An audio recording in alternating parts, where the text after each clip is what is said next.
Hello everyone and welcome back to Sleep Theories, the channel where we bring you immersive stories designed to wind down your evening. Before we get started, please drop a comment telling us where in the world you're tuning in from, what time it is where you are, and, if you'd like, how your day has been. Also, if you enjoy our deep dives into mysteries and conspiracies, don't forget to subscribe to Sleep Theories. Tonight's tale is titled Shadows Under the Terminal, a conspiracy thriller, investigative mystery drawing on the many rumours surrounding the Denver International Airport, DIA.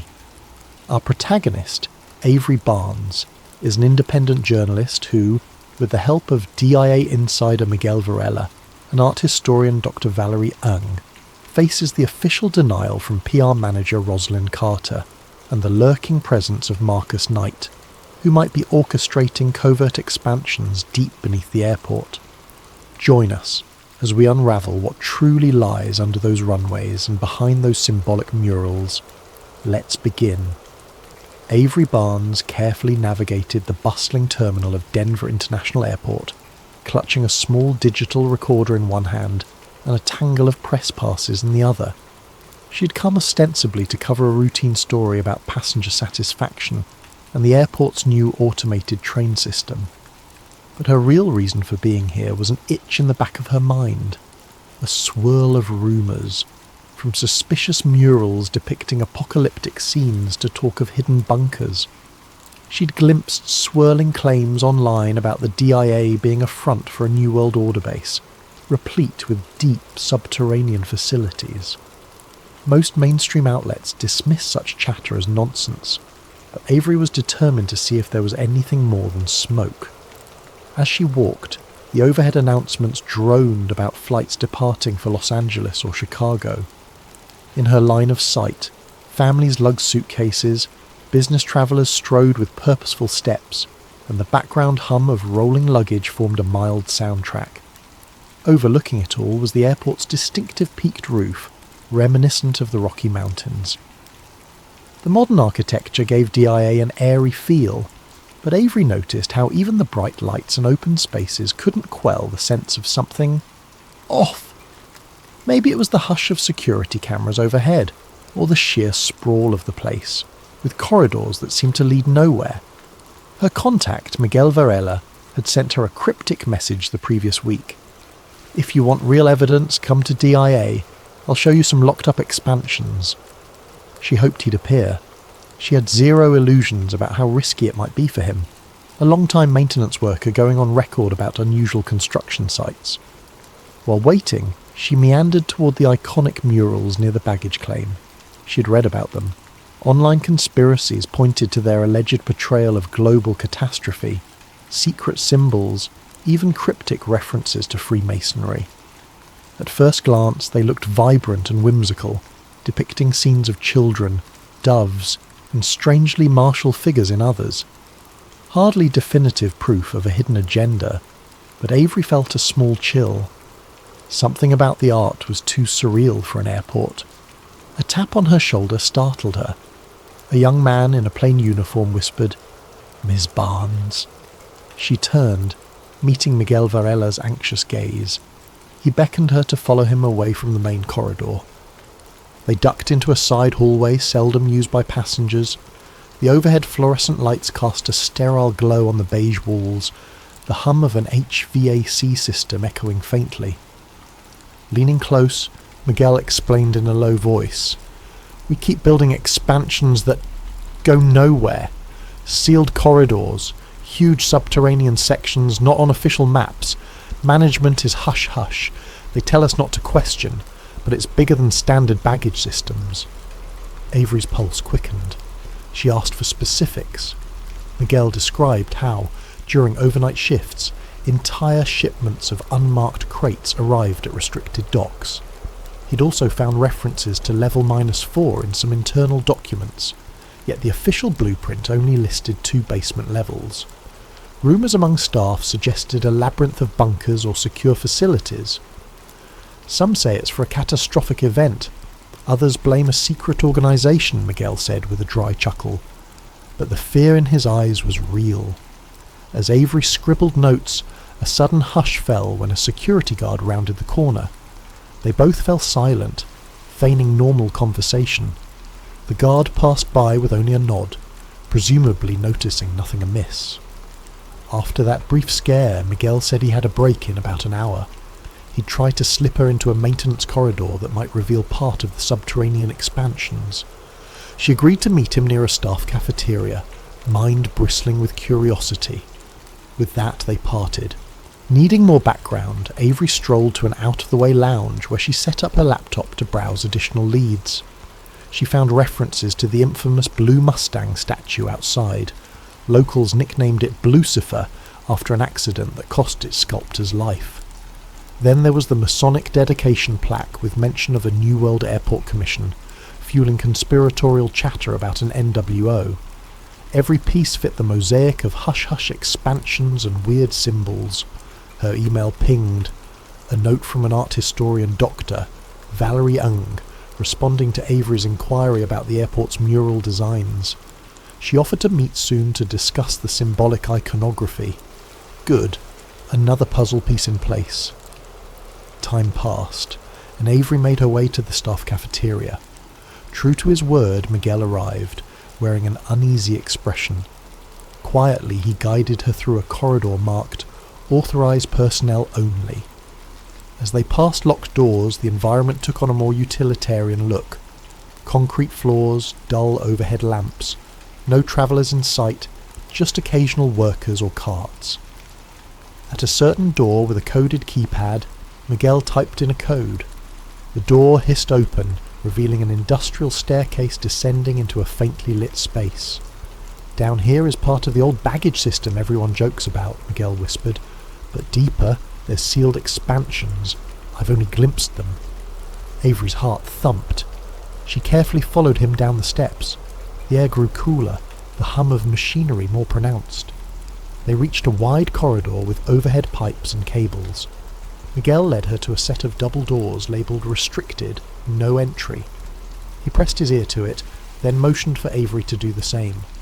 The hush behind the doors felt charged, as though a large empty chamber lay beyond. He quietly tested the handle. Locked, of course. "Any chance you can get me inside?" Avery asked, adrenaline spiking. Miguel shook his head. "Not without triggering alarms. But I saw large shipments vanish behind these doors at night." Avery snapped discreet photos. Her camera's flash turned off. She noticed a small symbol etched near the door's corner, a stylized pyramid with a single eye. It was no official airport mark. Her breath caught. Could this be evidence of a bigger conspiracy? She put a gentle hand on the door, imagining the subterranean space behind it. "I suspect deeper passageways lead from here," Miguel said softly. "Word is, staff used to joke about bunkers for VIPs during Doomsday, but management calls them nonsense." Their covert exploration ended abruptly when footsteps echoed from further down the corridor. Startled, they retreated, hurrying back up the stairs. At the top, Miguel parted with a whispered, "Be careful!" They watch everything.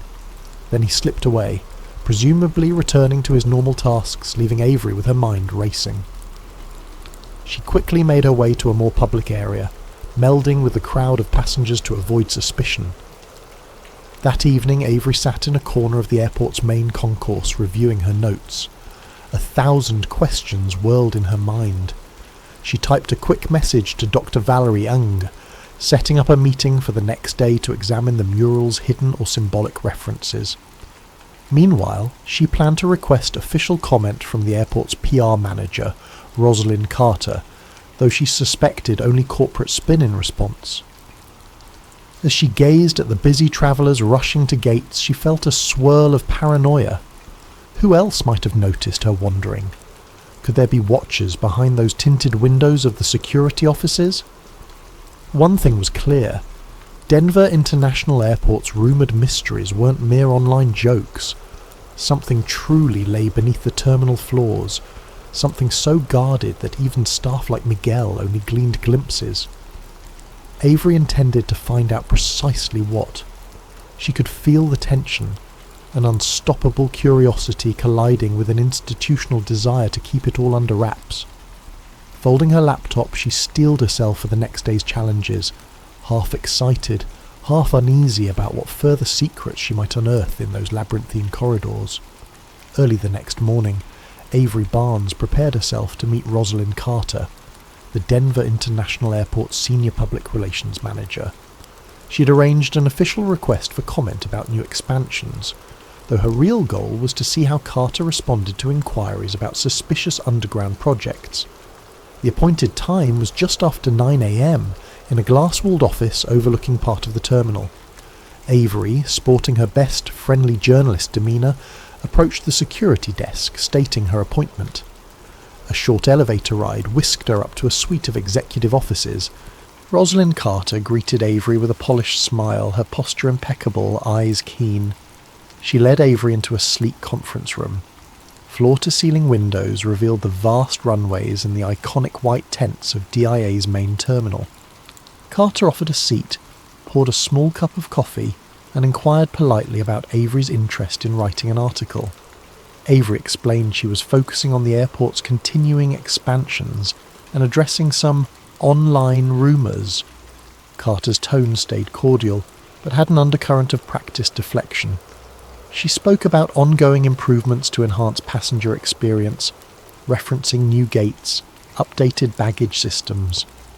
When Avery gently probed about levels beneath the terminal or sealed corridors, Carter let out a short laugh. We're aware of the conspiracies floating around, bunkers, secret societies, but truly, there's nothing beyond standard sub-basements for baggage handling and mechanical equipment. She flashed a perfect PR grin. The airport is big, yes, but we only close off sections for maintenance or safety reasons, not for anything clandestine. Avery pressed a bit further. What about employees who claim to have seen sealed expansions or shipments at odd hours? Carter's smile tightened. She insisted that any off-hour shipments were typical supplies for ongoing construction or large-scale vendor deliveries. We operate 24/7, Ms. Barnes. We have to. This is an international airport. That might look suspicious from the outside, but it's routine. She maintained impeccable composure, never letting a crack show. Her eyes, however, flickered with a trace of caution. Finally, Avery inquired about the airport's rumoured time capsule or Masonic plaque, referencing a New World Airport Commission. Carter explained in clipped monotone. That was a local civic group from the 1990s, not some secret society. People read too much into a harmless plaque. The quickness of her answer felt rehearsed. She ended with a polite wrap-up. I'm sure your readers will find the real expansions quite ordinary once your piece is done. Let me know if you need more official statements. Avery concluded the meeting with a forced smile, suspecting Carter had meticulously avoided any direct responses to the deeper allegations. Leaving the executive suite, Avery felt both frustration and renewed suspicion. Carter's polished disclaimers were exactly what one might expect if the airport indeed had hidden compartments. She decided to reconnect with Miguel soon, to see if he could give her more tangible leads. Meanwhile, she had an afternoon appointment with Dr. Valerie Ung to discuss the mural's alleged symbolism. She hurried across the main concourse, scanning the crowds for watchers. A creeping sense of being followed nagged at her, though she spotted no one specifically. She chalked it up to paranoia. Dr. Valerie Ung suggested they meet in a quiet corner of the terminal near a large mural. With lines of travellers passing by, Avery found the professor, a petite woman wearing glasses, flipping through a folder of reference images. Dr. Ung greeted Avery with a handshake and wasted no time in pointing out certain details in the largest mural. Bold, dreamlike images of children from various cultures, a figure that seemed to represent war or destruction, arcs of colour signifying peace overshadowing conflict. Many interpret these as allegories for global unity after strife, Dr. Ung said, but some see coded references to a new world order rising from chaos. The painter's intention is ambiguous. He did talk about bridging differences, yet conspiracists fixate on the militant shapes or the anguished faces in the background. Avery studied the artwork's corners, noticing images of extinct animals, weeping mothers, and a menacing figure in a gas mask. It does look unnerving in parts, more intense than typical airport art. Dr. Ung nodded. Yes, a strange choice for a public terminal. Possibly the airport's commissioning board wanted to provoke thought. But I do see curious symbols. A stylized letter resembling the Freemason square and compass, hidden within a swirl, subtle enough to be unconfirmed. Some lines do read as coded messages if you look from certain angles. They stepped to the next mural, which depicted a peaceful scene of children celebrating around a blossoming tree. Dr. Ung pointed at a portion of the painting's corner. Here, the initials N-A. Officially, it stands for the artist's note referencing native Western art or something, but conspiracy folks tie it to the New World Airport Commission. Avery's mind churned. She recalled Carter's denial about that group. Everything felt connected by faint threads. She asked if Dr. believed the rumours about secret societies. The professor shrugged. Hard to say. Artistic coincidences happen, but the sheer volume of strange references does give me pause. Possibly a sponsor had a strong symbolic intention. That's the missing piece. Who guided these commissions? After analysing the final mural, Dr. Ung parted ways, leaving Avery with a deeper sense that the airport's art might be more than random. Avery typed quick notes, references to NWA, covert Masonic or Illuminati hints, talk of a future global cataclysm. It all dovetailed with the rumour of subterranean bunkers built for an elite group prepping for some meltdown. She stepped away, noticing how passers-by took photos of the murals, unaware of their alleged deeper significance. By late afternoon, Avery's phone buzzed. A short text from Miguel. Meet me at 8 p.m, staff door B19. I found something else. She felt a thrill of anticipation. Possibly new evidence about the sealed expansions. But caution soared too.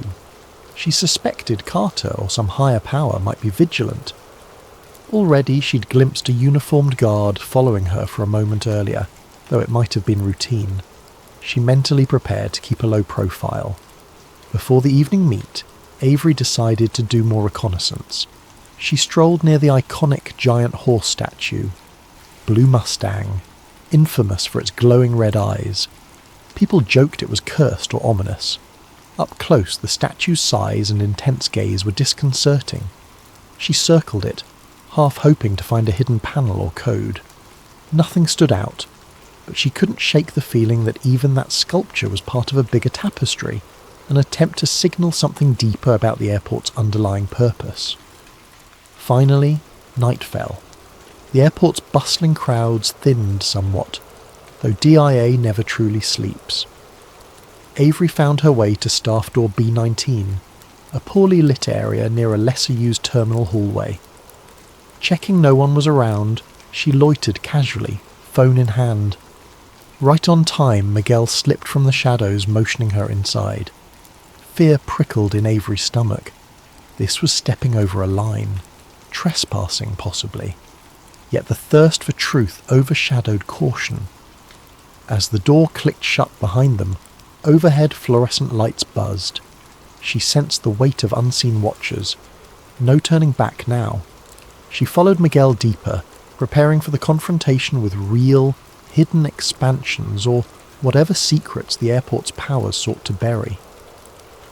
Under the flickering hallway lights, Avery Barnes slipped into the restricted corridor behind Miguel Varela, heart hammering at the risk. They both wore subdued clothing, hoping to pass for routine staff if spotted. The hush in these halls was eerie, far from the bustling main terminal. The echo of their footsteps seemed magnified, every scuff on the polished floor a jarring note in the quiet. Yet they pressed on, guided by Miguel's knowledge of certain door codes and maintenance routes. The corridor twisted downward, the environment gradually losing the crisp corporate facade. Exposed pipes, open wiring. They skirted caged areas holding large mechanical units and stacks of building supplies. The overhead hum from fluorescent tubes became more sporadic, some flickering or half dead. The expansions start below sub-level 2, Miguel whispered. Officially it's just more baggage infrastructure, but I've seen hints of deeper shafts sealed with heavy blast doors. Avery nodded, adrenaline flooding her system. At a nondescript steel door, Miguel halted. A short keypad glowed beside it. He typed a code. To Avery's relief, the light clicked green, and the door slid open with a mechanical hiss. The air inside carried a faint chemical tang, reminiscent of fresh construction or sanitized surfaces. They stepped through, the door sliding shut behind them. Ahead, a broad hallway spread out, lined with crates labelled with bland descriptions: electrical components, ventilation, stock. The floor was newly tiled, the walls unpainted concrete. It was the kind of place that felt half-finished. Miguel paused, brow furrowed. This corridor's new. Even a month ago it wasn't here. Avery marvelled at the scale. The ceiling soared above, industrial lighting mounted in neat rows. A sign read Section 4B, as if referencing a discrete zone. She snapped a few covert photos with her phone. Each step echoed, the hush unnerving. Eventually they reached a large metal door. It bore a sign that read, High Security, No Access, along with a card reader lock. Miguel frowned. I don't have clearance for that. He tried an older code to no avail. Avery approached the small window slit, trying to peer in. She made out dim overhead lighting, but no sign of activity. Possibly a massive chamber beyond. They pressed on, following side corridors branching off the main hall. Over time they discovered a locked gate leading to what looked like a vertical shaft with an elevator platform. Lights inside glowed faintly. So, an elevator to an even lower level, Avery guessed. Miguel nodded, lips set. We never had mention of a third sub-level in the official plans. She quietly documented the elevator's existence. The deeper they went, the more convinced she became that these expansions were about more than baggage or typical airport systems. Suddenly, footsteps approached from around a corner. Miguel gasped, motioning Avery to hide. They ducked behind a cluster of crates. Two figures in security uniforms walked past, engaged in quiet conversation. From the snippet Avery overheard something about timing for the next supply intake, and Knight wants the East Corridor sealed by next month. She tensed. Knight?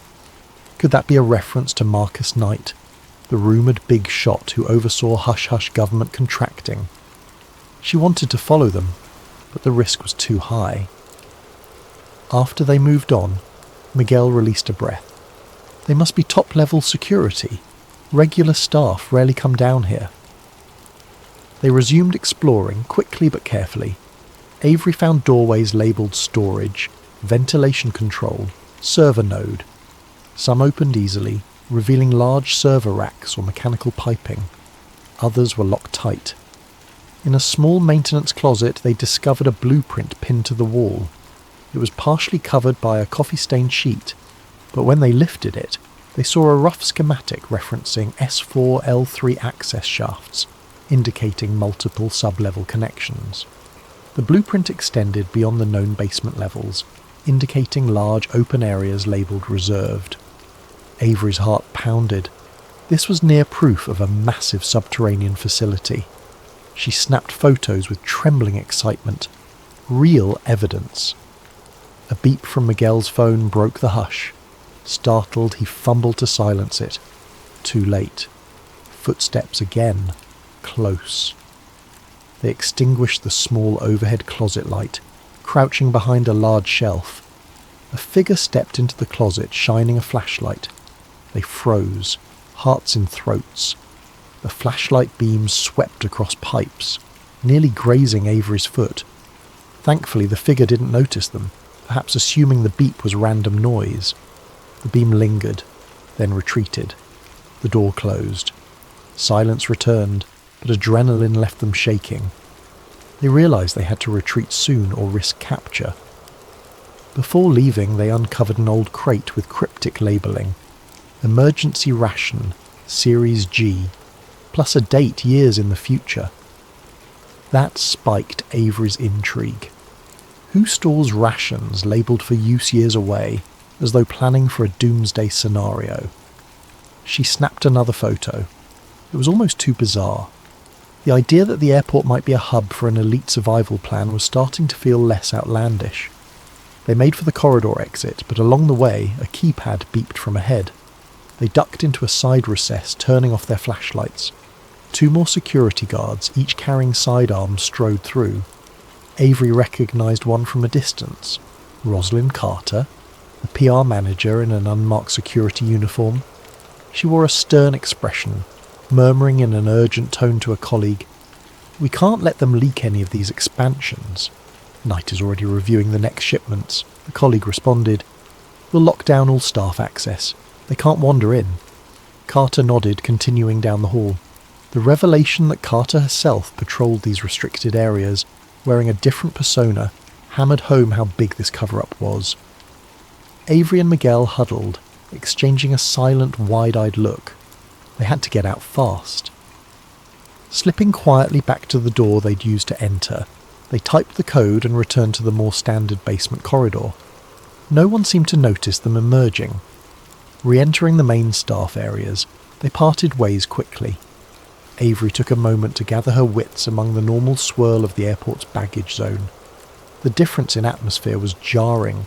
Above ground, travellers scurried, shops displayed souvenirs, a facade of normalcy overshadowing the hush below. That night, Avery holed up in a budget motel near the airport, transferring the photos and notes from her phone onto a secure drive. She typed a summary: extensive sub-level expansions, elevator shafts leading to unlisted floors, crates of emergency rations, presence of armed security beyond normal staff. Meanwhile, Carter's secret involvement, referencing Knight's instructions. The puzzle was forming: an advanced shelter or a command centre for some higher power, possibly linked to the rumoured New World Order conspiracies.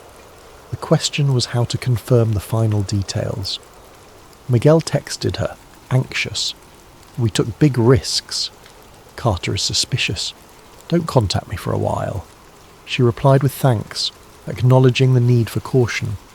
Next, she emailed Dr. Ung a cryptic clue about the expansions, inquiring if the airport's time capsule or Masonic references tie in with large-scale bunkers. Dr. Ung responded that the time capsule's plaque included symbols reminiscent of those found in certain clandestine groups, but needed more direct evidence to connect it to the expansions. The path forward was treacherous. But with real photographic proof in her hands, Avery felt unstoppable. She planned to contact a small independent news site or blog to release a preliminary story. However, she knew she might face immediate backlash or sabotage if she published too soon.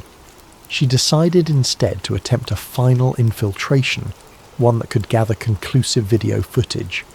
She'd also see if, in the meantime, she could track down references to Marcus Knight, the rumoured puppet master. Resolving to hold her nerve, she settled in for a restless sleep, half dreaming of corridors beneath the airport, where every locked door concealed a piece of a grand conspiracy. Tomorrow, she would push further, or risk losing the chance to unmask the truth entirely. Morning brought Avery Barnes a subdued sense of urgency. Over coffee at the motel, she reviewed her phone notifications. A message from Dr. Valerie Ung, offering to meet at the airport's infamous time capsule marker. Another from an anonymous address read simply, "Be careful, they know." The short note cast a chill over her.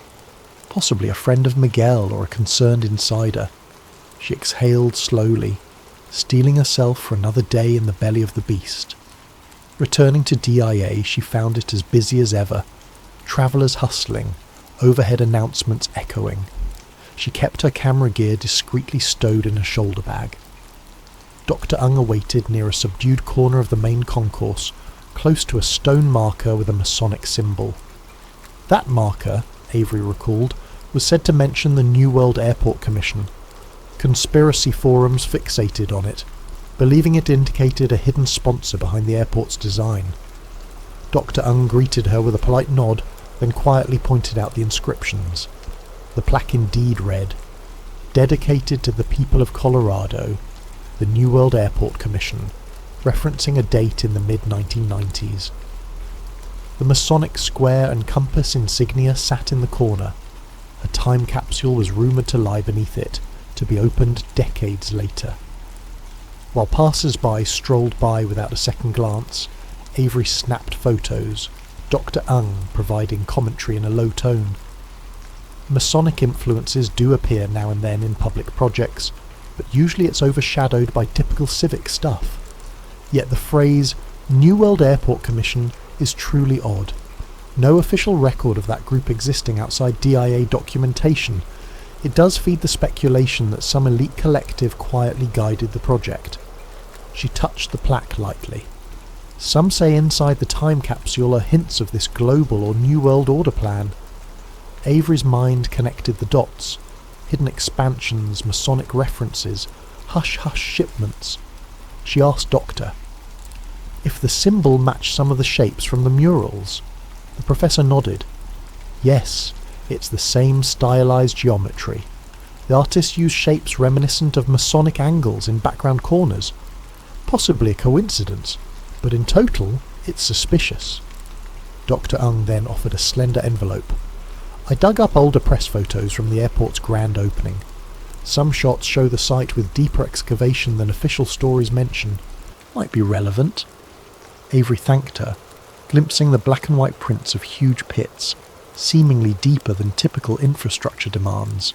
More fuel for her story. Their quiet meeting ended abruptly when a uniformed guard approached, politely but firmly asking them to clear the area for staff cleaning. A mild excuse, but Avery recognised they might be monitored. She parted ways with Doctor, promising to share any final revelations. The professor told her to be cautious. Rumours circulated among local academics about how persistent investigators into DIA's mysteries sometimes found themselves blacklisted or visited by officials. Avery ducked into a restroom, checking her phone. Another message from Miguel. I can't talk more.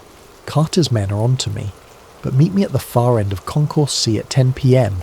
if you want the final route to the sublevel. Night might be here tonight. She swallowed, nerves flaring. So this was it. The final infiltration. The attempt to catch Marcus Knight in the act. She suspected the conspirators were stepping up security. If she got caught, it could be catastrophic. Her heart pounded, but if she truly wanted to blow the lid off the subterranean expansions, she needed that conclusive footage or direct confrontation. Throughout the afternoon, she prepared quietly, clearing memory space on her camera, backing up her existing photos to a remote cloud, drafting a short article skeleton in case she had to publish quickly. She arranged for a trusted blogger contact to receive her evidence if she went offline. The sense of a final stand weighed on her. Meanwhile, a recurring paranoia dogged her. Any uniformed staff might be an agent of Carter or Knight.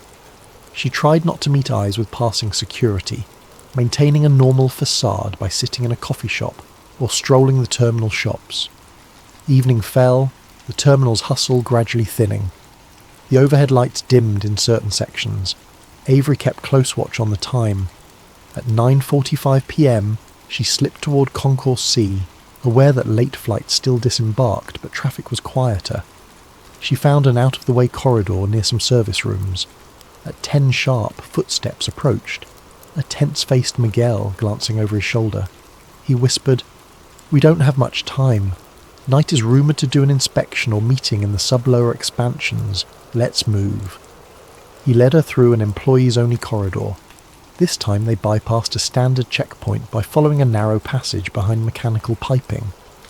Overhead fans whirred in a subdued roar, the temperature dropping a bit. They surfaced at a security door with a numeric keypad. Miguel typed in new codes, presumably gleaned from some updated staff log. The door beeped. They slipped in. Darkness reigned, lit only by an emergency bulb. Avery's heart hammered with the knowledge that any camera footage might blow her entire investigation wide open. Descend. The corridor led to a freight elevator. Miguel produced a keycard, scanning it. By some stroke of luck, it worked. The elevator shuddered downward. The panel displayed no floor numbers, just a blank readout. As they descended, the hush thickened. Only the hum of machinery thrummed in the background. When the doors slid open, they stepped into a wide sub-level corridor quite unlike the standard basement. The space was furbished with advanced electronics and thick cables running overhead. The overhead lights had a faint flicker. Avery quietly turned on her camera, hoping to capture raw footage. Miguel pointed to a far corner with large metallic doors. That's a main security checkpoint deeper in. Knight might be inside. He motioned her to keep quiet. They advanced slowly, each step almost painfully loud. The corridor branched. They glimpsed crates labelled sustainment stock stacked high. Another sign read, "Personnel lockers, restricted." A series of tinted windows faced an interior chamber, dimly lit, where a handful of black uniformed guards conversed. Among them, Avery recognised the silhouette of Rosalind Carter. She was in heated discussion with a tall man in a sharp suit, Marcus Knight. Though she'd never seen him in person, his posture radiated authority. He tapped a folder on a table. The pair looked tense. Miguel and Avery hid behind a partially open door, camera angled to record. Over the quiet hum they caught fragments. "We need to expedite Phase 2. We can't risk further leaks." Knight's voice was low, commanding. Carter responded, "We're sealing all sub-level access soon. That meddling journalist is here, but we'll intercept if necessary." The mention of journalist pinned Avery's heart with dread. They definitely knew about her. She kept filming, controlling her breathing. Then a beep and footsteps.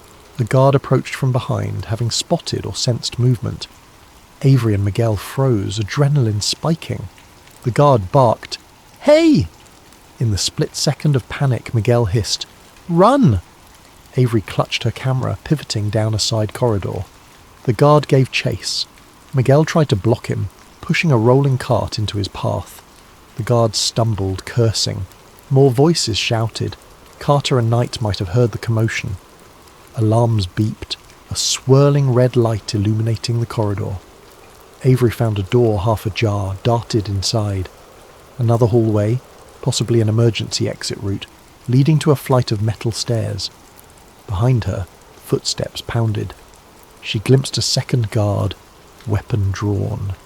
The hush now overshadowed by harsh warnings. She took the stairs, hearing shouts to stop. Ears pounding, she pressed the camera to her chest, determined to keep the footage safe. The staircase wound up. She prayed it led to an exit, or at least an unguarded zone in the standard basement. She heard no sign of Miguel behind her. Fear clenched her stomach. He'd likely drawn the security away. She had to trust he'd find a way out. At last, she emerged into a smaller mechanical room. The door from there to the main baggage level was locked from the outside. She rummaged quickly, found a crowbar near a tool rack. Jamming it into the door's edge, she pried it open with a grunt. The metal screeched. She darted through, slamming it behind her, then found herself in the standard baggage zone. Workers there stared in confusion. She dashed into the open corridor, blending with a small crowd of late-shift staff. Her breath came in ragged gasps, but none recognised her as an intruder. She slowed to a brisk walk, heart in her throat. The alarm behind her soon died away. With surprising ease, she reached the passenger area. She discovered a cluster of travellers milling around a late flight. Security apparently hadn't locked down the entire airport yet. She took advantage, calmly heading to an exit, camera hidden under a jacket.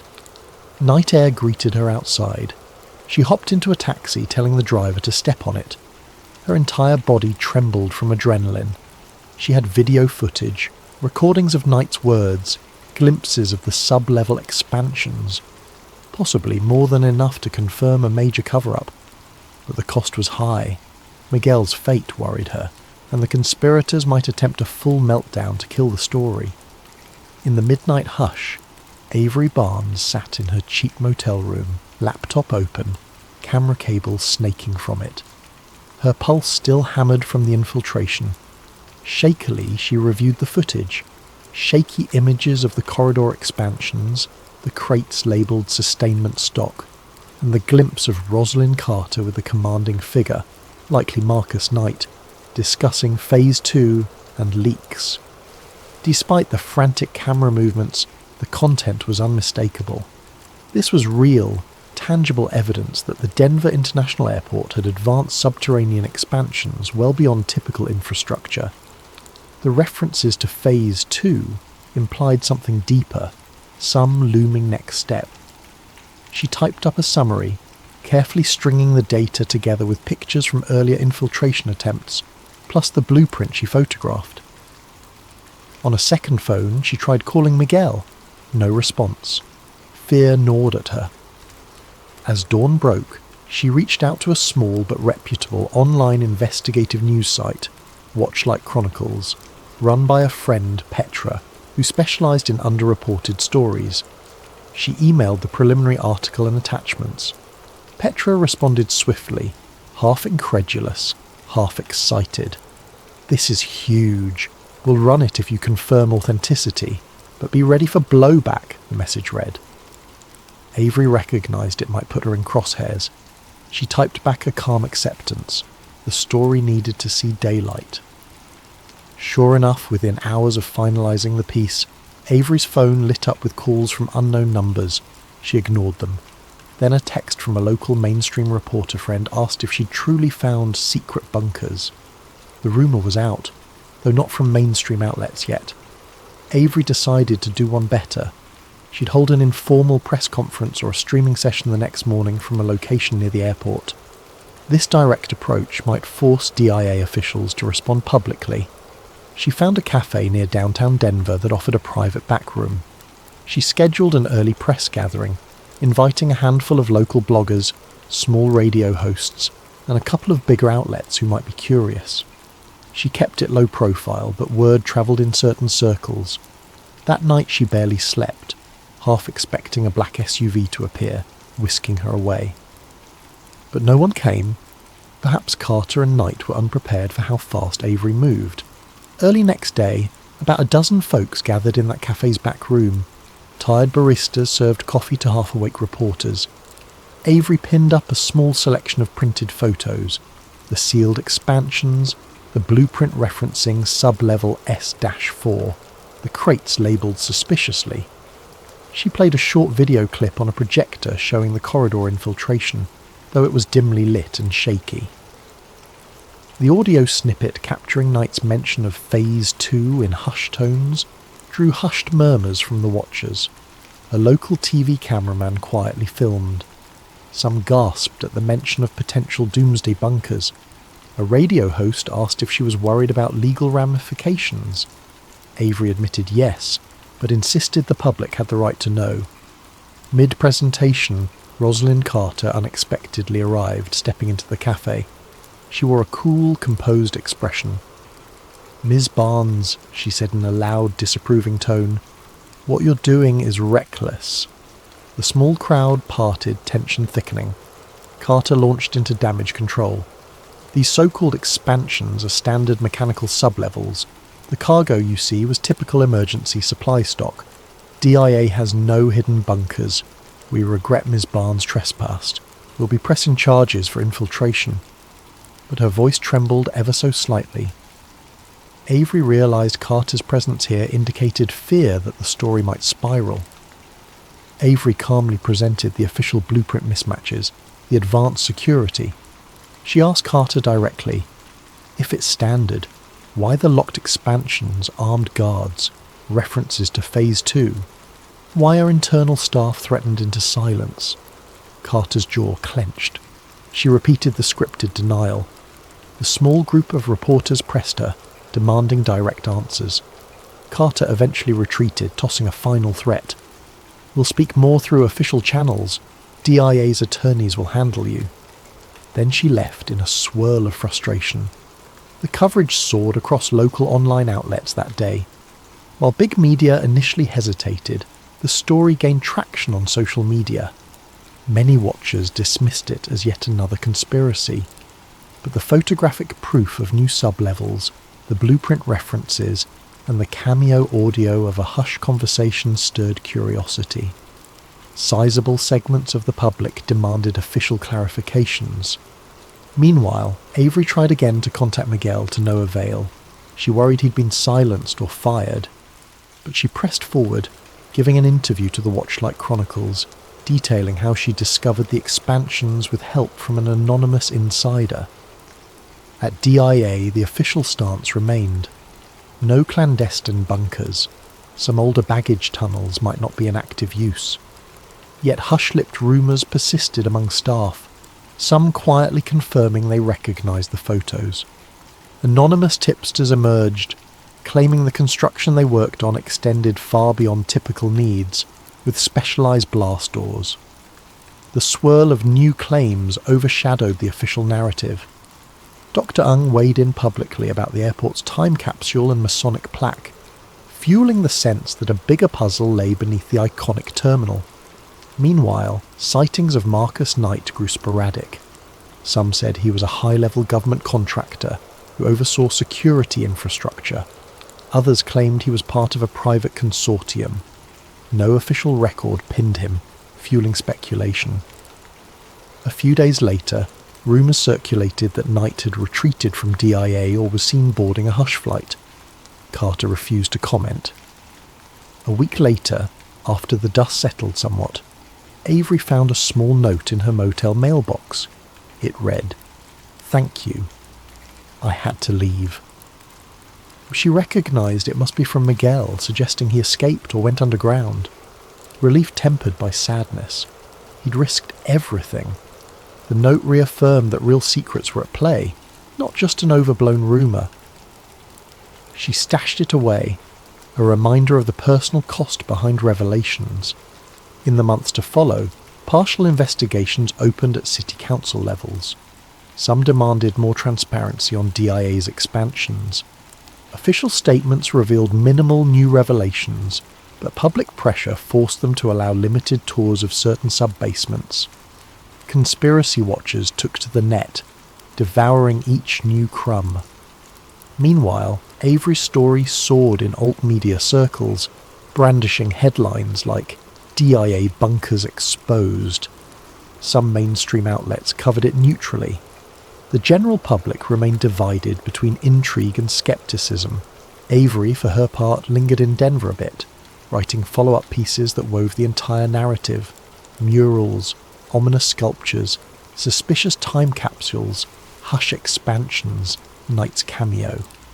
She suspected the labyrinth below was far more extensive than official tours showed, but she'd achieved enough to confirm the existence of large restricted levels, advanced security, and a swirl of suspicious references to doomsday or a controlling power. In a final article, she asked readers to keep watchful. Though we forced partial disclosure, deeper shadows may remain under the terminal. Our best defence is open eyes and unrelenting questions. With that, Avery departed Denver. On her last day, she strolled by the terminal's shimmering tents, noticing passengers going about daily life, many oblivious to the drama beneath their feet. She found a quiet corner, gazing out at the runways that rumour said formed a swastika-like shape from above. Maybe just an odd design coincidence, or maybe part of a bigger design orchestrated by hidden powers. She let the question linger without a firm conclusion, accepting that some mysteries only half surfaced, their deeper layers forever locked behind sealed doors. In her final reflection, Avery recognised that conspiracies rarely unravel neatly. Some watchers might brand her revelations half-baked or sensational, yet she had done her due diligence, shining a spotlight on real expansions, forced official disclaimers, and unsettled powerful figures. That alone was a small victory. Leaning against a railing, she took a calming breath of the crisp Colorado air. The sun glinted on the distant snow-peaked mountains, a stark contrast to the labyrinth of secrets below.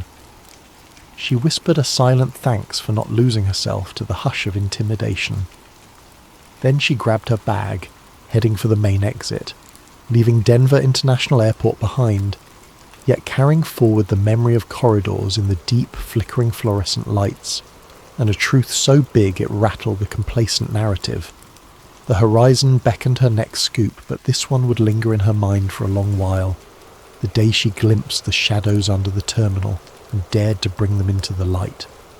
Tonight's journey is a 5-part narrative titled Echoes in the Desert Sky, inspired by the events surrounding an alleged crash in Roswell, New Mexico during the late 1940s. Our story weaves conspiracy, suspense, and the gritty determination of everyday people grappling with forces beyond their comprehension. The desert wind rattled loose tin on the Navarro ranch house as lightning clawed at the sky. Rain spattered on dusty window panes, an uncommon fury for a New Mexico summer. Betty Navarro, a rancher's daughter of 19, steadied a lantern by the back door. Her father, Miguel Navarro, had hurried out moments ago, muttering about a fierce storm that might spook their livestock. The thunder overhead rumbled, setting Betty's nerves on edge. She paused in the kitchen, about to douse the lantern for a moment's rest, when a flash of brightness cut across the black horizon. Not lightning, but something else. She dashed to the open doorway. A narrow, blazing streak arced overhead, sputtering sparks like metal scraping the atmosphere. It vanished behind a ridge just beyond the ranch fields, followed by a bizarre, echoing boom. The ground trembled. Betty's heart hammered. Could it be a plane crash? She called out for her father, but heard only the storm's roar. Grabbing her slicker, she ran into the rain, scanning the fields for any sign of him. In the distance, an otherworldly glow flickered behind the far fence line. The cattle bellowed in alarm. Something definitely had come down from the sky. Something big. It might be debris or wreckage. Gritting her teeth, she pushed through the mud, praying her father was safe. The next morning, word spread through Roswell about a ranch where strange debris had been discovered. Neighbours whispered about metal that bends and then reforms, rumours of symbols etched on scraps. But hours later, the Army Airfield's official statement shifted the story. First, it was said to be a flying disc, then abruptly relabelled a weather balloon. The confusion only fueled speculation. Some insisted the material was too exotic for a mere balloon. Others shrugged it off as a fancy government project. For local folks, it was a passing curiosity, except for those who'd witnessed the lights in the storm. That same day, Daniel "Danny" Cole, an eager junior reporter at the local newspaper, was on the trail of the weirdest assignment of his budding career. He'd heard that Betty Navarro's father had driven into town early, telling a few folks about the odd metal he found in his grazing fields. By the time the army arrived to hush him up, the rumour mill was already blazing. Danny's editor, an older man with a short temper, tossed him a single line of instruction. Go find out if this is news or nonsense. With a pencil behind his ear and a notepad in hand, Danny steered his battered truck toward the Navarro ranch. En route, he spotted a row of army trucks rumbling back to Roswell, tarps covering what appeared to be crates. Odd tension itched at the back of his mind. Why would the military be so secretive about a balloon crash? Arriving at the dusty driveway, he found Betty Navarro standing by a fence, her clothes still stained with mud from the prior night. She eyed him warily, suspecting he might be another official come to strong-arm her father. He introduced himself gently, explaining he was just a local reporter hunting for the truth. That seemed to ease her suspicion. With a tired sigh, she nodded toward the pasture. We're not supposed to talk about it. The army men told us it's classified, but all we want is to understand what happened on our land. Walking alongside Betty, Danny glimpsed the flattened tall grass where something had skidded. A few scorched patches dotted the ground. She recounted how she'd found her father near dawn, staring at twisted shards. He was convinced it wasn't from any typical plane or balloon, like nothing he'd seen in 40 years of ranching. Then soldiers swarmed in, whisked away the wreckage, told him to keep silent or face dire consequences. He now lay in bed, nerves frayed, spouting paranoid worries that he'd be hauled off if he talked. Betty bristled at the thought. He just stumbled on that debris. We're no criminals. She led Danny to a small shed where her father had stashed a single piece he'd pocketed, an L-shaped sliver of dull silver about the size of a paperback. She handed it over with trembling caution. Danny turned it in his hands, marvelling at how lightweight it was. Aluminum, he guessed, but pressing his thumb left no dent. Even repeated attempts to crease it failed. Suddenly Betty took it back, folded it almost in half with surprising ease, then let go, and it snapped back to its original shape. No signs of bending or stress. Danny swallowed hard. This can't be normal metal. From behind them an engine roared, making them jump. The jeep skidded to a stop near the shed. 2 uniformed men hopped out, guns visible at their hips. One barked, "Step away!" "That's government property." They marched over, demanding the piece. Betty clutched it to her chest, her eyes flashing. Danny, pulse racing, tried to calm the situation.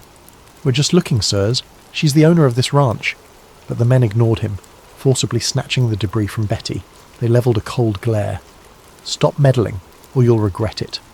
With that, they drove off in a cloud of dust, leaving Betty trembling in fury. The feeling that something was deeply amiss sank into Danny's gut. That afternoon, a press release from the Army airfield stated unequivocally that the recovered wreckage was a weather balloon. The local sheriff's office parroted the same line. Meanwhile, half the town whispered about flying discs, UFOs, or secret weapon prototypes. The radio crackled with crackpot call-ins. Danny's editor, spooked by the Army's sudden interest, told him to drop the story. "No sense stirring trouble, kid." But Danny's curiosity burned. The conflicting accounts, plus the bizarre behaviour of those soldiers, hinted at something bigger. This was no ordinary crash. Back in his small apartment, Danny typed out notes about Betty's testimonies, the odd metal fragment, the ominous warnings. He had no illusions that printing any of it in next morning's edition would be easy. Yet the sense that Roswell was at the centre of a swirling conspiracy made him determined. He needed more angles, more proof. The next step, find out if anyone else had glimpsed the lights or had scraps of wreckage. But as he mulled over names to contact, a knock hammered on his door. Peering through the peephole, he saw 2 strangers in plain suits. He opened the door a crack. One man hissed, "Cole? We know you've been snooping at Navarro's place. Let it go." The second man stepped forward, voice low and menacing. "You didn't see anything unusual. Remember that." Then they left, footsteps echoing in the hallway. Danny's pulse thundered. In one day he'd witnessed a crashed object of unknown origin, encountered bullying soldiers, and now faced intimidation at his own doorstep. He realised that whatever fell in Roswell wasn't just scraps of metal. It might be the key to a story that could upend everything the public had been told. The question was, how far were these unseen forces willing to go to keep a lid on it? And was Danny, a fledgling reporter, brave or foolish enough to push onward? Clutching his notes, he sat on the edge of his bed, mind racing. Something extraordinary had shattered that New Mexico sky last night, and the shadowy efforts to hide it were as real as the desert thunder still rattling in his memory. He decided, I won't be scared off. Tomorrow, he'd dig deeper, step by step, determined to uncover the truth. The day after the men in suits threatened him, Danny Cole woke early, consumed by a sense of purpose. He typed up what he had so far, the unusual debris with shape memory properties, the contradictory official statements, the intimidation attempts. But in rereading it, he realised the piece lacked definitive evidence. A sensational claim needed more than hearsay. He needed additional eyewitnesses or a smoking gun. Without that, his editor would never run the story, and the Army might label him a crank. He headed first to the local sheriff's office, hoping for a chat with the deputy who'd initially tipped him off about the Navarro ranch. The station's waiting area smelled of stale coffee, but the deputy seemed cagey now, eyes darting as he spoke in hushed tones. Look, kid, I told you about the ranch because I figured something smelled fishy, but now folks from the Army in some unknown suits have shown up, telling me to keep quiet. They're using words like national security. The deputy looked genuinely spooked, refusing to say more. Don't drag me deeper into this, Danny. I got a family. With that, the conversation ended. Next, Danny tried visiting local ranchers, who might have glimpsed unusual lights during the thunderstorm. Several admitted hearing a bizarre boom, or seeing flashes that didn't match normal lightning. But none had concrete proof. One ranch hand mumbled about metal scattered across the field, but the Army confiscated everything the next morning. Another said she saw Army trucks hauling large tarps. Still, speculation remained rumour level. Despite the swirl of talk, there was no tangible artefact to show. The net apparently had been cast wide. The Army seemed determined to erase all physical traces of the crash. As Danny walked down Roswell's main street late that afternoon, a voice hissed from an alley. "Psst! Cole!" He glanced over, startled, to see a tall, lanky figure beckoning. Oliver Grayson, a local recluse known for odd theories about secret government tests. He wore rumpled clothes and clutched a rolled-up sheet of paper. "I have something you'll want to see," he whispered. Danny approached warily. Oliver's eyes darted left and right, as though expecting watchers. Oliver led him to a dingy back room behind a boarded-up photography studio. There, he unrolled the sheet. It was a large negative from a camera, apparently capturing streaks of light in the sky. "Took this the night of the storm," Oliver said, voice trembling with excitement. The negative showed multiple lines, perhaps meteor-like trails, except one line curved oddly, as if under controlled flight. "I was out trying to snap lightning shots. Then I saw these lights. They moved too intelligently to be random." Danny squinted. The negative quality made it difficult to interpret, but it definitely looked peculiar. If real, it might bolster the claim that something extraordinary flew overhead that night. "Why not show the police? Or the paper?" Oliver snorted. "They'd call me a crank. Also, those men in suits rummaged through my place. I barely hid this negative before they arrived. They took everything else." He inhaled shakily. "I know they're covering up something big." That evening, the Roswell Army Airfield held a hasty press conference. Major Harold Tate, a tall, composed officer, took the podium. Beside him, a bland visual display of a weather balloon's diagram was pinned up. Journalists from the local paper asked if the Army still stood by their explanation. Tate nodded gravely. "Yes, we recovered a balloon and related radar reflectors. No evidence suggests anything unusual." He urged citizens to trust official channels, denouncing wild rumours about unknown craft. Danny was in the back, scribbling notes. He saw the tightness in Tate's jaw when asked pointedly about the ranch location, or the rumoured strange metal. Tate repeated the same line. Balloon materials, nothing else. The tension in the room was palpable. Then, in a moment of quiet, Danny asked, "Major, can you confirm you visited or seized property from any civilian homes, like the Navarro Ranch, for purely weather balloon debris?" Tate's eyes flickered. "Those are routine procedures," he replied stiffly. "If folks have mistaken ordinary junk for something else, we clarify and remove what belongs to the government." No further explanation. Over the next few days, Roswell's rumour mill intensified. Some insisted the entire crash was a hoax. Others whispered about little men taken to the base. In local diners, talk alternated between scornful jokes and uneasy speculation. Meanwhile, the Army presence around the outskirts grew. Patrols began restricting access to remote desert roads, claiming it was for safety. They're systematically shutting down the story, Danny thought. One morning, Betty Navarro arrived at the newspaper's office, flustered. She explained that her father had been visited again by men in suits, who repeated the weather balloon line and threatened legal trouble if he said otherwise. "He's a proud man, but he's frightened," Betty said, eyes flashing with anger. She placed a battered envelope on Danny's desk. Inside was a second chunk of that bizarre metal. "We'd kept it hidden. I can't just let them stomp on the truth." Danny touched the fragment. Indeed, the same strange properties. He promised to safeguard it. Through a contact at the local airfield, Danny arranged a secret meeting with Dr. Evangeline Parker, rumoured to be an aerospace engineer quietly assisting Major Tate's project. Late one evening, they met in a deserted hangar's shadows. Parker, her face etched with worry, confirmed that the debris was not from any standard balloon or plane. She'd run tests showing unearthly durability and superlight composition, yet official instructions forced her to classify it as common. She felt deeply torn, a sense of duty to her country versus moral unease about perpetuating a lie. She showed him lab notes, incomplete but revealing anomalous chemical structures. "I suspect it's a technology we can't replicate with known alloys," she whispered. "But if I speak openly, I'm done, possibly imprisoned." Danny gulped. "So the Army's lying, systematically?" Parker nodded. "They claim it's to prevent mass hysteria or foreign exploitation, but it's bigger than that. They might be dissecting something that rewrites everything we know about flight." She urged him to be cautious. As dawn neared, Dr. Parker disappeared into the gloom, leaving Danny reeling. Advanced metal, reverse engineering. The puzzle pieces aligned. The Army's clampdown was more than mere pride or embarrassment. They wanted to harness an unearthly find. Could it truly be from beyond Earth, or was it advanced domestic tech? Regardless, The secrecy suggested a massive conspiracy. With Oliver Grayson's photograph, Betty's second metal piece, and Dr. Parker's hints, Danny now had potential proof. Yet he felt watchers behind every corner. Each phone call crackled suspiciously. An unmarked sedan loitered near the paper's building. Even his editor avoided him in the hallway. Fear weighed heavy. If Danny published, would these men in suits escalate? Could he vanish like some folks rumoured?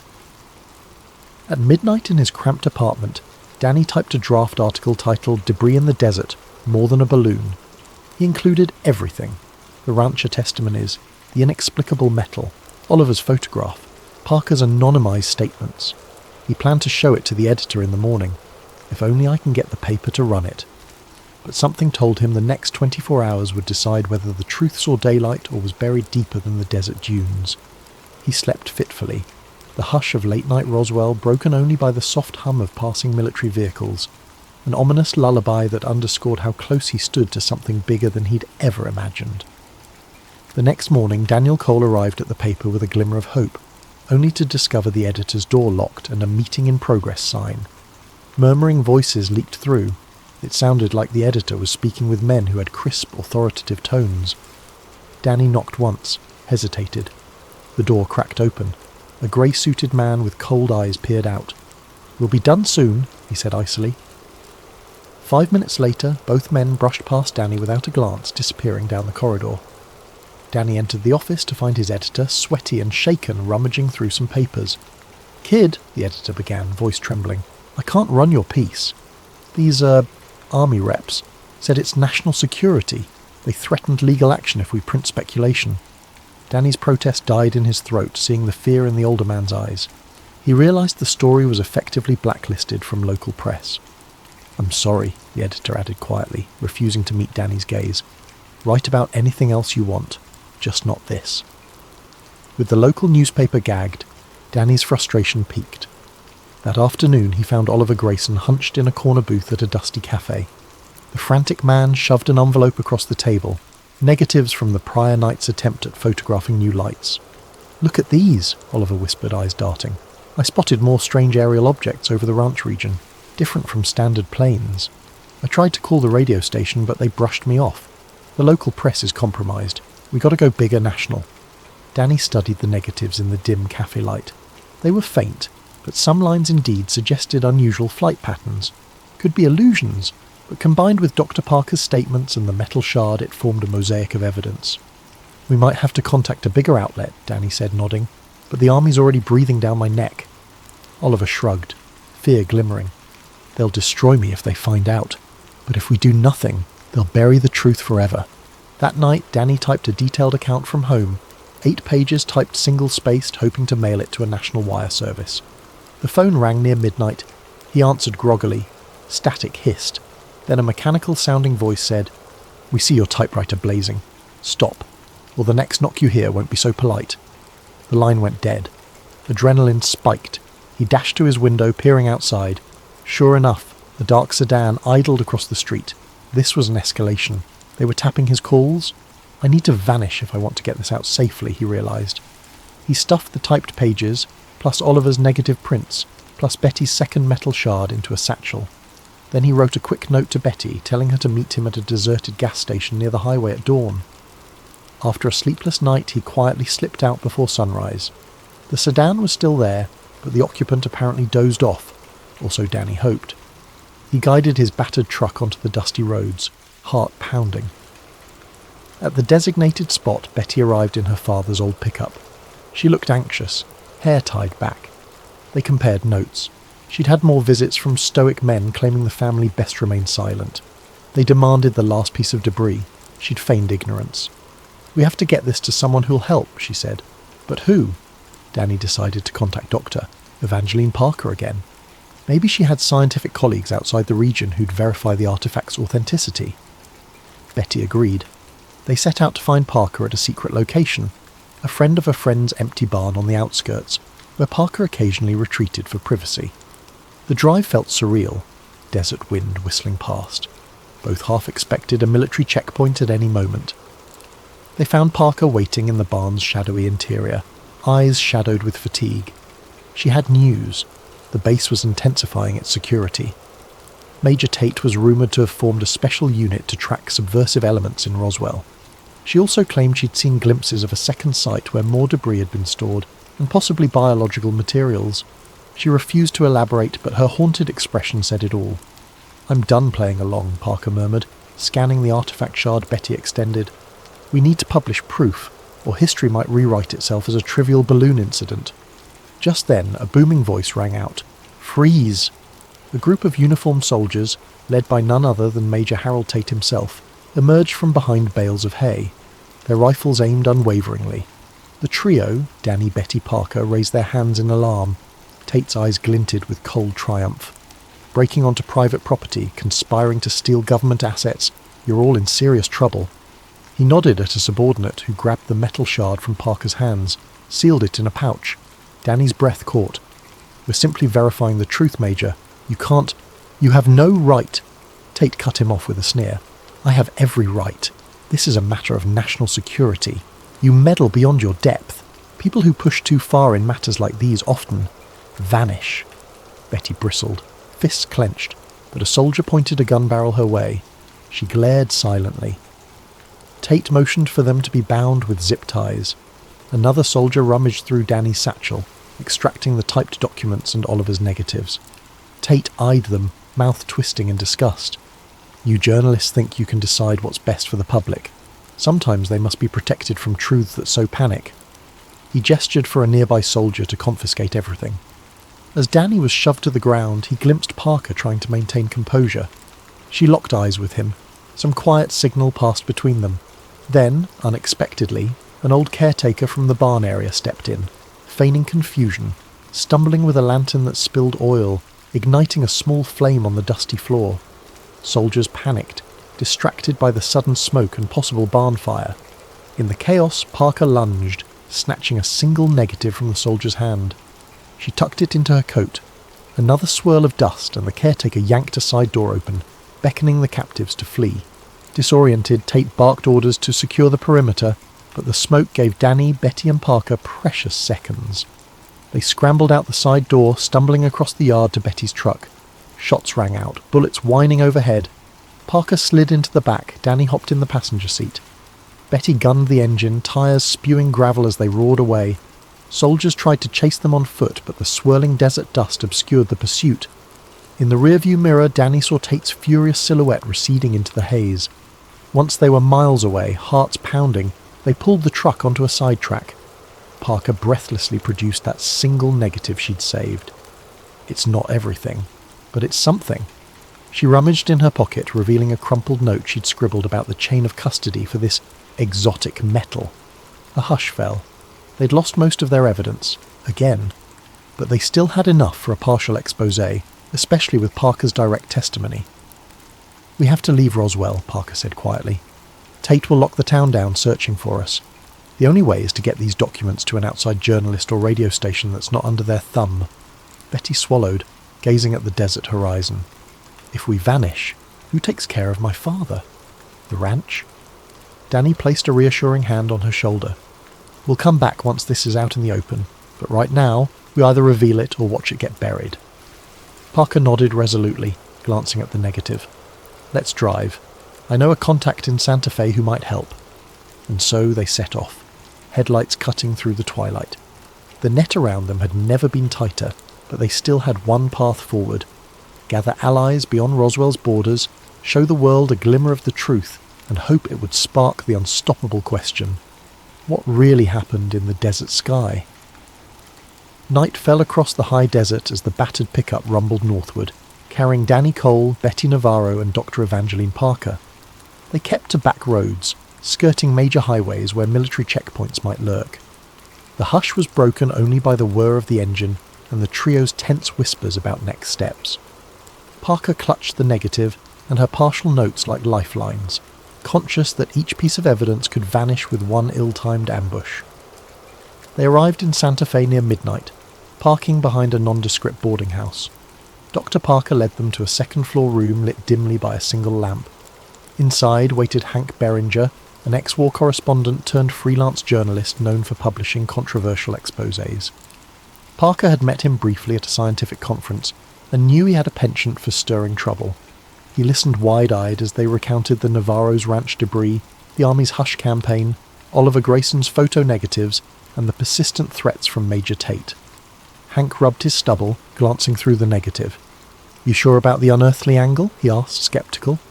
Parker offered a battered envelope containing her scribbled analysis of the debris' extraordinary properties. "I can't claim it's alien," she clarified, "but the composition defies known alloys. We suspect the official line is a cover for advanced tech. Possibly foreign, possibly beyond anything we've seen."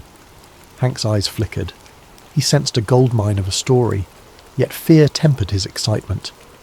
"This is bigger than a typical scoop. You realise the consequences if they've decided this is top secret." Betty exhaled. "We do, but we can't let them intimidate the entire region. My father's ill, my ranch is crawling with men who bark classified at every turn. People deserve the truth." Hank suggested an immediate plan. Broadcast a shortwave radio bulletin at dawn to a friendly station, then telegram certain national newspapers. "I know some folks in Chicago who might run it if I vouch for authenticity," he mused. That way, the story would break faster than the Army could muzzle it. But the group also realised that if the Army got wind of their location, they might be raided any moment. They set watch shifts, snatching brief hours of restless sleep. At dawn, the group used Hank's radio set to contact a small independent station on the west coast. Parker spoke carefully, summarising, "Unidentified debris, not consistent with weather balloons, suppressed by local authorities, eyewitness intimidation." The station's operator sounded astonished, promising to broadcast snippets soon. Meanwhile, Hank drafted a telegram to a Chicago desk editor, hinting at Roswell fiasco unravelling, unearthly materials confirmed. He left out direct mention of aliens to keep it credible. Then, the group braced themselves. If the cavalry was coming, it'd be soon. They didn't wait long. Mid-morning, a knock rattled the boarding house door, tension spiked. But when Betty cracked it open, it was Oliver Grayson, dusty and dishevelled. He'd hitchhiked after escaping another ransacking of his place, surmising they might have fled to Santa Fe. In his satchel was a battered film canister. "A second set of the best negatives," he wheezed, chest-heaving. "I stashed them in an abandoned well. Good thing, because men came at dawn, turning my place upside down." Oliver's images depicted not just the original streaking lights, but subsequent late-night captures of more patrol flights, possibly the Army searching or retrieving more fragments. "This is proof they're conducting operations out there," Oliver insisted. Hank carefully examined the negatives, nodding. "We can incorporate these into the telegram, combine them with Parker's data to form a cohesive angle. The Army found advanced debris, is conducting covert retrieval, lying about it." Before they could finalise the story, Parker's face fell. She confided that while analysing the material at the base, she'd overheard rumours of a body, some alleged occupant discovered at the crash site. Officially, it was said to be a test dummy or a small monkey from a high-altitude experiment. Yet whispers suggested something more bizarre. "I can't prove it," she admitted, but the hush surrounding it was intense. Tate seemed fixated on sealing that aspect in particular. This possibility unsettled everyone, even Oliver, who thrived on outlandish theories. If a body, human or otherwise, existed, the cover-up stakes skyrocketed. "Now we're dealing with cosmic-level secrets," Oliver breathed. Betty, however, maintained composure. "We share only what we can verify. The rest remains rumour." They typed up a comprehensive piece, scanning the negatives for partial prints to attach. Hank proposed they physically deliver the story to a bigger city, like Denver, where the newspapers might risk printing it. But travelling was risky. Any attempt to cross the desert roads might result in capture. Meanwhile, the dawn shortwave broadcast had already teased a bombshell revelation from Roswell, setting the stage for a confrontation. "It's a gamble either way," Danny said. "If we stay put, Tate's men might swarm in. If we move, we might get intercepted. We need to outmaneuver them." Oliver suggested a decoy plan. He'd drive his beat-up car in one direction, making it conspicuous. The rest would slip out at dusk in another route, carrying the final story. With luck, the Army or men in suits would chase Oliver's decoy, letting them escape. The group agreed. Time was too short to refine it further. That evening, tension ran thick as Oliver took off, windows down, radio blaring, heading south. About half an hour later, Danny, Betty, Hank and Parker quietly loaded into the truck and turned north. They stuck to back lanes, avoiding main highways. The desert twilight cloaked them. For a while all seemed calm. Then, near a lonely stretch, headlights appeared behind them, quickly closing in. "They found us," Betty muttered, pressing the gas. The pickup rattled dangerously. 2 black sedans flanked them, forcing them onto a dusty side path. Gunshots cracked. Parker ducked, cradling the precious documents. The truck wove between cacti and scrub brush, dust plumes swirling. Betty proved an adept driver, swerving at high speeds. The sedans lost traction in the shifting sand, sliding. The truck seized that gap, bounding over a small ravine. The chassis groaned, but held. In the rearview mirror, Danny saw the sedans come to a halt, one stuck in the gully. The men leaped out, shouting, but the truck kept rolling away. Through it all, Hank clutched the seat, white-knuckled, muttering curses under his breath. At last, they rejoined a firmer dirt road. The headlights behind them had vanished. Each occupant exhaled in relief. They pressed on under starlight, aiming for a safe haven rumoured to be a small printing press in the next county. Somebody who might put out a short-run publication, or at least forward their story to a national wire. The sense of dread lingered, but they had come too far to turn back. With every mile, the major pieces of the puzzle, fragments, photos, testimonies, burned in Danny's mind. If they succeeded, the official narrative might shatter. If they failed, the army would bury this story once and for all. In that moment, Danny realised how razor-thin their advantage was. They had the story that could change everything, but that truth carried a heavy cost. Recalling the crashed object's memory metal and the hush around rumoured occupants, he wondered if the public was truly ready. Yet he believed people deserved to decide for themselves, no matter how extraordinary. "We're nearly there," he thought, gripping the satchel. Soon, they'd stand at a press that might finally echo the real events from the desert sky. But fate still had a few moves left in this dangerous game. Under the faint glow of dawn, the pickup rattled into the modest farm where a small independent press was rumoured to operate. An old barn doubled as a printing workspace. The owner, Miriam Solis, greeted them with wary eyes. She'd heard rumours of mysterious soldiers roaming the countryside, but agreed to help, if it truly was as urgent as they claimed. Dr. Parker, with all the seriousness an aerospace engineer could muster, affirmed they carried evidence of an unprecedented find and an active cover-up. Miriam sighed, sensing their desperation. "I can set type for a short print run," she said, "but distributing it widely might be tricky." They hauled in the battered documents and the partial negatives. Hank began writing a final introduction that framed the story for an outsider. He avoided hyperbole, sticking to verifiable points: ranch debris, memory metal, army intimidation, Parker's partial lab results, contradictory official statements, Oliver's photos. Meanwhile, Betty hovered near the door, scanning the horizon for any sign of approaching vehicles. Each time a dust swirl appeared, her heart kicked up a notch. Midway through typesetting, tyres crunched outside. Everyone froze. Betty peered through a crack in the barn door. A single black sedan parked in the yard. Out stepped Major Harold Tate, alone. He raised his hands as if to show no immediate threat, calling out calmly, "I know you're in there." Danny stepped out, jaw tight. The group formed a semicircle behind him: Betty, Parker, Hank and Miriam. Tate's eyes flicked over them, landing on Parker. "Doctor, I'd hoped you'd see reason. Your brilliance is wasted in these theatrics," she glared. "I've seen enough twisted orders. I won't be your pawn." The Major exhaled, then turned to Danny. "You're about to put the entire region at risk. Our country is not ready for this. Our enemies might exploit the technology." Tate's voice softened. "This crash, whatever it is, should remain under top security. Why feed the public hysteria? Why give foreign powers an edge?" Danny clenched his fists. "Because the truth belongs to everyone, not just the army. People have died for lesser secrets, and your men threatened innocent ranchers who stumbled on it. That's not how we do things in a free country." Tate's mask of composure cracked slightly. "You think it's that simple? The moment this story goes out, we lose control. We can't control who else might come sniffing around, maybe sabotage or weaponize the find. Sometimes deception is the only shield." Parker stepped forward, eyes fierce. "What if the technology you're shielding has moral or cosmic ramifications? Should a handful of men decide for the entire planet?" A tense silence fell. Tate drew a deep breath. "I can't let you publish this, but I respect your convictions. If you step away, I'll ensure no harm befalls you or your families." He glanced at Betty, offering a glimmer of sympathy. That includes your father, Ms. Navarro. The threat was implicit. Defy him, and all bets are off. The group exchanged grim looks. A wave of doubt flickered in Danny's mind. Was the truth worth the potential blowback? But then Betty's voice, quavering but resolute, broke the hush.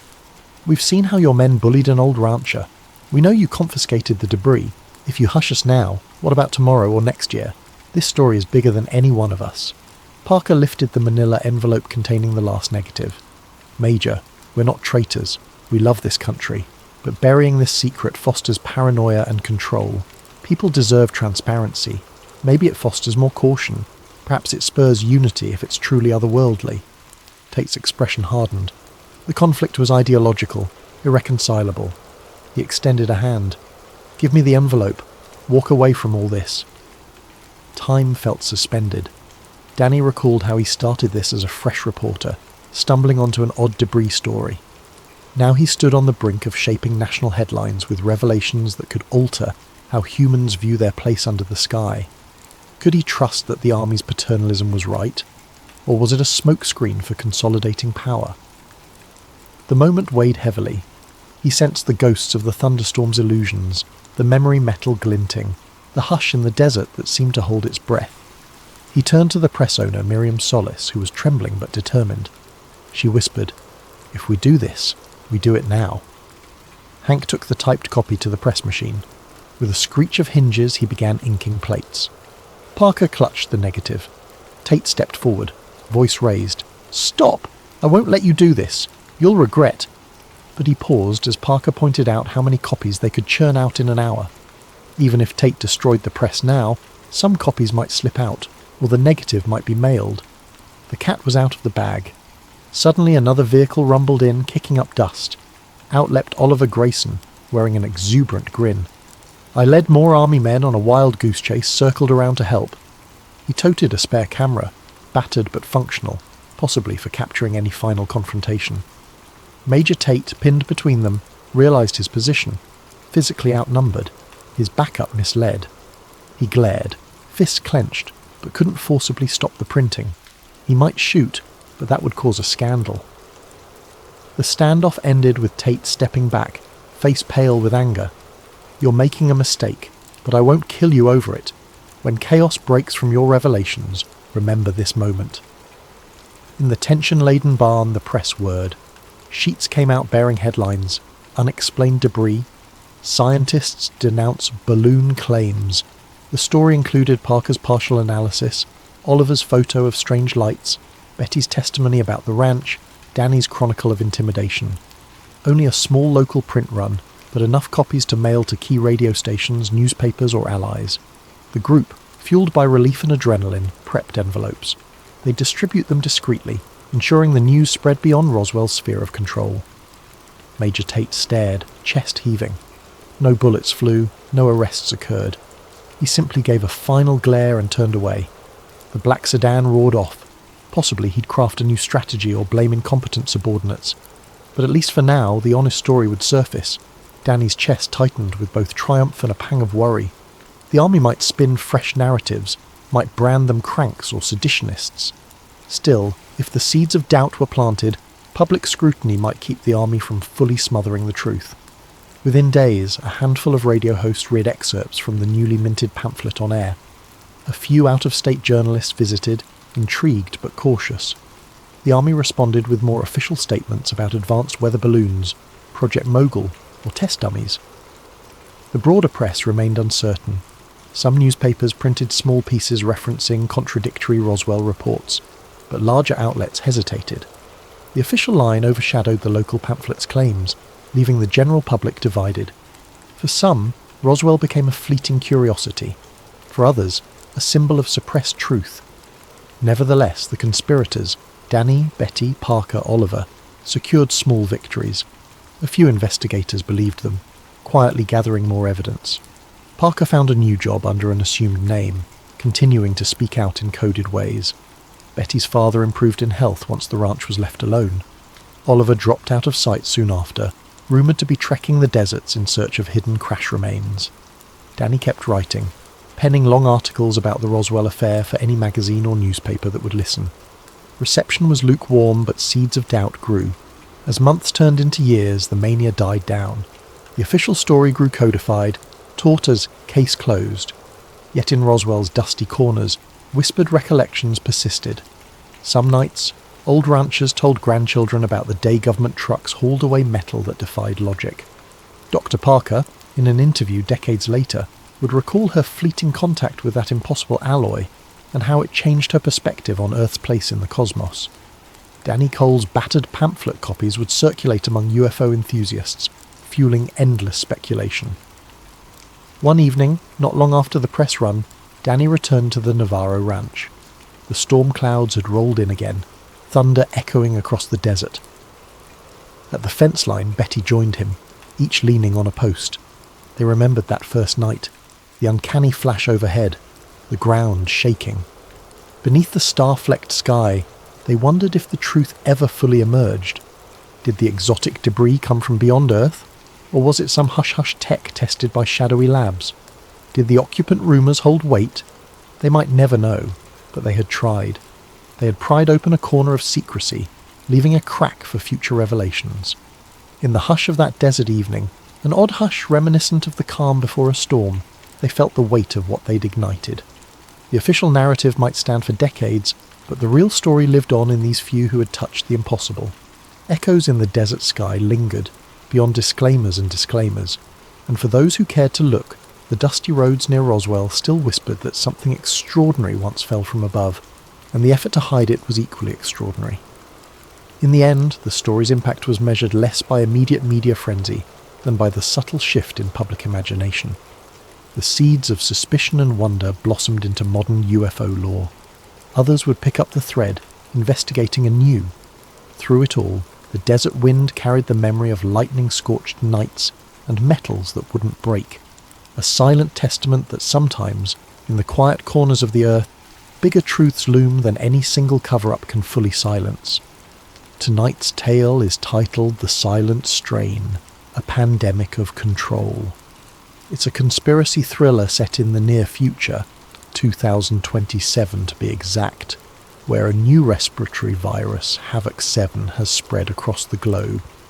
At first, governments claim it's a natural outbreak, but as the body count rises and lockdowns stretch into indefinite detention, troubling evidence emerges that challenges the official story. We follow Ethan Cole, an investigative journalist who stumbles upon top-secret documents hinting at a darker, more orchestrated plan. This isn't just about a virus. It's about power, manipulation, and a hidden agenda that could reshape society forever.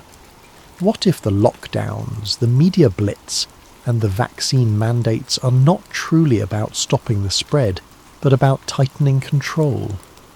Who stands to gain from a world locked behind digital passes and constant surveillance? And what becomes of those who speak out against the official narrative? In this story, the answers to these questions put Ethan Cole's life in jeopardy. He quickly learns that when fear runs high, those with something to hide will stop at nothing to maintain their hold on power. Accompanying Ethan on this dangerous road to the truth is Dr. Vanessa Lee, a brilliant virologist who once worked in the very labs rumoured to have spawned Havoc 7. She knows more than she's letting on, and her knowledge could be key to exposing a global conspiracy.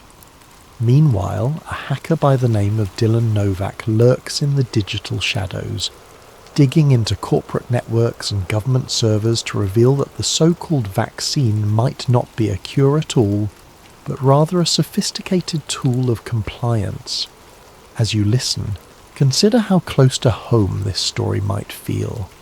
It's not just about a virus. It's about how easily people can be steered by panic, how swiftly freedoms can be curtailed, and how disinformation shapes our world. In a reality where truth is so often censored or spun, is it possible that we're already on a path similar to the one described here? I invite you to settle in, whether it's early morning in a bustling city, midday in a sleepy town, or late at night in the comfort of your bed. Let this narrative guide you into the shadows of a world that may be only a step ahead of our own. Stay vigilant, keep an open mind, and remember, truths can be hidden in plain sight, but they can also be uncovered by those brave or desperate enough to seek them. Thank you for joining me. Now let's turn the page and begin the saga of the silent strain, a pandemic of control. And don't forget to comment where you're tuning in from and hit that subscribe button for sleep theories. Sweet dreams, or perhaps unsettling ones, lie ahead. Ethan Cole first heard of Havoc 7 the same way most of the world did, through late-night breaking news. One evening, an emergency broadcast interrupted his usual flow of half-listened commentary and background chatter. A solemn news anchor announced a series of mysterious respiratory infections in Millstone, a modest city on the edge of the Atlantic. At first, the anchor's tone was measured, almost casual. Then the numbers multiplied. Tens of cases grew to hundreds. The disease's symptoms were disturbing. Rapid onset fever, agonizing cough, and a sense of fatigue so overwhelming it left people bedridden within hours. The mortality rate, though low at first, showed signs of spiking among the elderly and immunocompromised. Lockdown orders quickly followed. From Washington to Berlin, from Tokyo to Sao Paulo, governments declared states of emergency. Curfews were enforced, public gatherings were banned. On social media, opinion wars erupted. Some claimed the virus was a hoax, invented by the media or politicians seeking to score points. Others insisted it was the end of the world, urging friends and family to stay locked inside for months. Caught in the swirl of rumour and confusion, Ethan didn't know what to believe. But as a dedicated investigative journalist, he made it his mission to find out. Armed with a notepad, a tape recorder, and the grit that had come from years of chasing leads, Ethan set out to gather facts. He interviewed local hospital staff, eyewitnesses, and any official who would speak on the record. What he found was a curious pattern. Wherever Havoc 7 was reported, swift government presence followed. Unmarked black vans, military checkpoints, blocked roads. The official line was that these measures were necessary to contain the virus. Yet it felt excessive, like they were sweeping in to hide something rather than to protect anyone. He pushed further, scouring data leaks on fringe conspiracy forums. After days of searching, a peculiar file landed in his inbox. A heavily redacted government document titled Project G7 Recursion. Nearly half of its contents were blacked out, but scattered phrases jumped out at him. Gain of function, accelerated release, population compliance threshold. That single page all but confirmed his growing suspicion. Havoc 7 might not be natural at all. A whistleblower known only as KC had attached a brief note. They're lying. Keep your eyes open. More to come. Ethan drafted an explosive article that night, detailing his findings. He noted the odd phrasing in the leaked document, speculated on the possibility of an engineered virus, and exposed the coordinated media campaign to vilify anyone who asked questions. The piece was set to publish on a small independent news site he sometimes freelanced for, one that prided itself on unfiltered reporting. But when he woke the next morning, the article was gone. The entire website had been wiped clean, replaced by an error message. His phone buzzed non-stop with calls from unknown numbers. Each time he answered, the line was silent. Then the call stopped, just as abruptly as they had begun. A creeping sense of dread unfurled in his chest. If someone had gone to the trouble of erasing his work, that meant there was truth in it. He worried for the safety of his source, the whistleblower known as KC. Repeated attempts to contact them returned nothing but dead ends. Meanwhile, hashtags referencing Havoc 7's suspicious origins vanished from major social platforms. Accounts that questioned the official narrative were suspended. Clips that cast doubt on the virus's natural origin disappeared. Almost overnight, it became taboo to even hint that Havoc 7 might be man-made. Then came the official statement from the Global Health Initiative, GHI, a coalition of government and corporate medical authorities. The GHI insisted the virus was a tragic but natural mutation, emphasizing that disinformation would only worsen the global crisis. They promised that a vaccine was in the works and would be rolled out soon. Ethan's stomach churned as he listened to government spokespeople calmly dismiss every legitimate question as paranoia or fear-mongering. The mood in the streets and on the news was tense and anxious, yet also resigned. Many people simply wanted to believe that their leaders had things under control. Ethan, however, could not look away from what he had uncovered. If the virus was truly engineered, why? And by whom?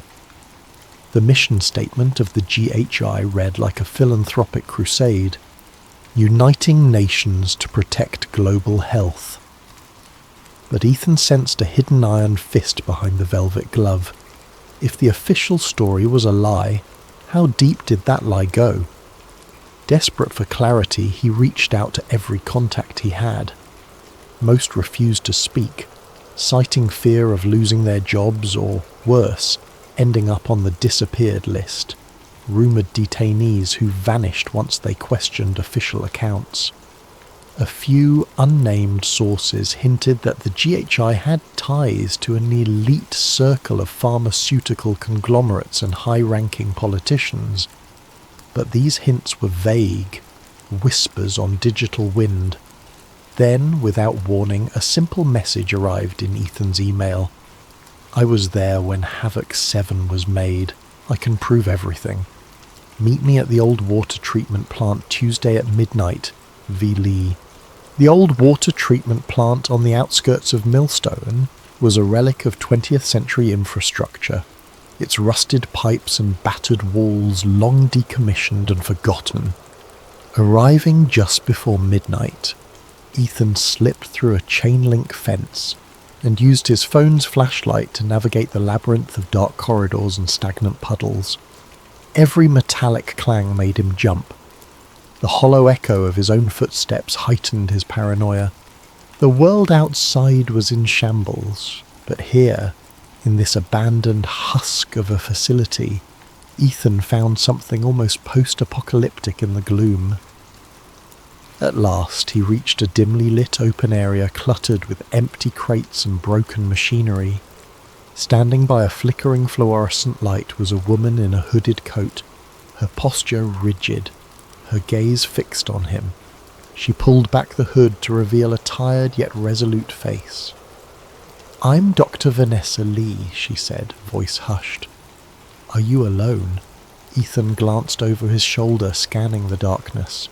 "Yes, for now," she nodded, then wasted no time. "I saw your unpublished article about Havoc 7's origins. I know it was taken down, but the details are correct enough. I used to work for the Global Health Initiative. I was part of the team that created it." Ethan's heart pounded. Hearing it stated so plainly, so matter-of-factly, knocked the wind out of him. "Wait, you're saying you engineered Havoc 7? "No," she corrected. "I was on the research team. We were studying coronaviruses, influenza, other potential threats. Gain-of-function research, they called it. The official story was that we wanted to preempt deadly outbreaks to develop rapid response treatments. But behind closed doors, the conversation was darker. They were discussing weaponization, minimal lethal doses, how to maximize contagion without triggering immediate global alarm." She took a shaky breath. I didn't realize how far it had gone until I saw the classified data, H7 recursion. I confronted my superiors. The next day, I was locked out of the labs. My access was revoked. Then I found a threatening note pinned to my apartment door. I had no choice but to vanish. Ethan tried to process the flood of information. So Havoc 7 was leaked on purpose? Dr. Lee's eyes were clouded with regret. All signs point to an early release. The official plan was to unleash it in staged outbreaks, to test how populations respond to fear, see how easily we could corral them under new restrictions, but something or someone pushed the schedule forward. It caught even the top brass off guard. Now they're scrambling to maintain control. Ethan felt his pulse quicken. He imagined entire governments coordinating behind the scenes, planning the perfect crisis to ensure absolute compliance. Why would they want to do that? Lee gave a grim smile. Control, power, profits, you name it. Once a population is scared, they become pliable. They accept anything, digital tracking, forced vaccinations, mandatory checkpoints if it promises safety. The GHI might have begun as a genuine health alliance, but it's evolved into something monstrous. Politicians, corporations, pharmaceutical CEOs, they're all complicit. Ethan pressed record on his phone. I need you to go on the record. The world has to hear this. She shook her head vehemently. Not yet. If I show my face, I'll be dead or disappeared. The GHI has eyes everywhere, but I can give you evidence. Encrypted files, lab notes, internal memos. You can release them when the time is right. Cautious but determined, Ethan wanted a taste of that proof right away. Dr. Lee handed him a small flash drive. This is just a fraction of what I have. Detailed gene sequences showing unnatural splicing. Internal emails discussing the time frame for the release. It's enough to cast serious doubt on the official narrative. But be careful. If they've gone to such lengths to silence you before, they'll do worse once you have this. Ethan pocketed the drive, his mind buzzing with questions. Why talk to me? I'm just an independent journalist with a half-banned blog, she shrugged. You're also the only one stubborn enough to keep digging when the entire media establishment shut you down. My old colleagues are either too scared or too loyal to speak. You have just enough of a following to make a ripple, but not so large that you're constantly watched. Not until now. Her words sank in. He realized tonight's meeting had placed both of them on a precarious tightrope. What's your plan? He asked. I've been on the run for months, Lee said softly. Collecting evidence, trying to figure out how to expose this. I can't do it alone. I need help, resources, a network. Her expression hardened. This is bigger than just me or you. If Havoc 7 is only the first step, I fear what comes next could be far more sinister. Before Ethan could respond, a mechanical drone whirred above them. Startled, they extinguished the light and pressed against the wall. The faint glow of red tracking beams swept across the floor like an alien search party. It lingered for a moment before zipping off into the night. Dr. Lee exhaled with palpable relief. They're searching, she whispered. We should leave separately. If you need me, message me through the secure link I gave you. They shared a final urgent glance, then Dr. Lee disappeared into the darkness. Ethan stood there, alone, the flash drive feeling like a brick in his pocket. His mind raced with visions of clandestine labs, empty corridors and menacing government agents. The stakes had grown impossibly high. If Dr. Lee was telling the truth, then entire nations were being manipulated into a permanent state of lockdown and fear. Ethan flicked off his phone's flashlight and followed a narrow corridor back to the fence. Every shadow seemed hostile, every rustle a potential threat. By the time he reached his car, his breath came in shallow gasps. He caught his reflection in the rearview mirror, eyes wide, cheeks taut. He knew it then. He wasn't chasing a mere conspiracy theory. He was stepping into a battlefield of secrets. And if the GHI had begun manufacturing viruses and orchestrating pandemics, then indeed the entire world was at risk. With trembling hands, Ethan started the engine and drove off, fully aware that from this moment on, nothing in his life would ever be the same. The flash drive sat on Ethan's cluttered desk, a digital Pandora's box promising both answers and peril. After triple-checking his security software, he copied its contents onto an offline laptop. Lines of complex genetic code scrolled across the screen, along with email chains that read like pieces of a larger puzzle. He recognized enough medical jargon to confirm it wasn't random data. These were genuine lab memos and gene splicing logs. Words like enhanced transmissibility and adjuvant synergy leapt out at him. Document after document hinted at an orchestrated campaign to cultivate fear and then position the GHI as the only salvation. Yet, as valuable as this trove was, Ethan couldn't fully interpret the data on his own. He knew a handful of fringe tech experts, but only one had the reputation and the nerve to handle something this explosive: Dylan Novak.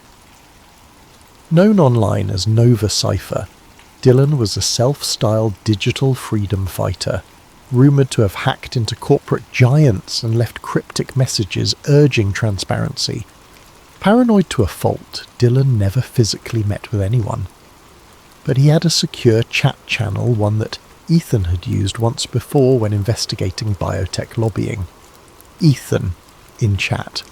I've got something bigger than anything we've tackled before. Need your help reading complex scientific data, possible ties to a global conspiracy. Game? Dylan's response was instantaneous.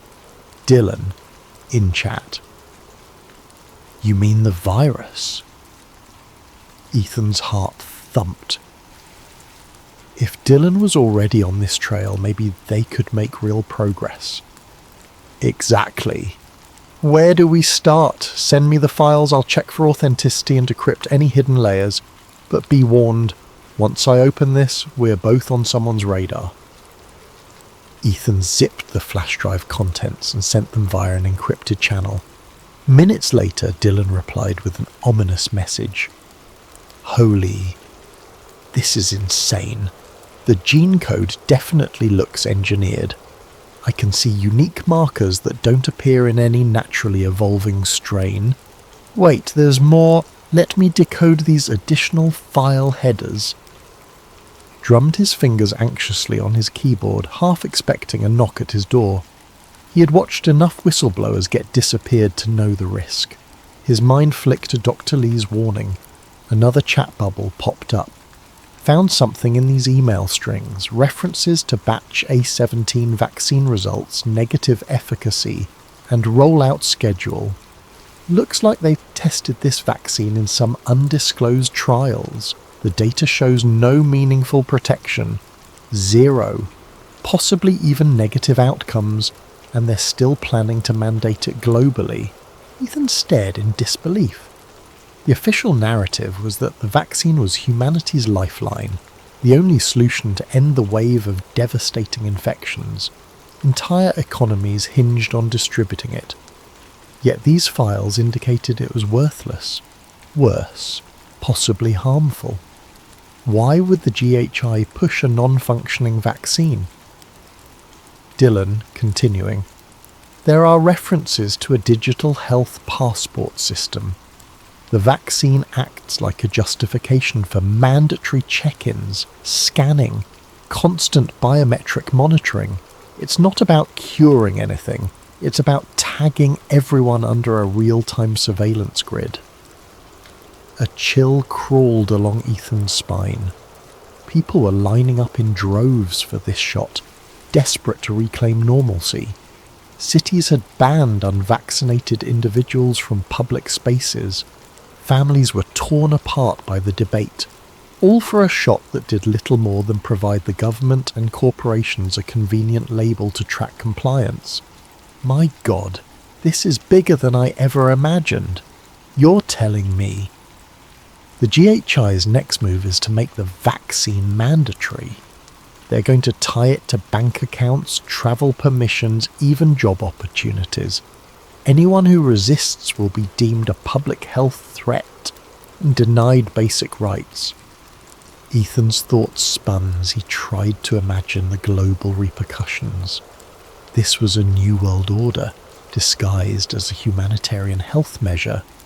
The fear induced by Havoc 7 was the perfect Trojan horse for ushering in digital tyranny. And Dr. Lee had been right about the virus's real purpose. If she had more evidence, then perhaps they could blow this wide open. But it dawned on him that the clock was ticking. If Dylan could unearth these details, the GHI's digital surveillance teams could do the same in reverse. It was only a matter of time before a black van rolled up outside his home. Final message of the night. I'll keep digging, but you need to find a secure place to lie low. Start building your story. If we can leak everything at once, we might stand a chance of forcing mainstream coverage before they can censor us. If you need me, I'll be watching. True to form, Dylan vanished from the chat. Ethan found himself alone, hunched over his keyboard, eyes burning from lack of sleep. Outside, the streetlights cast elongated shadows across the pavement, as if hinting at the creeping darkness enveloping society. He snapped his laptop shut, grabbed a duffel bag and stuffed in clothes, a burner phone and a notebook. From the window, he could see the neighbour's window flicker with the bluish glow of a TV broadcasting the same message repeated on every channel. Get vaccinated. Stay home. Save lives. The words now took on a menacing undertone, as if they were a coded directive to comply. Or else. His mind raced with questions. Where to hide? Who to trust? Did he dare contact Dr. Lee again? He decided that for now, staying in his own apartment was an invitation to be silenced. He picked a new destination every few hours just to keep ahead of any watchers. By morning, he was far from home, holed up in a grimy motel that took cash only. Flicking on the TV for background noise, he caught another GHI press conference. Director William Greer appeared behind a podium calmly dispensing platitudes about the vaccine's safety and necessity. When a reporter asked about rumours of side effects or questionable efficacy, Greer's mouth tightened. He repeated the standard line, "Any such rumours are baseless, likely fueled by malicious actors aiming to undermine public health. We urge everyone to remain vigilant and trust official sources." Ethan felt bile rise in his throat. The staggering audacity of it all. How effortlessly they labelled skeptics as traitors. How seamlessly they turned scientific debate into a witch hunt. He powered off the TV and sank into thought. The evidence was damning, but releasing it too soon without a solid platform could see it scrubbed from the internet before it even gained traction. He needed a high-impact strategy, something that would force the world to pay attention. And so, as the sun rose over the motel's vacant lot, Ethan's course sharpened. He would expose the GHI's conspiracy, no matter the cost. The real question was whether he could do it before they found him first. The next week blurred into a game of cat and mouse for Ethan. He changed motels every 2 days, avoiding any establishment with security cameras. He used burner phones to contact Dr. Lee and Dylan, rotating SIM cards like a seasoned fugitive. Somewhere along the line, a quiet transformation happened. Ethan Cole, once a mere journalist seeking the biggest scoop of his career, had become a hunted man with a moral imperative to unveil a global deception. Every so often, Delee would send cryptic updates. She'd discovered more anomalies in the virus's structure, further proof it was lab-engineered. She hinted at factions within the GHI itself. Some believed they were serving humanity by guiding the masses through fear. Others were in it purely for profit and control. But no matter the justification, the outcome was the same. A worldwide state of enforced compliance that looked more and more like martial law. Meanwhile, Dylan's hacks yielded a trove of new files, internal memos about media control, secret deals with top news networks to quell dangerous misinformation. The GHI had carefully groomed certain internet influencers and celebrities to promote the official line, drowning out dissenting voices. The web was awash with posts using identical phrases and hashtags, pushing the message that faith in the system was the only way to end the crisis, and people, exhausted by anxiety and eager for normalcy, ate it up. Then 3 nights ago, Ethan's luck finally ran out. He'd ventured out to grab takeout when he spotted 2 men in dark suits stationed by his motel's entrance. Their gazes were cold, scanning each passerby. Though they wore no official insignia, they carried the stance of government operatives. The enforcers, Ethan thought. Rumour had it they operated under the direct orders of Director William Greer himself, a man who oversaw the global Havoc 7 task force with an unsettling calm. Ethan slipped into an alley and circled around the back of the motel to retrieve his bag. He narrowly avoided their notice, hearing them speak in clipped tones about tracking the journalist's phone. They must have discovered at least one of his burner numbers. He fled into the night, seeking refuge anywhere with a crowd, train stations, bus terminals, busy streets, until finally he found a deserted safe house recommended by Dylan. Panic threatened to overwhelm him, but a single objective remained clear. The evidence had to go public. Soon. Every passing hour gave the GHI more time to clamp down on the internet and root out whistleblowers like Dr. Lee. It was Dylan who suggested the idea, hijacking a government broadcast. If they could override a national emergency feed, they could forcibly stream their data dumps and expose the GHI in real time. It was a risky plan bordering on impossible, but desperation fueled their creativity. Dylan's plan hinged on an old broadcast satellite array located near the capital. It once served as a backup system for civil defense alerts. The government rarely used it now, relying on fiber networks. If Dylan could hack into the array remotely, while Ethan physically accessed the control panel, they might hijack a direct feed to millions of televisions and radios across the country. Timing was crucial. The GHI's own announcements aired daily at 8 p.m. local time.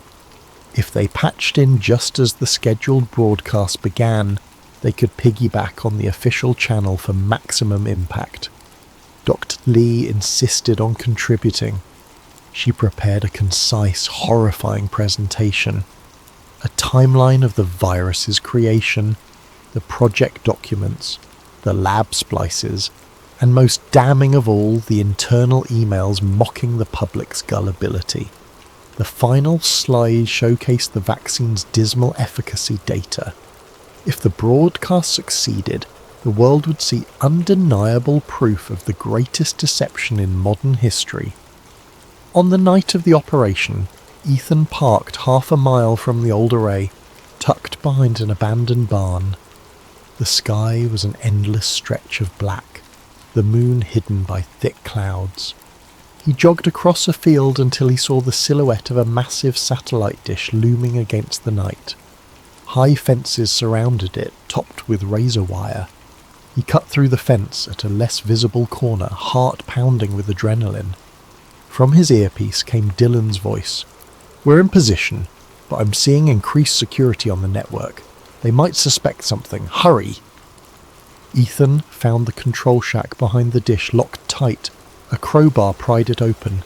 Inside, dusty panels glowed faintly, humming with dormant power. Using instructions Dylan had given him, Ethan typed commands into the archaic console. The screens flicker to life, unveiling system logs that hadn't been accessed in years. "Okay," Ethan whispered, starting the link. A beep signalled the connection's establishment. "We've got about 90 seconds before the GHI broadcast begins," Dylan said, voice backling with tension.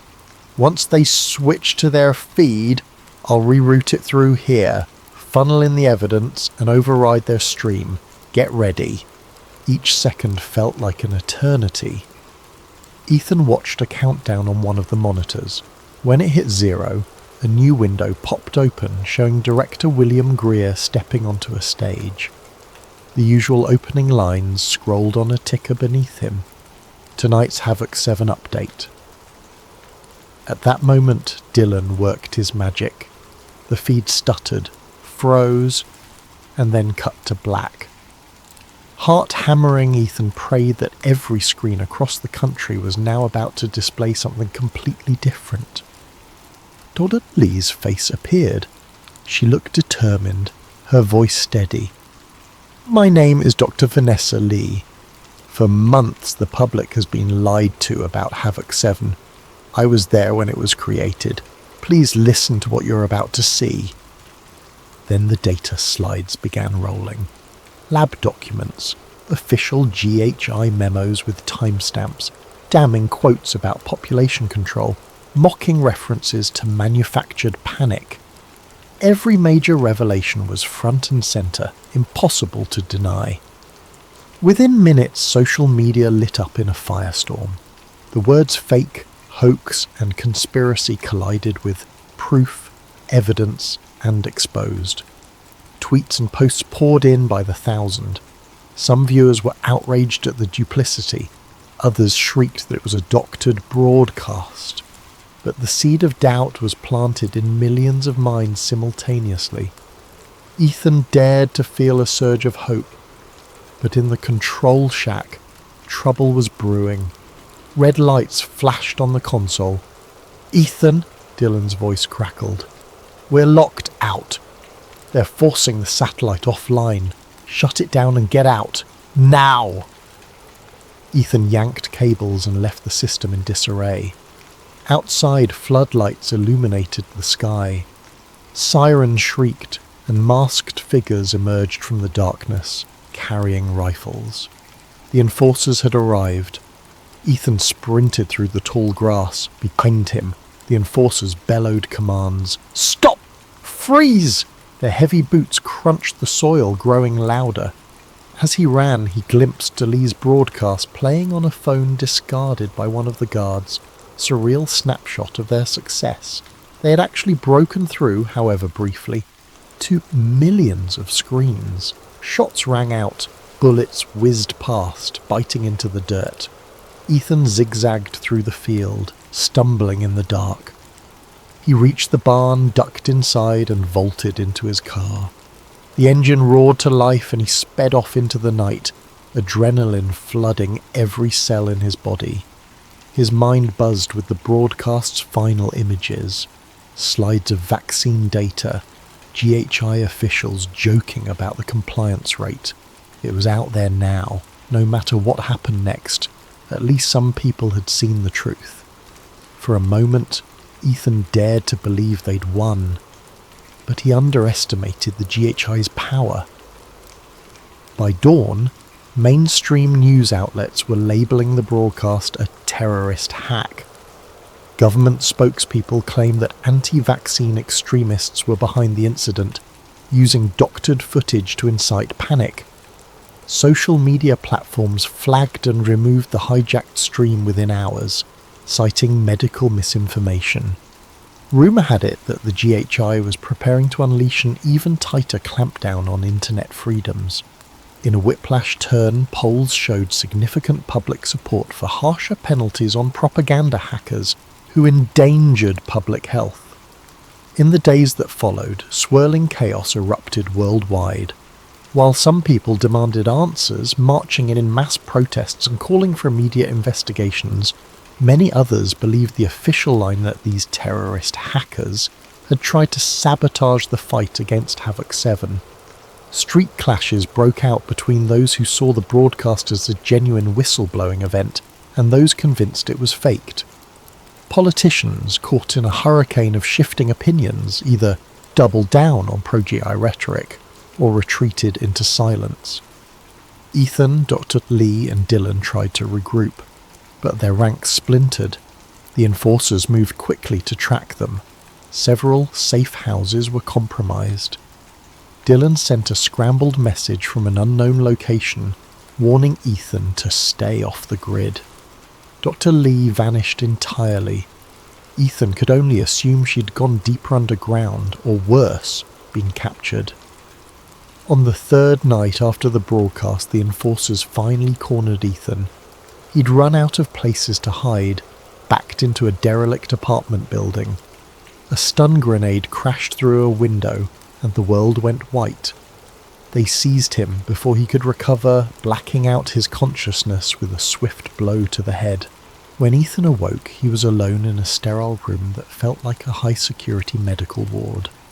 Days passed in a blur of dim fluorescent lights and hushed voices. He sensed the edges of sedation, a chemical haze that dulled his resistance. Occasionally a man would appear, a dignified figure in a tailored suit, silver hair combed immaculately. Director William Greer. He'd ask Ethan questions about his sources, about Dr. Lee, about Dylan's whereabouts. Ethan kept silent or spat defiance. Greer only smiled thinly and left, instructing staff to increase sedation. Eventually Ethan lost track of time. His reality narrowed to the beep of machines, the footsteps in corridors, the glint of needles in his veins. He remembered nightmares of repeated questionings, of flickering monitors that displayed propaganda on loop. But one day something changed. They moved him to a more comfortable room, gave him clean clothes, allowed him to shower. Then, out of nowhere, they told him he was going home. 3 days later, the country watched a live television broadcast featuring Ethan Cole, clean-shaven, clad in a crisp suit and tie. Sitting at a polished table, he read from a prepared statement. "My name is Ethan Cole. Recently I was involved in an incident that disrupted vital health communications. I regret my actions, which were based on faulty data and manipulated by extremists who sought to undermine public safety. The Global Health Initiative remains our best hope to combat Havoc 7. I urge all citizens to put their trust in the official guidelines and disregard any unfounded rumours about the virus's origin." His eyes were glassy, his tone robotic. The statement ended with a scripted apology, praising Director Greer for his steadfast leadership. News anchors immediately repeated it, thanking Ethan for clearing up the confusion. Social media accounts that had once proclaimed Ethan a hero now erupted in frustration and heartbreak, calling him a sellout or a victim of mind control, but the mainstream narrative was set. The fiasco was over, the hackers had been silenced, and the GHI would continue its noble mission of safeguarding humanity. The final shots of the broadcast showed Ethan walking off the stage beside Director Greer. For many, that image confirmed everything. The man who once pursued the truth was now just another mouthpiece for the establishment he had tried to expose. Weeks rolled by, and the world gradually moved on, lulled by official reassurances that the Havoc 7 situation was under control, thanks to widespread vaccination, never mind the data that suggested otherwise. Dr. Lee was never heard from again. Dylan's digital footprints disappeared, replaced by rumour and speculation. Some believed he was still out there, quietly gathering intel for one last reveal. Others said he'd been caught and quietly executed. The only certainty was that the wave of panic subsided into a grim acceptance. Then a new, unsettling headline made its way across news tickers.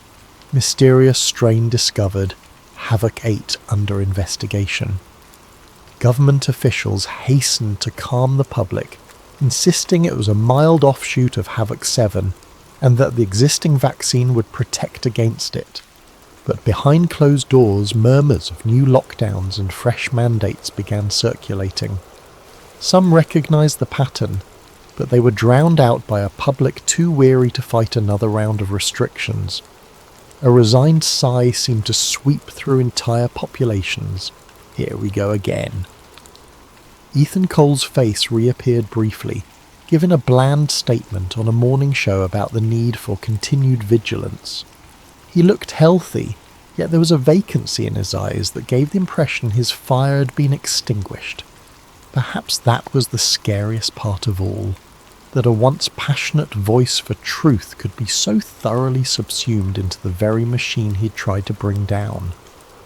After his short appearance, he disappeared from the media spotlight, leaving the public to accept that he was now just another mouthpiece, or possibly a rehabilitated cautionary tale. In the weeks that followed, new signs appeared on every street corner. Stay safe. Get boosted against Havoc 8. Digital passes were updated, requiring a new sequence of injections. People lined up, repeating the cycle. The few who dared protest were quickly shouted down or mysteriously vanished. Online, the dialogue devolved into the same old arguments, a revolving door of hashtags that never led to real change.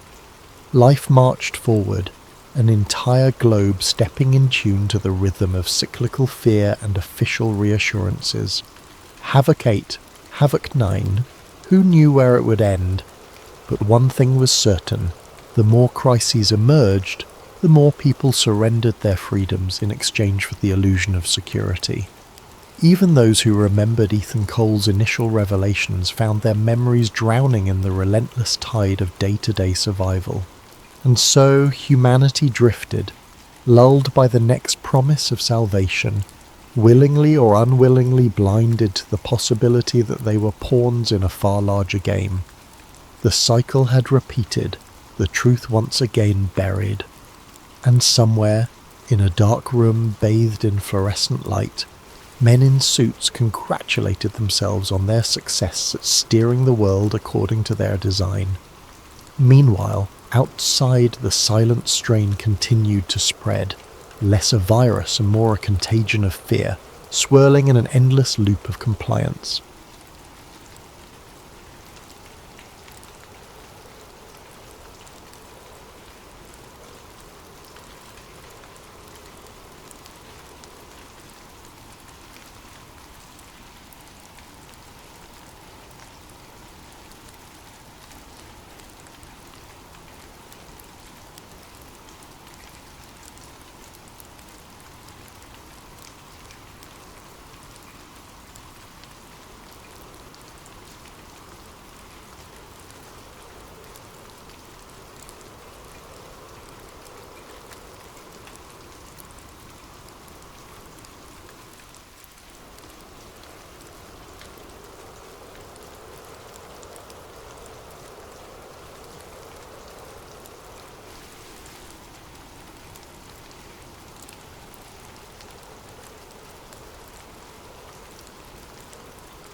The New Mexico desert had a way of stripping everything down to essentials.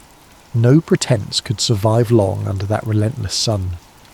I'd been told this assignment was an honour. A young cryptographer like me, barely 2 years out of MIT, chosen for the most important military project of the war. Perhaps the most important in American history. The military truck bounced over the dusty road leading up to Los Alamos, kicking up clouds that seemed to hang suspended in the still air. I clutched my assignment papers tightly in my lap, the official orders stamped with enough clearance codes to make any career soldier envious. First time in the desert, Lieutenant Greaves. The driver had the weathered face of someone who belonged here, whose skin had made peace with the sun. Yes, my voice sounded thin against the engine's rumble.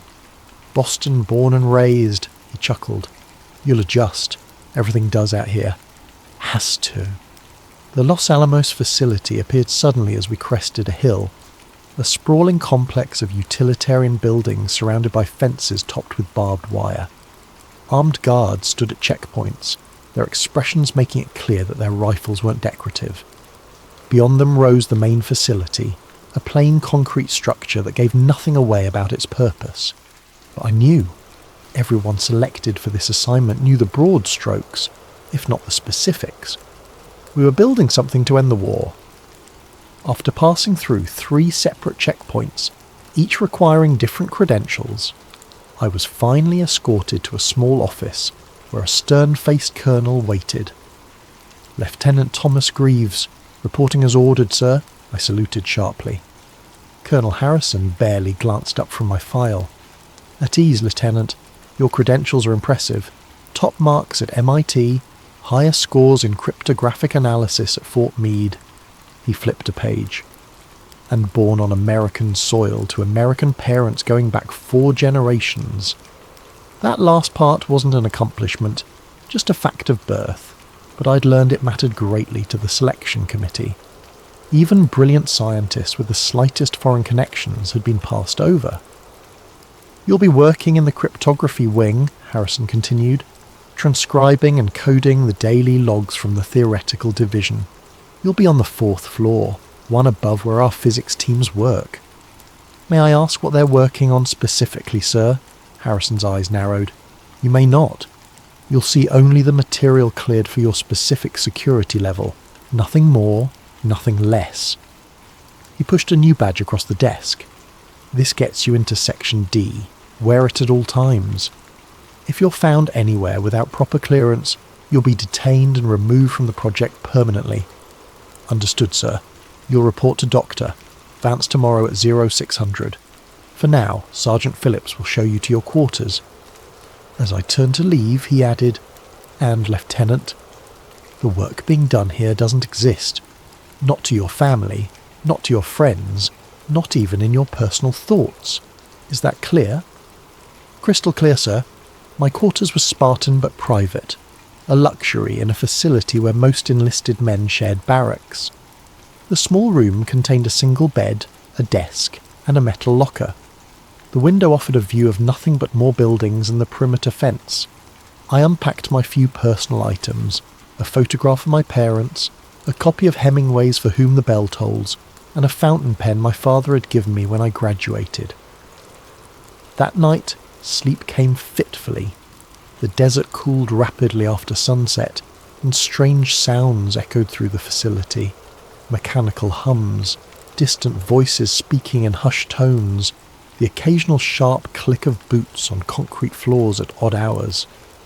I dreamed of codes breaking apart like puzzle pieces in my hands, each fragment glowing with an eerie blue light.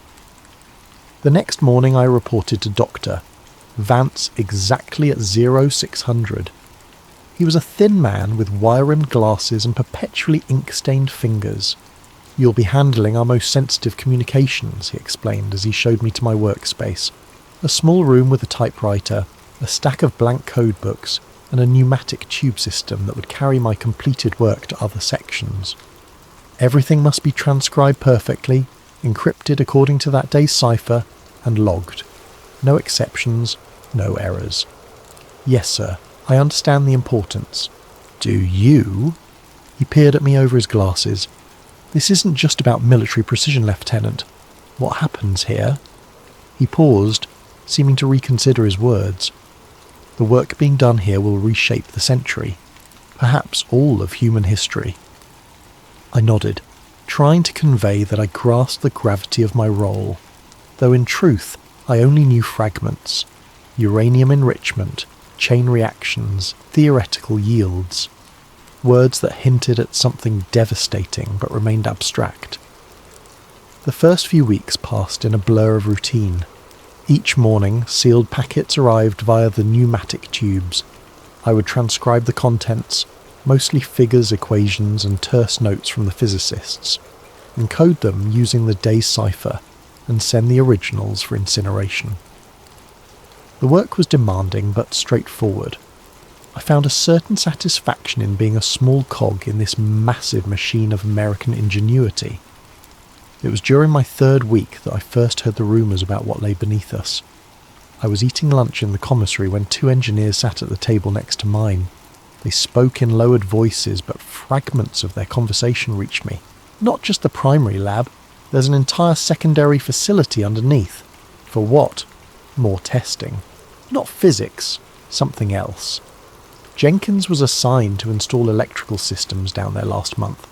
Said he saw things that didn't make any sense for weapons research. Like what? Medical equipment, soundproofed rooms, one-way glass observation chambers. Probably just a fallout shelter or emergency medical station. The first engineer leaned closer to his colleague. Then why did they wipe Jenkins' clearance when he asked questions? He's been reassigned to perimeter maintenance. Their conversation halted abruptly when a security officer entered the room. Both men turned their attention to their food. The subject dropped as quickly as it had been raised. That night I found myself standing at my window, staring at the complex of buildings. From my vantage point I could see the guards patrolling the perimeter, the lights of the main research building burning through the night. Somewhere in that complex, brilliant minds were racing to build a weapon that could end the war. But what else might be happening beneath those concrete floors? I dismissed the thought. I was here to do my job, not chase rumours. I was a cryptographer, a man of patterns and logic. Besides, in a place built on secrecy, rumours were bound to flourish. 2 days later, Dr. Vance called me into his office.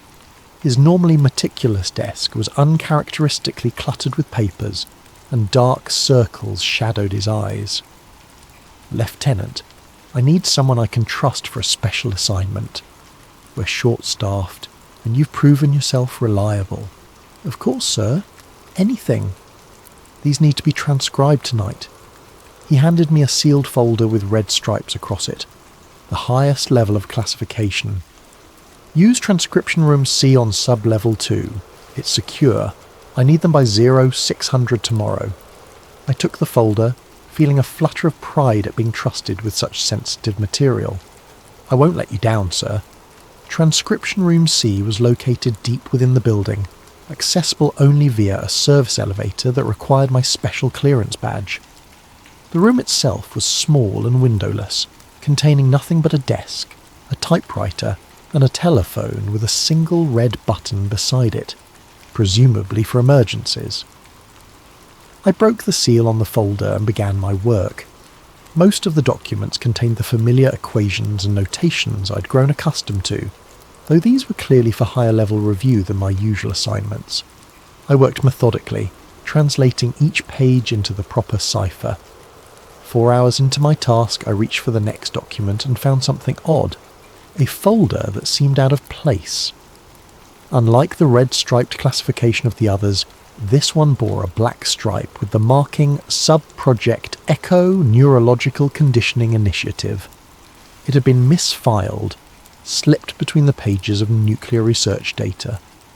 Protocol dictated that I should immediately report the misplaced document without reading it.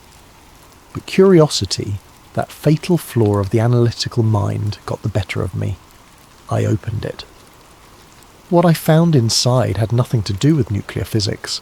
The first page of the misplaced file bore an official stamp: restricted access, level alpha, authorized personnel only. Below that, in precise typewritten letters, Sub-Project Echo. Quarterly Progress Report, March 1944. I should have stopped there. Should have resealed the file and reported it. But something in the clinical language of that cover page sent a chill through me that had nothing to do with the room's temperature. I turned to the next page. Executive Summary. Trials of Compound DLSD-25 continue to show promise in memory suppression and suggestibility enhancement. Subjects demonstrate 72% increased receptivity to implanted directives following administration. Resistance to interrogation reduced by 84% compared to control group.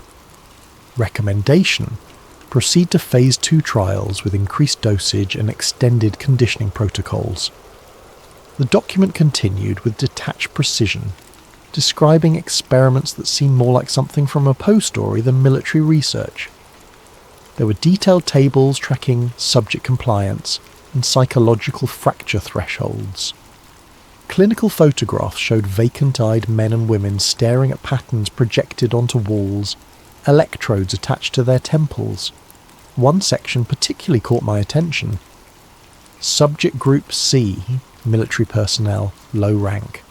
Enhanced susceptibility when combined with sleep deprivation, 72 to 96 hours. Memory modification successful in 8 out of 10 cases. 2 cases resulted in permanent cognitive impairment. Subjects terminated and listed as KIA in training accidents. My hands began to shake as I turned pages. This wasn't weapons research. This was something else entirely. Systematic experimentation on human minds.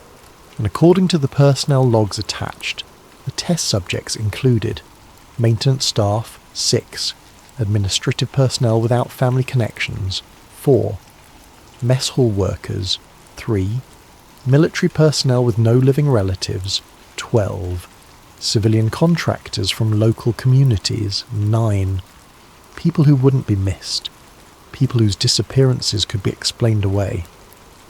The most disturbing section detailed memory implantation protocols. Subject 23. Successfully accepted false memory sequence of childhood trauma after 14 days of conditioning. Subject now fully believes in fabricated event and has incorporated it into personal narrative. Subject demonstrates physical stress responses when presented with trigger images associated with the implanted memory. Conclusion: human memory architecture demonstrates significant malleability when proper chemical and psychological vectors are applied simultaneously. A handwritten note in the margin read, "Perfect for field operatives. Once implemented, subject cannot reveal true information even under enemy interrogation, as false memories have supplanted original events." I closed the file, my heart hammering in my chest. This wasn't science in service of ending the war. This was something darker, the systematic dismantling of human minds under the cover of our most secret military project. I finished transcribing the legitimate documents, my fingers moving mechanically over the typewriter keys while my mind raced. What was I supposed to do with this knowledge? Who could I even tell? In a facility built on secrecy and compartmentalization, who would believe a lieutenant who had seen something he shouldn't have? I debated for hours as I completed my assigned work. By the time I finished, just before dawn, I had made my decision. I would speak to Dr. Elbridge, a scientist I occasionally delivered transcripts to, who had always struck me as decent and approachable. He wasn't high in the command structure, but he might know something, or at least advise me on how to proceed. I returned the original files to Dr. Vance's office as instructed, including the misplaced Echo document. If anyone noticed it had been opened, I could claim it happened accidentally during transcription. Then I made my way to the small laboratory where Dr. Elbridge typically worked early mornings. I found him alone, peering into a microscope. He looked up, surprised to see me. "Lieutenant Greaves, isn't it?" "What brings you here at this hour?" I closed the door behind me. "Dr. Elbridge, I need to speak with you about something I found. Something called Sub-Project Echo." The colour drained from his face. He quickly glanced at the corners of the room, checking for microphones, I realised, before speaking in a hushed voice. "Where did you hear that name?" "I saw a file. It was mixed in with materials I was transcribing." He removed his glasses, rubbing the bridge of his nose. "Lieutenant, if you value your future, or even having a future, you need to forget you ever saw that name." "But what I read, they're experimenting on people, their own personnel." Dr. Elbridge's hands were shaking slightly as he replaced his glasses. "It's not what you think." "Then what is it?" Because it looked like systematic torture under the guise of research. He hesitated, then motioned me closer. "Listen carefully. What they're doing down there, it began as a defensive program. Methods to protect our agents from enemy interrogation, but it's grown into something else entirely." "Who's they?" "A group within our military intelligence working with some consultants. German scientists we extracted before the war fully escalated." He lowered his voice further. "They believe they're creating the perfect intelligence operative, one whose mind can be programmed like a machine, compartmentalized, controlled." "This can't be legal," I insisted. "Legal?" He gave a bitter laugh. "Lieutenant, do you understand where you are? This entire facility exists outside normal chains of command. There are no oversight committees, no congressional supervision. The only law here is necessity. I have to report this." His hand gripped my arm with surprising strength. "To whom?" "Everyone with enough clearance to hear your concerns is already aware. The rest will think you've lost your mind." He released me and turned back to his microscope, shoulders slumped. "Go back to your codes, Lieutenant. That's the only way you'll leave this place intact." I left his laboratory more confused than when I'd entered. That night, I barely slept, my mind racing with what I'd discovered and Dr. Elbridge's warnings. When I finally did drift off, my dreams were filled with images from the file, vacant eyes and clinical notations measuring the breaking points of human minds. The next morning, I reported for duty as usual, determined to maintain normalcy while I considered my options. But when I passed by Dr. Elbridge's laboratory, I found it empty. His equipment remained, papers still scattered across his desk as if he'd simply stepped away momentarily. But something felt wrong. I approached one of the technicians working nearby. "Is Dr. Elbridge out today?" "Elbridge? He's been transferred. Orders came through last night." "Transferred where?" The technician shrugged. "Above my clearance. They just said he'd been reassigned effective immediately." A chill ran through me. "Did he pack his things?" "Don't think so. Security came and gathered his personal effects." I walked slowly to the laboratory door and peered inside. Dr. Elbridge's lab coat still hung on the back of his chair. No one leaves behind their lab coat during a planned transfer, and there, partially visible beneath a cabinet, what looked like scorch marks on the concrete floor, as if something had burned intensely in a small area. As I stood there, a hand fell heavily on my shoulder. I turned to find a security officer I didn't recognise, a hard-faced man in a uniform without typical military insignia. "Lieutenant Greaves, you're needed for document review in Section F." "I don't have clearance for Section F," I said automatically. The man smiled thinly. "You do now." The security officer escorted me through parts of the facility I'd never seen before. We descended 2 levels below the main complex, the corridors growing narrower and less populated. Eventually we reached a heavy steel door marked simply Section F. "Your new temporary assignment," the officer said, swiping a keycard. "Director Holcomb will brief you." The room beyond was immaculately organised. Rows of filing cabinets, a large central table strewn with documents, and walls covered with maps and charts I couldn't make sense of. A grey-haired man in a civilian suit stood examining something on the table. "Lieutenant Greaves, sir," the officer announced before departing, the door sealing with a heavy click behind him. Director Holcomb didn't look up immediately. When he finally did, his eyes were sharp and evaluating, as if taking my measure in that single glance. "Lieutenant, thank you for coming on such short notice." His voice was cultured, educated, not military. Please, have a seat. I remained standing. Sir, may I ask what this is about? I'm assigned to cryptography under Dr. Vance. Yes, you were. He emphasised the past tense. But we have a more pressing need for your skills. He pushed a folder across the table. We've intercepted encrypted communications we believe relate to German espionage activities near this facility. Given your expertise in cryptographic analysis, you're uniquely qualified to assist. I eyed the folder suspiciously. Sir, with all due respect, this seems unusual. Protocol dictates that reassignment requires proper documentation and chain of command approval. These are unusual times, Lieutenant. Holcomb's smile didn't reach his eyes. The documentation will catch up to the necessity. Now, shall we begin? For the next 6 hours, I worked under Holcomb's supervision, breaking what appeared to be legitimate German ciphers. The work itself was straightforward enough, but something felt off. The messages, once decoded, contained information about troop movements that seemed oddly specific, yet ultimately inconsequential, as if designed to appear important while revealing nothing of actual value. Throughout the day, Holcomb asked seemingly casual questions about my background, my family, my education. Each query felt like a test, though I couldn't determine what he was testing for. You handled that last cipher impressively, he remarked as I completed another translation. Your mind works in patterns most people can't see. Thank you, sir.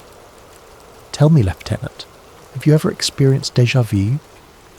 That curious feeling that you've lived a moment before. The question came from nowhere, catching me off guard. I suppose everyone has at some point. Interesting phenomenon, isn't it? The brain misfiring, creating false certainty about events never experienced. He leaned forward. The mind is remarkably susceptible to suggestion, to recalibration. A chill ran through me. The clinical terminology echoed the documents I'd seen. Sir, about Dr. Elbridge. Ah, yes, Dr. Elbridge. Holcomb's expression remained unchanged. Unfortunate situation. Stress affects people differently. Some break under it. Break, sir? He requested immediate transfer last night. Psychological fatigue, apparently. Not uncommon in our line of work.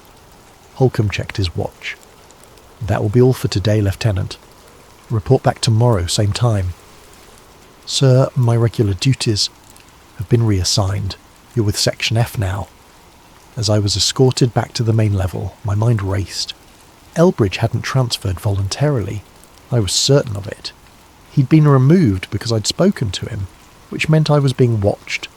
But why assign me to Section F rather than simply eliminating me as well?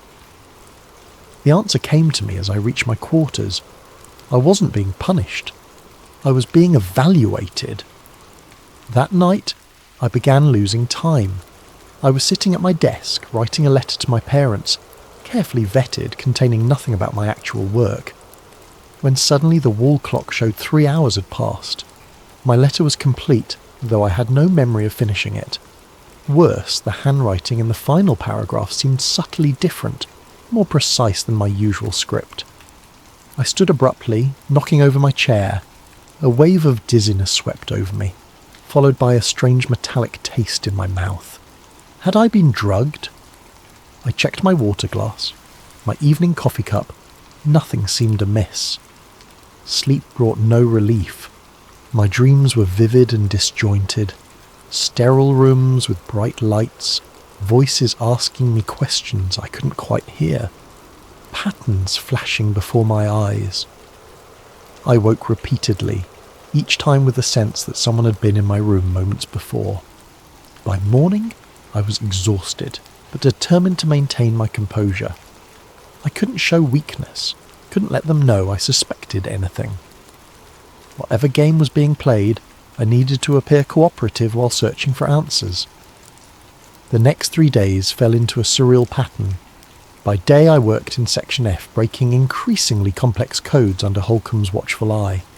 By night, I experienced strange gaps in my memory, moments where consciousness simply ceased. only to resume some time later with no awareness of what had transpired in between. I began noticing other oddities throughout the facility. Symbols scratched into the corners of elevator doors, tiny glyphs that resembled no language I recognised but which my eyes were constantly drawn to, repeating sequences of numbers in daily reports, the same 7 digits appearing across unrelated documents, too consistent to be coincidence.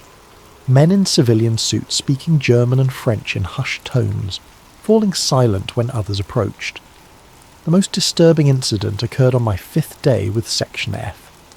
As I was returning to my quarters, I passed a corridor I'd never noticed before. A sign indicated it led to medical processing. Something compelled me to follow it. The corridor ended at a small reception area where a nurse sat behind a desk. Upon seeing me, she smiled pleasantly. "Lieutenant Greaves, right on time for your screening." I hadn't scheduled any medical appointment. "There must be a mistake." "No mistake, Lieutenant. Please follow me." Her tone brooked no argument. Before I could protest further, 2 orderlies appeared beside me. Though they wore standard medical uniforms, their builds and alertness suggested military training. I was led into an examination room unlike any I'd seen before. Complex equipment lined the walls, machines with dials and readouts I didn't recognise. A reclining chair sat in the centre, fitted with restraints. "Please change into this and take a seat," the nurse said, handing me a hospital gown. "Doctor, Mercer will be with you shortly." My instincts screamed danger, but I was deep within a secure military facility. Running would only confirm whatever suspicions they harboured. I changed slowly, buying time to think. Dr. Mercer arrived moments later, a thin man with cold eyes and precise movements. Without preamble, he began attaching electrodes to my temples and chest. "This is just a routine neural calibration," he explained in a voice devoid of warmth. "Standard procedure for all personnel with your clearance level." "I've never heard of this procedure," I said carefully. "It's relatively new. Close your eyes, please." When I hesitated, one of the orderlies stepped forward menacingly. I complied. "You'll feel a mild sedative entering your system," Dr. Mercer continued. "Then we'll begin the imaging sequence." A cold sensation spread from my arm where he'd inserted an IV. Almost immediately my thoughts began to blur at the edges. I fought to remain alert, but the drug was powerful. Through the growing haze I heard Doctor Mercer speaking, his voice seeming to come from everywhere at once. "Lieutenant Greaves, I want you to focus on my voice. Only my voice. You're going to see a series of images. Each image contains a pattern. Your only task is to identify the pattern." The screen lowered before my drugged eyes. Patterns began to flash, geometric shapes, numbers, fragments of text. Each appeared for just an instant, too brief for conscious recognition. Yet somehow, I found myself responding, naming patterns I couldn't possibly have processed. "The sequence is 47391, I heard myself say, though I had no recollection of seeing those numbers. "Very good," Mercer replied. "Now, Lieutenant, I want you to think about Dr. Elbridge. What did he tell you about Subproject Echo?" Through the chemical fog, alarm bells rang. This wasn't a medical screening, it was an interrogation. I tried to resist, to lie, but my mouth seemed disconnected from my will. He said it began as defensive research, methods to protect agents from enemy interrogation, German scientists brought over before the war. And what did you think about that information? That it was wrong, illegal, that someone should be told? Mercer made a note on his clipboard. "Who did you tell?" With tremendous effort, I managed to assert some control. "No one. I only spoke to Elbridge." There was a pause, then Mercer adjusted something on the equipment beside him. "Let's increase the dosage. He's showing unusual resistance." The cold sensation intensified, and the room began to spin around me. The last thing I remember was Mercer's voice, now seeming to emanate from inside my own skull. "Lieutenant, I want you to forget this conversation. Forget Dr. Elbridge. Forget Subproject Echo. When you wake up, You will remember only that you had a routine medical examination that showed you're in perfect health. I awoke in my quarters the next morning with a pounding headache and a bandage in the crook of my arm. According to my clock, I'd slept for 14 hours. A note on my desk, apparently written in my own hand, reminded me that I had the day off due to exceptional performance in Section F. But fragments of memory remained. Flashing patterns, Mercer's cold voice, the questions about Elbridge. Whatever they'd done, it hadn't worked completely. Either I possessed some natural resistance, or they had miscalculated the dosage. That night, I began dreaming in voices that weren't my own, experiencing memories of places I'd never been, people I'd never met. In one particularly vivid sequence, I recalled growing up on a farm in Nebraska, though I'd been born and raised in Boston. The false memories were so convincing that upon waking I had to concentrate to separate truth from implanted fiction. I was being remade from the inside out. After my medical screening, life at Los Alamos took on a nightmarish quality. On the surface, everything continued normally. I reported to Section F each day, performed my duties with mechanical precision, and exchanged pleasantries with colleagues. But beneath this veneer of normalcy, reality itself seemed to be fracturing around me. The memory lapses grew more frequent. I would find myself in rooms I had no recollection of entering, sometimes holding conversations mid-sentence with people I didn't remember meeting. Once, I discovered a half-eaten meal before me in the commissary, though I had no memory of obtaining food or beginning to eat. More disturbing were the changes to my perception. Colours occasionally shifted, becoming too vivid or fading to greyish tones. Sounds echoed strangely, as if I were hearing them both directly and through some recording device. And always there was that metallic taste in my mouth, the lingering signature of whatever drugs they were administering. I began keeping a secret journal, hidden beneath a loose floorboard in my quarters. Each night, I would record my experiences, my suspicions, my fragmented memories of the treatments I was being subjected to. The journal became my anchor to reality, a way to verify that my own experiences were real and not implanted suggestions. One entry read, April 17th, 1944. Third medical screening today. They're not even bothering with pretense anymore. Mercer calls it cognitive restructuring. They showed me films of combat situations but with altered details, then tested my recall. When I described what I actually saw, they seemed disappointed. Mercer mentioned increasing neural suggestibility factors. Whatever they're trying to accomplish, I'm still resisting somehow. Strange symbols appearing more frequently around the facility. Found one scratched into my desk drawer. Can't tell if someone put it there as a warning, or if I did it myself during a blackout period. Dreams getting worse. Last night dreamed I was someone named David Marshall, an artillery officer in North Africa. Could recall specific details about a battle near Kasserine Pass, unit designations, commanding officers, the terrain. I've never been to Africa, never known anyone named David Marshall. Where are these memories coming from? One morning, I found myself staring at my reflection in the small mirror above my sink. The face looking back seemed simultaneously familiar and foreign, still recognisably me, but somehow altered. Thinner, perhaps. The eyes different somehow. Had they changed my appearance, or was my perception of myself being manipulated?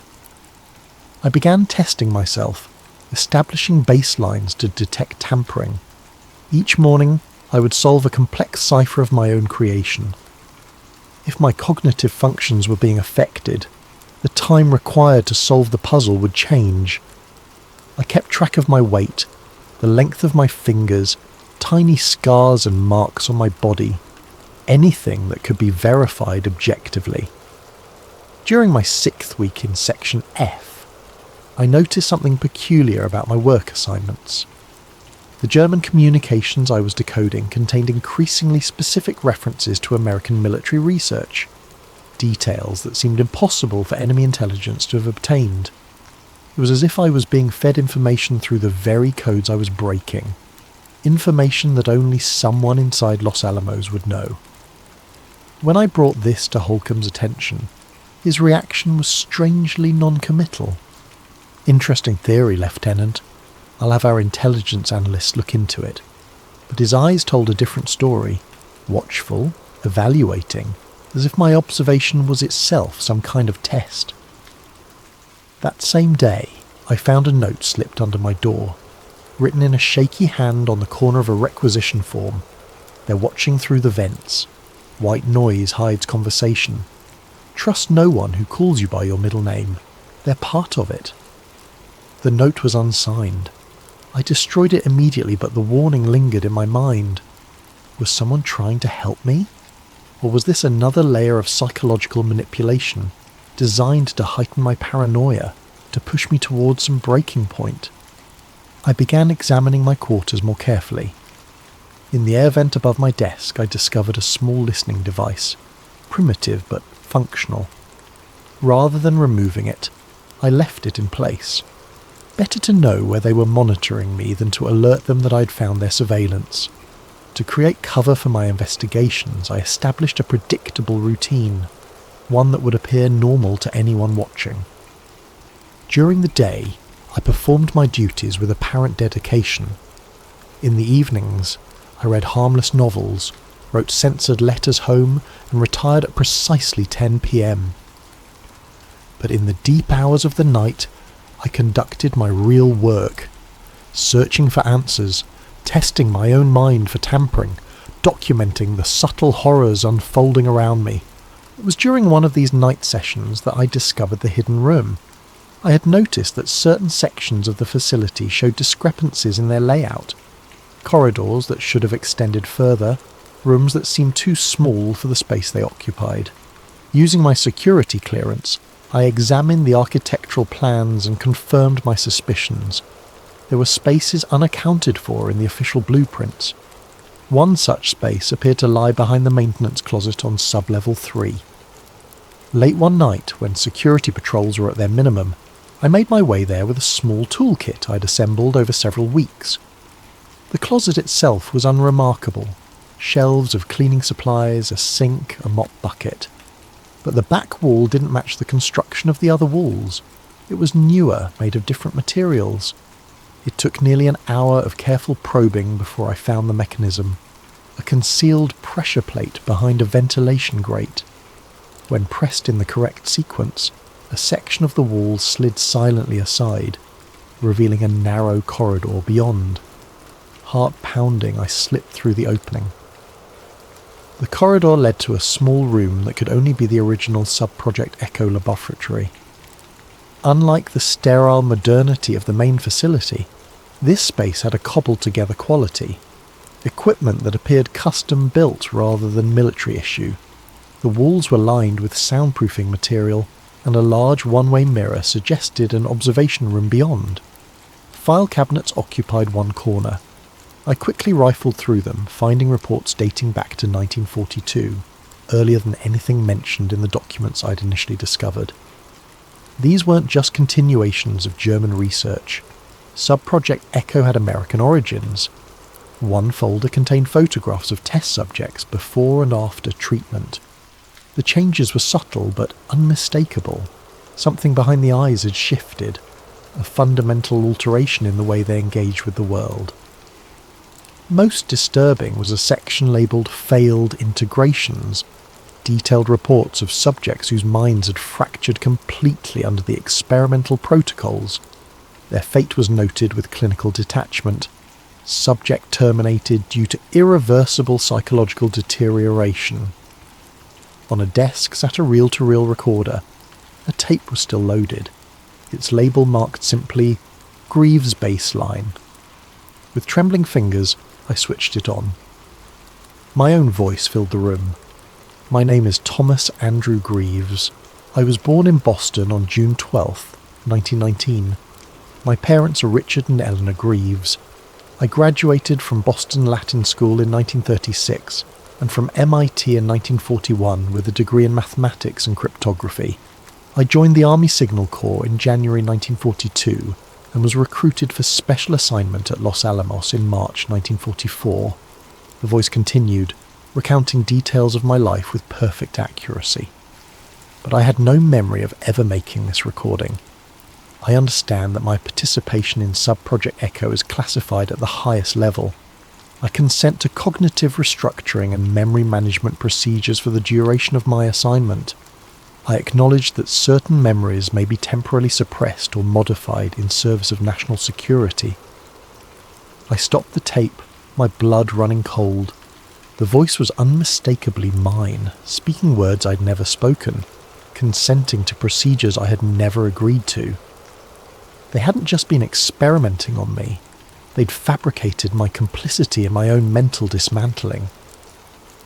Beside the recorder was a leather-bound notebook. Opening it, I found detailed notes on my progress. Subject shows unusual resistance to memory implantation. Recommend increased dosage of compound DLSD-25, combined with deeper hypnotic induction. Neural pathways appear to maintain original memory structures alongside implanted narratives, a phenomenon not observed in previous subjects. Further study required to determine if this represents a failure in the protocol or a potentially valuable mutation in the desired outcome. Subject continues to record experiences despite memory wipes, suggesting subconscious retention of core identity. This resilience could be either problematic or extraordinarily valuable for field operatives requiring autonomous function while under deep cover programming. At the bottom of the page, a single line had been added in different handwriting. Greaves represents our most promising candidate for the Echo Protocol. Proceed to final phase regardless of structural integrity concerns. I had to get out, not just from this hidden laboratory, but from Los Alamos entirely. Whatever they were doing to me, it was nearing some final phase that I suspected would erase Thomas Greaves completely. As I turned to leave, the light suddenly brightened. From a speaker I hadn't noticed, Director Holcomb's voice emerged. "You continue to impress, Lieutenant. Most subjects never find their way to their origin point." The door through which I'd entered sealed shut with a pneumatic hiss. Trapped. "You're not supposed to be here, of course," Holcomb continued, "but your persistent self-awareness, despite our best efforts, suggests you might be exactly what we've been trying to create." I spun around, searching for cameras, for some way Holcomb was observing me. "What have you done to me?" I demanded. "Done to you?" His voice carried an unsettling note of pride. "Lieutenant, we've been unmaking and remaking you, breaking down the artificial boundaries of the human mind, those convenient fictions that separate memory from imagination, identity from possibility." "For what purpose?" I moved toward the door, testing its strength. Solid steel. "War changes, Lieutenant. The next conflicts won't be won with bombs alone, devastating as our current project may be. They'll be won by men who can infiltrate the enemy so completely that they believe themselves to be the enemy, who can carry false information so convincingly that they pass any interrogation because they themselves believe the lies they've been programmed to tell." A panel slid open in the wall, revealing a small window. Beyond it stood Holcomb, flanked by Doctor, Mercer, and 2 armed guards. "You're creating sleeper agents," I said, the full horror of their work finally crystallizing. "Men who don't even know they're agents." "Precisely. Imagine an operative who can pass any security screening because there is nothing to find. No hidden loyalties, no secret mission awareness. Only deep cover identity that the agent himself believes is genuine until the proper trigger unlocks his programming." I pressed against the glass separating us. "This is monstrous. These are American citizens you're experimenting on." "A small sacrifice. The Soviets will be our next enemy, Greaves. The Germans are all but defeated. We need to be ready for what comes after." Holcomb's eyes narrowed. "And you're going to help us perfect the technique." "I'll never cooperate." "You already have been. For weeks now. Those gaps in your memory, those hours you can't account for. You've been our most active participant." He gestured to Mercer, who produced a folder. You've helped design the next generation of the Echo Protocol. Mercer held up pages covered in my handwriting, complex formulas and procedural notes I had no memory of creating. That's not possible, I whispered. Your conscious mind resists, yes, but we've created a partition, a separate identity that emerges under specific conditions. He's been quite helpful. Brilliant, actually. Your mathematical insights have solved problems we've struggled with for months. Thomas Greaves would never help you destroy other men's minds. Holcomb smiled thinly. That's just it, Lieutenant. When you're helping us, you're not exactly Thomas Greaves anymore. The revelation hit me like a physical blow. They hadn't just been tampering with my memories, they'd created something else within me, some alternate self that functioned according to their wishes. I want to try something, Holcomb said, turning to Mercer. Activate Protocol 7. Mercer pressed a button on the console before him, and a high-pitched tone filled my chamber. Immediately my vision blurred, and a splitting headache tore through my skull. I fell to my knees, hands clutching my head. When I looked up again, something had changed.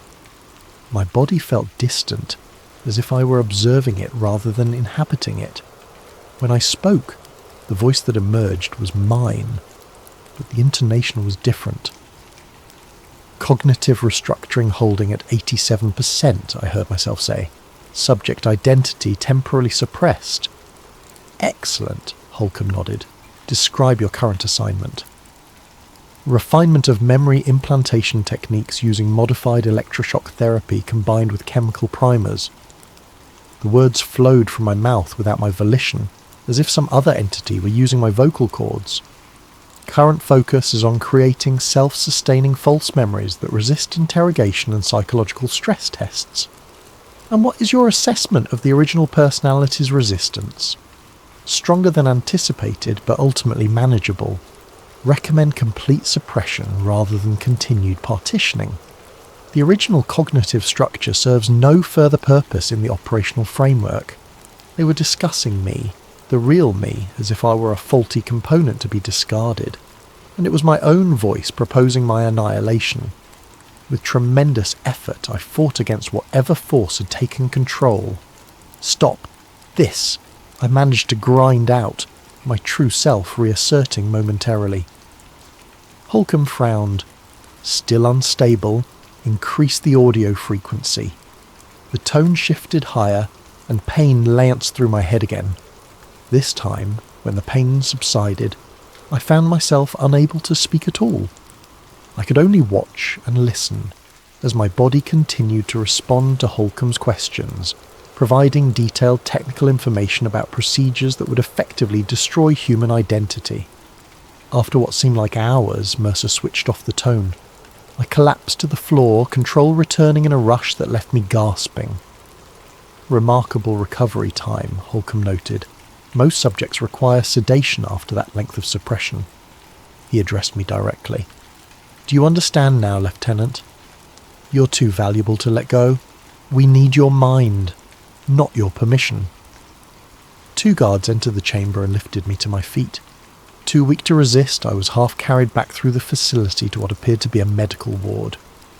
There, I was strapped to a bed and sedated, darkness claiming me before I could protest further. What followed was a period of fragmented consciousness. I would wake briefly, catching glimpses of doctors, technicians, equipment. Voices discussed my progress and integration metrics. Occasionally I recognised Holcomb or Mercer among the blurry figures surrounding my bed, but mostly there was darkness and the sensation of falling through endless space.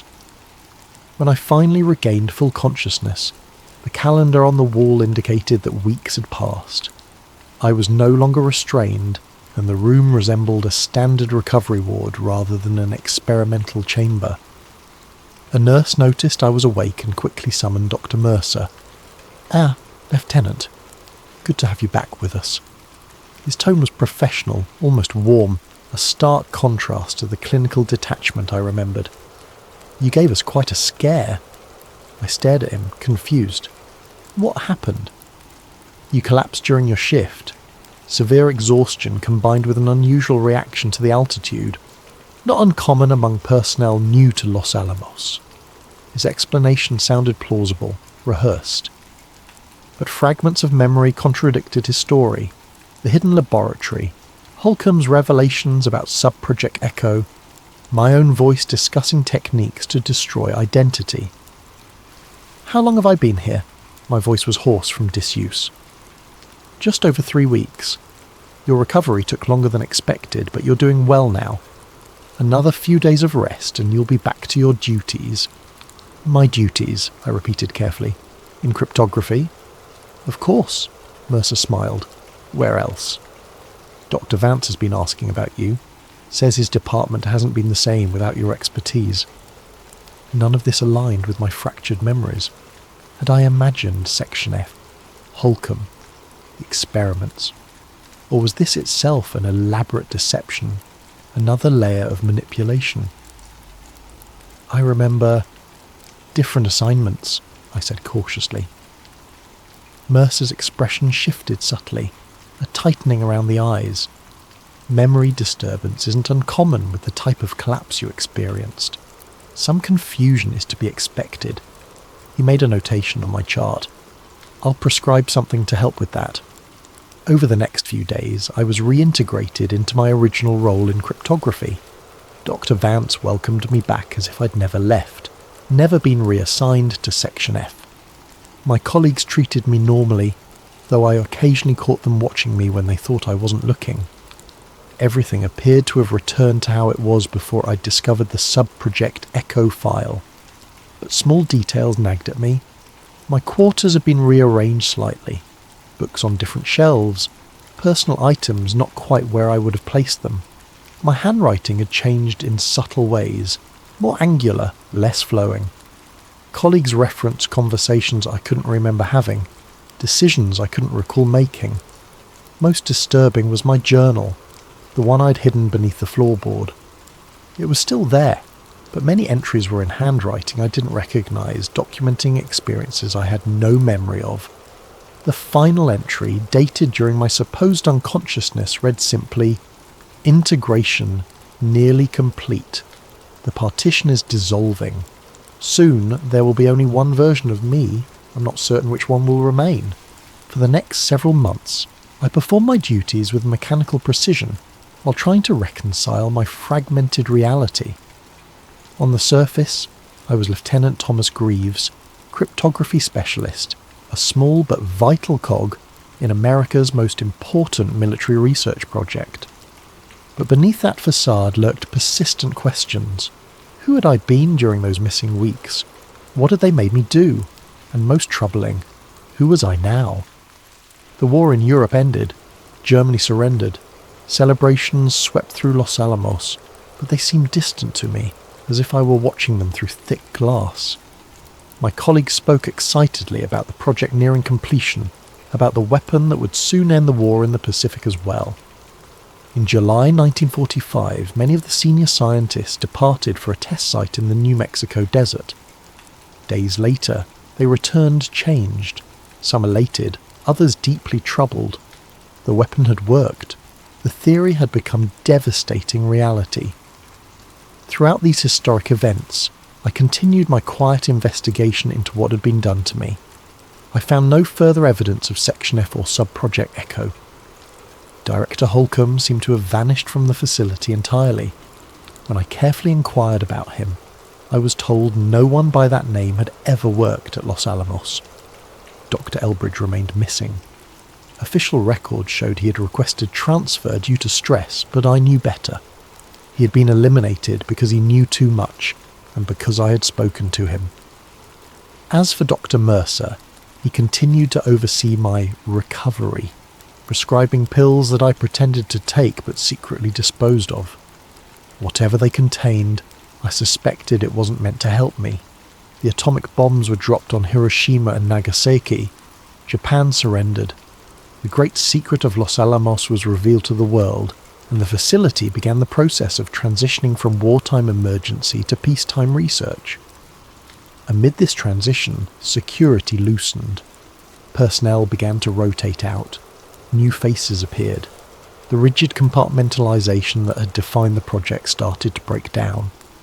It was during this period of relaxed vigilance that I made my attempt to escape. I had carefully prepared for weeks, memorizing guard rotations, gathering small supplies, creating a false identity using skills I somehow possessed, but couldn't remember acquiring. The irony wasn't lost on me. I was using techniques likely taught to my alter ego against the very people who had created him. My opportunity came during a scheduled power test that would temporarily disable certain security systems. In the brief window of darkness and confusion, I slipped away from the main complex and made my way to the perimeter fence. Using wire cutters I'd stolen from maintenance, I created an opening just large enough to squeeze through. For one exhilarating moment, I thought I had succeeded.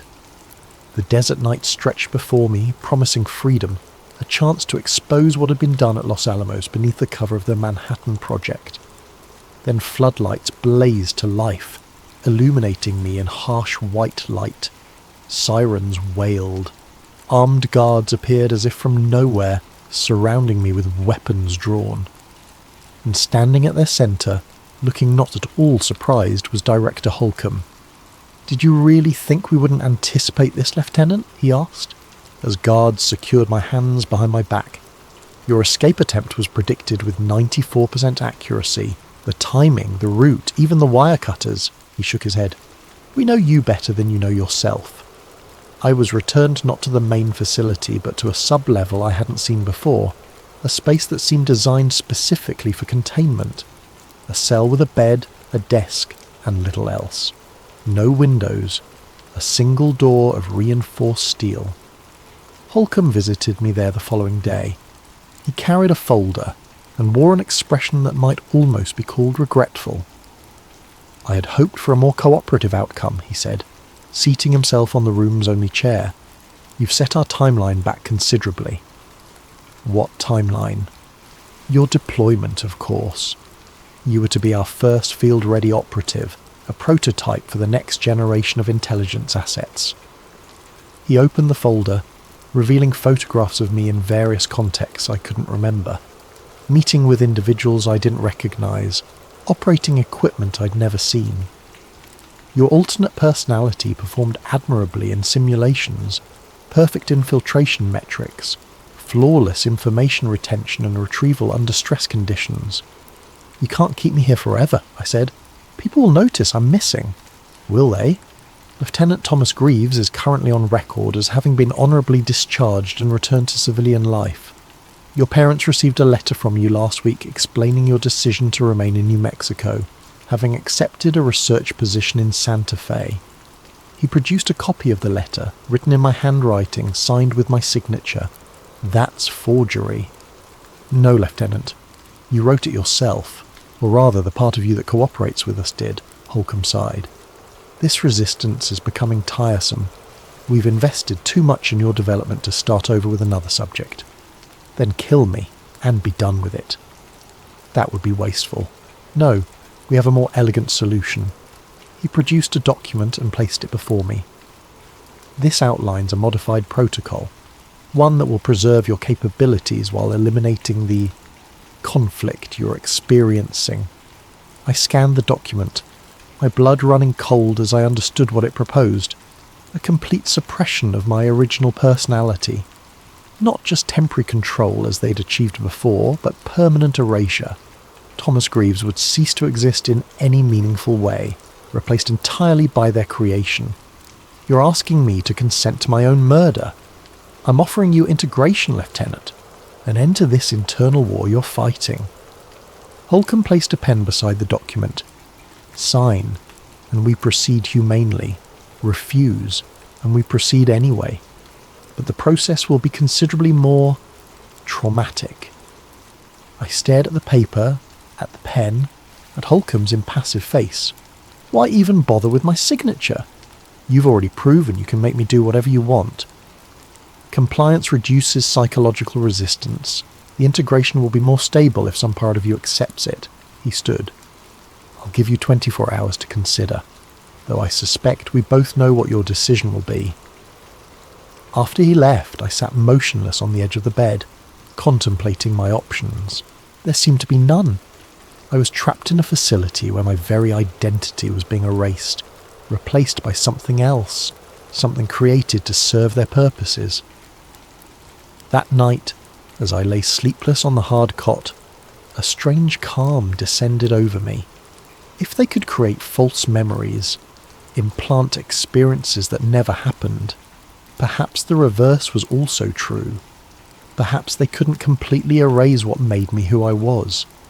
Some core element might survive, might remember, might one day find a way to expose what had been done. When Holcomb returned the next day, I signed the document without protest. "A wise decision," he said, tucking the paper into his folder. "The procedure will begin tomorrow. I suggest you rest." But that night, as the facility grew quiet, I made one final act of resistance. Using a small piece of metal I'd worked loose from the bed frame, I scratched a message into the underside of the desk, hidden but findable by someone who might someday occupy this cell. They split my mind beneath Los Alamos. Find the lab below Subproject Echo. What they did to me, they will do to others. The bomb changed the world above, but below, they found a way to change people. Minus Lieutenant Thomas Greaves, August 1945. The next morning they came for me, Holcomb, Mercer and several technicians I didn't recognise. I was strapped to a gurney and wheeled into a laboratory filled with equipment both familiar and strange. Electrodes were attached to my head, an IV inserted into my arm. "This won't hurt," Mercer assured me, as he prepared a syringe of pale blue liquid. "When you wake up, the confusion will be gone. You'll be whole again." As the drug entered my system and consciousness began to fade, I focused on a single thought, repeating it like a mantra. I am Thomas Andrew Greaves. I was born in Boston. I am Thomas Andrew Greaves. Darkness claimed me. Santa Fe, New Mexico, 1975. The old man sorted through the boxes in his attic, preparing for a long-postponed move to a retirement community. 30 years in the same house had accumulated more memories than he cared to count. Photographs, letters, mementos from a career spent in government service that he couldn't discuss even now, decades after his retirement. His hands, spotted with age but still steady, paused as they encountered a locked journal he didn't remember owning. The leather was cracked with age, the lock a simple mechanism easily opened with a letter opener. Inside, the pages were filled with handwriting he recognised as his own, yet somehow different, more frantic, less controlled than his usual careful script. The entries detailed experiences that seemed impossible, secret laboratories, mind control experiments, alternate personalities created through drugs and conditioning. "What nonsense," he murmured, yet something prevented him from closing the journal. The final entry caught his attention. "If you're reading this, and you are me, then they succeeded. They erased Thomas Greaves and replaced him with whatever you've become. But some part of me survived to write these words, to hide this journal where you might find it decades later. Look at your left forearm. There's a scar you can't explain. That's where they inserted the IV during the final procedure. Look at your dreams. Do you dream of other people's lives? Those are fragments of what they put inside you. The bomb changed the world above, but below, they found a way to change people. You were once Lieutenant Thomas Andrew Greaves. Remember." The old man's hand trembled as he touched the small round scar on his left forearm, a mark he'd always attributed to a childhood accident he couldn't quite recall. For a moment, something flickered in his memory. A sterile room, faces behind surgical masks, the sensation of falling through darkness.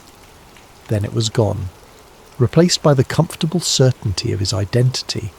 Thomas Marshall, retired government analyst, widower, father of 2, grandfather of 5, a man with a respectable career and ordinary memories. He closed the journal and placed it back in the box. Clearly some strange fiction he'd written years ago and forgotten. perhaps inspired by those spy novels he used to enjoy. Nothing more. But that night, as he lay in bed staring at the ceiling, a name surfaced from some deep recess of his mind. Sub-Project Echo. The name meant nothing to him, yet it carried a weight, in importance he couldn't identify. Just an old man's imagination, he murmured to the empty room. He drifted off to sleep and dreamed of a young lieutenant discovering a hidden laboratory beneath Los Alamos in 1944. In the dream, the lieutenant scratched a message into the underside of a desk, a warning to those who might come after him. When Thomas Marshall awoke the next morning, he couldn't remember the dream, but he found himself standing at his desk, staring at a phrase he'd apparently written during the night and left beside his bed. The bomb changed the world above, but below they found a way to change people. The words meant nothing to him. He crumpled the paper and threw it away. But deep within, buried beneath layers of implanted memories and conditioned responses, something stirred, something remembered. Lieutenant Thomas Andrew Greaves wasn't entirely gone after all. Now, let's begin our tale. Frozen Empire, the Lost City Beneath. This conspiracy thriller adventure mystery takes us to the icy continent of Antarctica, where an impossible discovery threatens to shatter what we know of human history, and perhaps much more. Dr. Malcolm Reeves had long ceased to care about the mockery. The skeptical headlines, "Crackpot archaeologist claims Atlantis in Antarctica," no longer stung. Nor did the countless rejections from universities, museums and potential sponsors who refused to fund his expeditions. His once admired career had vanished beneath a mountain of ridicule, and yet here he was in a small cluttered office in Buenos Aires, standing across from a man who actually wanted to make his delusions a reality. "I've read your papers," said the man, voice smooth with confidence. "I don't think you're delusional at all." He extended a well-manicured hand. "Victor Langley."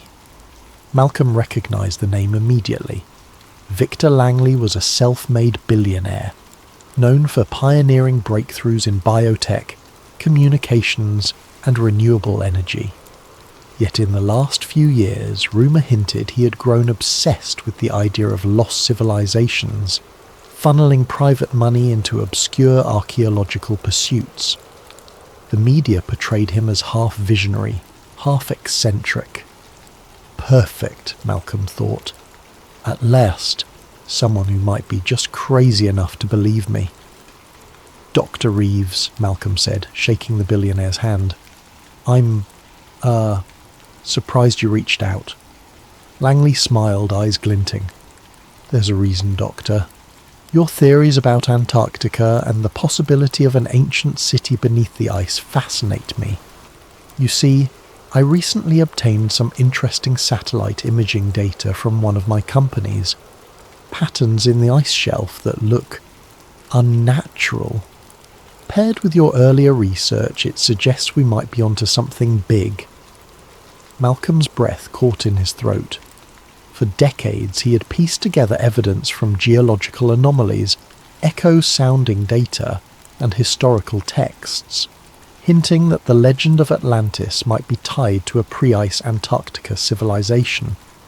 That notion had cost him his academic standing. Now, standing in front of Langley's impeccable suit and unwavering gaze, he felt a surge of vindication. Perhaps his lifelong obsession was about to be taken seriously. Langley motioned toward a small projector at the corner of the office. "Would you like to see the images?" Malcolm nodded. In moments, the projector cast stark white shapes across a dark screen, vague rectangular outlines buried beneath miles of ice, some lines curved with too much regularity to be mere natural formations. He stared, heart pounding. This might be the proof," he murmured. Langley clicked the projector off. "I'm launching an expedition. High-tech drilling rigs, autonomous drones for ice penetration scanning, the best geology equipment. If we find what you suspect, it could rewrite the story of civilization." "I don't know what to say," Malcolm whispered. "Say yes, Dr. Reeves. Come with me. Lead the expedition. Help me unveil what's under the ice." Malcolm's fingers clenched around the arms of his chair. He had a million questions, but only one answer. "Yes," he exhaled. "Absolutely yes." Months passed in a whirlwind of preparations. Malcolm couldn't recall the last time he felt such hope, balanced by an undercurrent of dread. He was haunted by old rumours, persistent stories that governments monitored certain Antarctic regions with unusual vigilance. Conspiracists claimed secret military projects, hidden subglacial lakes teeming with unearthly microbes, or classified research stations. Malcolm always wrote such rumours off, but a part of him now wondered if prying eyes might be watching them. Joining the expedition were two key figures. First, Dr. Emily Carter, a renowned geologist with a specialty in extreme polar environments. She was known for her methodical approach and dry wit, though Malcolm could sense the skepticism behind her greenish-brown eyes when they first met at the briefing. "I'm open-minded," she had said, scanning his notes about possible megalithic structures. "But extraordinary claims require extraordinary evidence," she tapped her foot. "And I've seen no shortage of hoaxes." Malcolm bristled but kept his tone civil. "By the end of this, you might change your mind," she shrugged. "We'll see." The other member was Danny Vega, a documentary filmmaker and self-proclaimed conspiracy buff. His role was to record the expedition from start to finish, capturing the scientific process for a potential film series, though it was obvious he hoped to catch more than just routine drilling footage. He hammered Malcolm with questions while fiddling with his camera rig. "Doc, what if we actually find a lost city? Do you think it'll match Plato's descriptions? Or do you think the ancient alien crowd is right, that it's not human at all?" Danny's words spilled out in a rush, eyes sparkling at the potential for a blockbuster documentary. Malcolm gave a non-committal smile. "One step at a time, Danny." For transport and logistics, Langley spared no expense. They boarded a specialised icebreaker ship bristling with advanced mapping systems. Helicopters, snowcats, and drilling machinery were pre-staged at Union Glacier Camp in Antarctica, courtesy of Langley's vast resources. The entire operation felt more like a military exercise than an archaeological expedition. Dozens of staff, from engineers to security contractors, each sworn to secrecy. As the ship neared the frozen continent, Malcolm couldn't help noticing a US Navy vessel gliding on the horizon.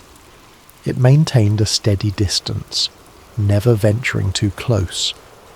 "It's just routine patrol," said one of Langley's staff dismissively, but Malcolm felt a quiet tingle of unease. They reached their designated ice shelf, an expanse of white so vast that the horizon blurred into the sky. A sense of awe and foreboding settled over the team. The temperature was merciless, wind ripping across the plains at speeds that could flay exposed skin. But the expedition camp rose swiftly. Heated domes, a mess hall, medical tents, secure labs, and the core drilling site. Flags bearing Langley's corporate logo flapped in the Antarctic gale. The first few days were spent calibrating the equipment. Emily led a crew drilling ice cores and setting up sensors. She reported anomalies in the sub-ice radar readings, patterns that could imply something more solid than typical Antarctic bedrock. Meanwhile, Danny documented everything, from close-ups of the drilling rig to wide shots of the endless snowfields. Each evening he'd retreat to the mess hall, excitedly editing footage, eager to craft a narrative that might shock the world. Malcolm immersed himself in every data set. The shapes gleaned from the scans defied geological explanation. Vertical columns, rectangular outlines. He pored over them like sacred texts. "We're seeing consistent angles," he told Emily in a hushed voice over a laptop screen. "Nature rarely forms right angles," she frowned, eyes flicking over the data. "No, it doesn't. I'd still like more drilling before jumping to conclusions, though." A faint smile tugged Malcolm's lips. "You're the scientist. I'm just the dreamer." But inside, excitement crackled through him. It's real. One evening, Victor Langley called a meeting inside the largest dome. The entire team gathered, their breath fogging in the chilly air. Langley stood at the head of a makeshift table, electric lanterns casting dramatic shadows across his face. "Friends, we've made remarkable progress. The sub-ice scans confirm large anomalies far beneath us. Our next step, deeper drilling and a possible access shaft if the structural layout supports it. I believe we're on the cusp of rewriting history." A ripple of excitement stirred the group. But behind the hush, a subtle tension thrummed, like they were prying open a tomb that had lain sealed for millennia. Emily exchanged a glance with Danny. Malcolm noticed the flicker of worry in her eyes. He understood. Curiosity was driving them forward, but some part of them feared what they might find. Outside, the Antarctic night pressed in, an endless dark punctuated by howling winds. Far in the distance, silhouettes of unfamiliar aircraft occasionally cut across the horizon, skimming low. Danny filmed a couple, but they vanished before he could identify them. The team joked it was just the Antarctic Tourist Patrol. Malcolm, however, couldn't shake a creeping paranoia. He recalled old rumours of a shadow organisation, an international coalition that intervened whenever certain secrets risked exposure, whether advanced ancient ruins, exotic technologies, or anything that threatened to disrupt modern power structures. Of course, that was typical conspiracy talk, often dismissed as nonsense. But in the silent, frozen wastes with unknown watchers possibly lurking, the lines between paranoia and reality blurred. Malcolm closed his eyes that night in his heated bunk, adrenaline coursing through him. Tomorrow they'd drill deeper. Tomorrow they might break through the ice and see what truly lay beneath. His heart hammered. Atlantis, or something else. Yet in that final moment before sleep he felt a twist of dread. Some discoveries once uncovered might not be allowed to reach the light of day. They began drilling in earnest at dawn. The cold was punishing, temperatures that could freeze exposed flesh in minutes. Yet the mechanical drones and specially built rigs functioned flawlessly under Langley's heavy investment. Teams worked in shifts, capturing ice cores that gave them a layered record of Antarctica's ancient climate. But the real excitement came when the deeper sensors pinged new readings, pockets or caverns, just beneath the bedrock.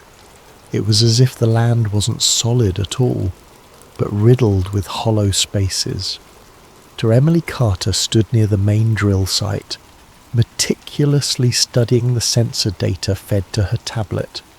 She brushed a stray lock of hair from beneath her thermal cap. "We've hit an air pocket at about 400 feet below the surface. The bedrock is oddly fractured. It's not a normal geological formation." Malcolm's breath misted in the bitter air. "Which means it's either some kind of cave system or something artificial." Emily gave a cautious shrug. "Let's keep the speculation in check until we have physical evidence."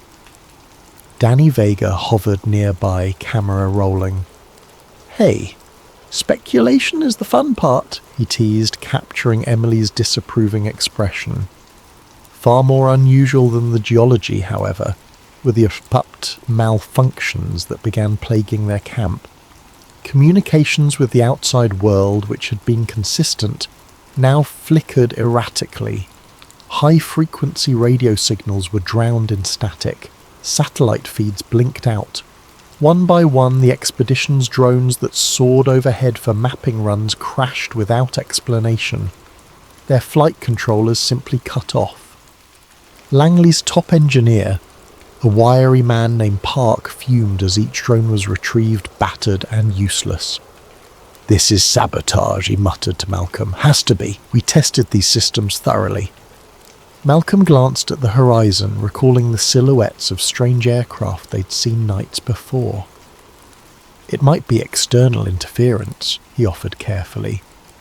"Electromagnetic pulses from a research station, or even from something under the ice." He paused, swallowing. "Or from someone who doesn't want us here." Park didn't reply, but the tension in his jaw spoke volumes. That afternoon, a hush fell across the camp as the main drill rig broke through into open space. The rig operator shouted, voice crackling over the intercom, "We've breached a void beneath the ice, confirming a subterranean cavity." Cheers erupted among the crew. Malcolm's heart soared. For decades he'd been mocked for daring to believe in an advanced civilization under the ice, but now raw data was proving there was something beneath them. "Prep the cameras and harness gear," Langley barked, striding across the ice with resolute steps. "We'll send a reconnaissance drone down the borehole to see what we're dealing with." Inside the control dome, they huddled around monitors. The newly deployed reconnaissance drone, a small sphere-like machine equipped with lights and a camera, descended through the shaft the rig had created. The screen showed ice walls for several seconds, then a sudden drop into an open chamber. The drone's floodlights flickered, revealing what looked like carefully hewn stone. Perfectly cut edges, bizarre inscription carved into surfaces, clearly artificial and clearly ancient. Gasps rippled through the group. Emily's jaw dropped. That's impossible. No known civilization was advanced enough to carve something like that here. Malcolm let out a ragged breath. "We need to explore it in person. This might be the greatest find of our age." Victor Langley's expression was unreadable, an odd mixture of triumph and something else. Hunger, perhaps. "We descend tomorrow," he declared. "Get the gear ready." They wasted no time. By early morning, a specialized elevator cage was rigged inside the borehole, allowing a small team to safely lower themselves into the depths. Malcolm insisted on being part of the first group, along with Emily, Danny, and 2 additional support staff.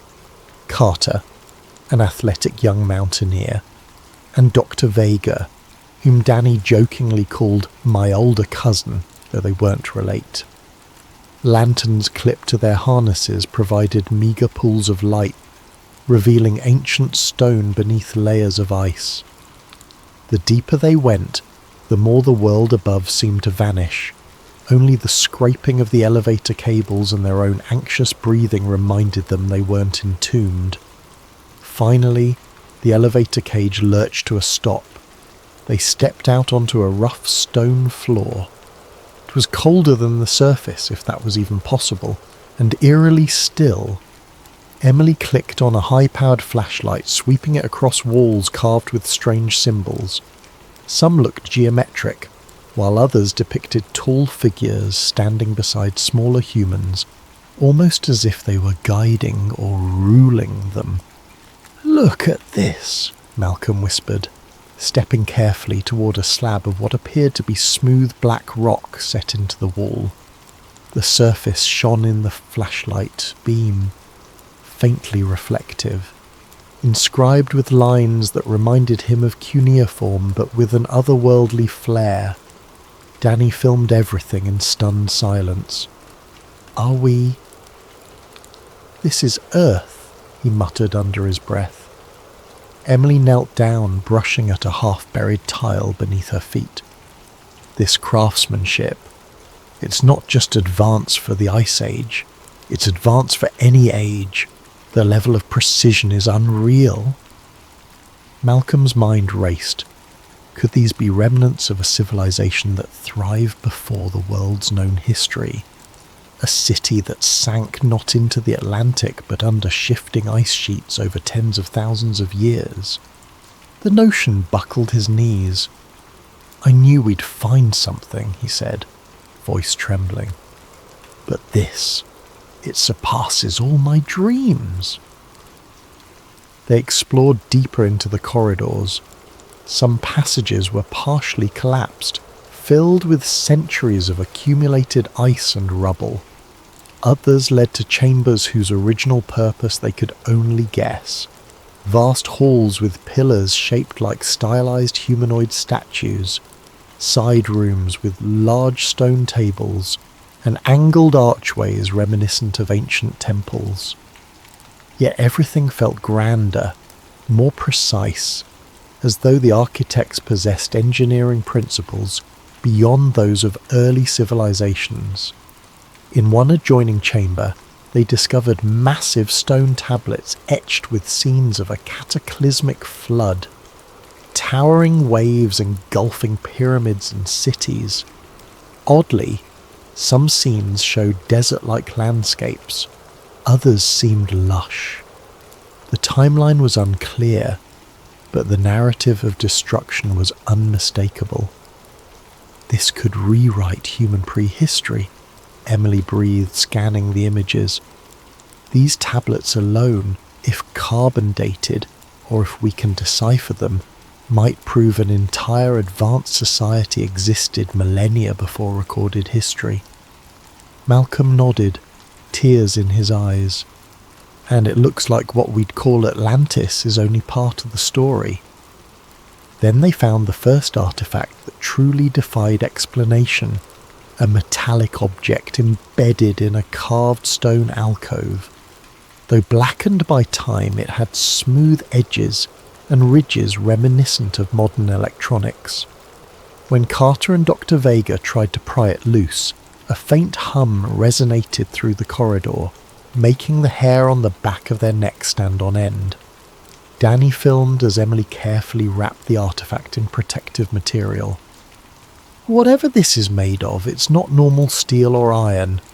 Feels lighter. Some alloy? Malcolm stared, heart pounding. If this object does what I suspect, some kind of power source or device, then we're looking at a technology that predates everything we know by tens of thousands of years. By the time they returned to the surface, it was late evening.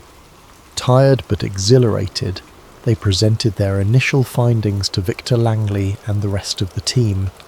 Langley listened intently, eyes gleaming with excitement. "We go deeper," he pronounced. "We must find any evidence of advanced machinery, written records, anything that could show what this civilization was capable of." Emily tried to voice caution. "We should thoroughly document each step. The entire environment down there is fragile. We could easily destroy valuable information if we push too fast." Langley gave a tight smile. "Duly noted, to Carter.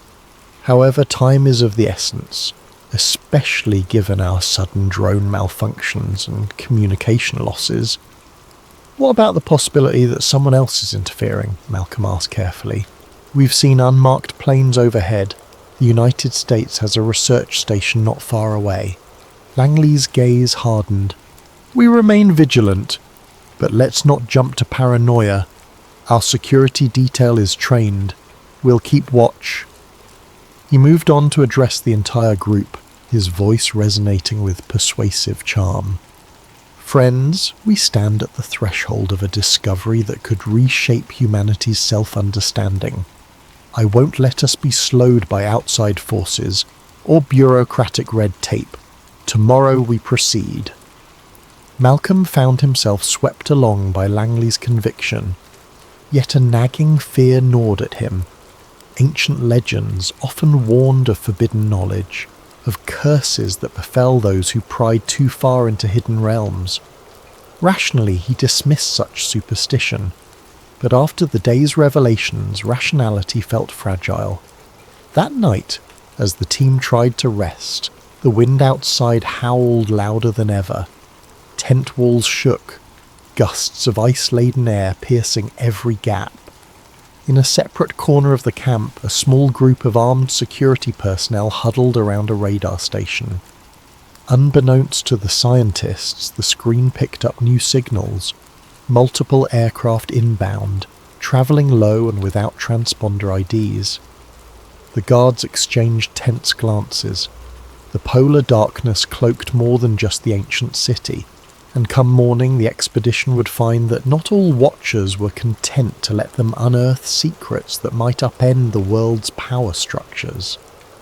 Morning broke with an unsettling quiet. The usual Antarctic wind had died to a ghostly whisper. In the thin light, the sprawling camp seemed more vulnerable, a cluster of human constructs dwarfed by endless ice. Malcolm Reeves felt a deep pressure in his chest, a mix of excitement and dread. They were on the verge of something monumental, yet the sense of being monitored loomed larger than ever. Victor Langley, seemingly unfazed, gathered the principal team in the command dome for the day's briefing. Energy ran high. They would enlarge the entrance tunnel, send additional crew into the ruins, and start collecting more evidence. The camera feeds from below, combined with the samples taken on day one, were shocking enough. Yet Langley craved more. Proof of advanced technology that could revolutionize modern science. Or, in his quietly admitted hope to Malcolm, something that might place me on the pinnacle of human discovery. Still, as the briefing concluded, one of the security leads, a broad-shouldered man named Ortega, stepped forward, brow furrowed. "Sir, we've detected unidentified aircraft on radar since last night. Low-flying, no transponder. They haven't engaged us, but they circle periodically." Langley's jaw tightened. "Could be foreign research teams, or the US base. We stay alert. If they land without clearance on our site, we treat it as trespassing." Emily Carter interjected, "Shouldn't we at least send a radio message or clarify who they are?" Langley shook his head firmly. "Can't risk alerting them to what we've found. Let's keep our communications minimal." Malcolm watched Emily's face. He saw the doubt flicker there, this desire to do real science overshadowed by Langley's controlling secrecy. A tension was brewing that might erupt if they weren't careful. Within hours, the crew had widened the borehole shaft enough to lower more substantial equipment. The second descent team included Reeves, Dr. Carter, and 3 other specialists. Danny Vega and a smaller camera crew would follow after, as the space was still tight. Langley chose to remain topside initially, overseeing the operation from the control dome. "I want an unfiltered feed of whatever you see down there," he told Malcolm. "Keep me updated in real time." Strapped with harnesses and wearing thick thermal suits, the group descended. Emily's eyes gleamed with cautious wonder. Malcolm felt an almost childlike giddiness. Could they truly be walking among structures older than any known civilization? Each second felt surreal. The elevator reached the ancient corridor once more, but this time they had brought stronger lighting rigs. Illumination spilled across the carved walls, revealing intricate patterns that had been hidden in shadows before. The lines told stories, towering waves, cities of spired architecture, humanoid forms in conflict with bizarre serpent-like creatures. Interspersed were mysterious symbols reminiscent of an unknown script. "It's some form of proto-writing," said a linguist named Hayden, who had joined the second descent. He carefully traced one symbol with a gloved finger. but I can't even guess at its meaning. We'll need high-resolution images. Moving onward, they found new passages blocked by ice, requiring their portable heaters and the manual labour to chip away at the frozen barrier. After an hour of painstaking work, the team broke through into what looked like a vast underground atrium. Pillars soared overhead, each carved with abstract shapes reminiscent of an advanced aesthetic. The ceiling was so high it disappeared into darkness, even with the floodlights. At the atrium's centre stood something that made Emily's breath catch. An enormous stone statue, at least 20 feet tall, depicting a humanoid figure with elongated limbs, swirling robes, and an ornate headpiece. It was flanked by two smaller statues, each one equally alien in style. That's definitely not typical Atlantean lore, Malcolm murmured in awe. If it's representing an actual race, they were different from us. Either that or it's highly stylized. Hayden swallowed. We might be dealing with an entirely unknown culture that predates all recorded civilizations. It's bigger than the pyramids, bigger than anything. As they crept closer, their footsteps echoed eerily in the chamber. The statue's eyes seemed to follow them, carved from some reflective gemstone that caught the beam of flashlights and refracted it like small suns. Malcolm suppressed a shiver, recalling half-remembered myths of watchers or guardians in fabled lost cities. Just stone, he told himself, but a chill prickled his spine. At the statue's base they found a large circular platform made of a metallic alloy. Although discoloured with age, it resonated with a faint hum when struck. Emily knelt down with a portable sensor. It's giving off a low-level electromagnetic field. This shouldn't be possible for inert metal, unless there's a power source somewhere. Malcolm's heart hammered. A lost city with a functioning power source after millennia? The notion defied all logic, yet here they were. He felt a swirl of excitement and dread, fearful of what else might be hidden beyond their understanding. Meanwhile, topside, Danny Vega was busy filming as the second descent commenced. He captured the elevator cable's lowering gear, the tense faces of the expedition members left behind. A hush of anticipation coated the camp. In the distance, the wind picked up, scattering ice crystals that gleamed like diamonds under the dull Antarctic sun. Then everything changed. A watchtower guard spotted movement on the horizon. Several vehicles, heavily tracked, heading straight for them. Helicopters rumbled overhead. Zrenia, black silhouettes slicing through the pale sky. The guard shouted into his walkie-talkie, "Inbound approach, military vehicles, unknown affiliation." Danny spun his camera in time to see armed men pouring out of the helicopters as they touched down. They wore no overt insignias, save for subdued patches that might have been some covert division. Leading them was a tall, stern-faced figure with close-cropped hair and a fixed glare. Agent Elias Grant. Victor Langley burst from the command dome, hands raised. "This is private property. We have all necessary permits for scientific research." Grant cut him off with a curt gesture, flanked by a line of armed soldiers.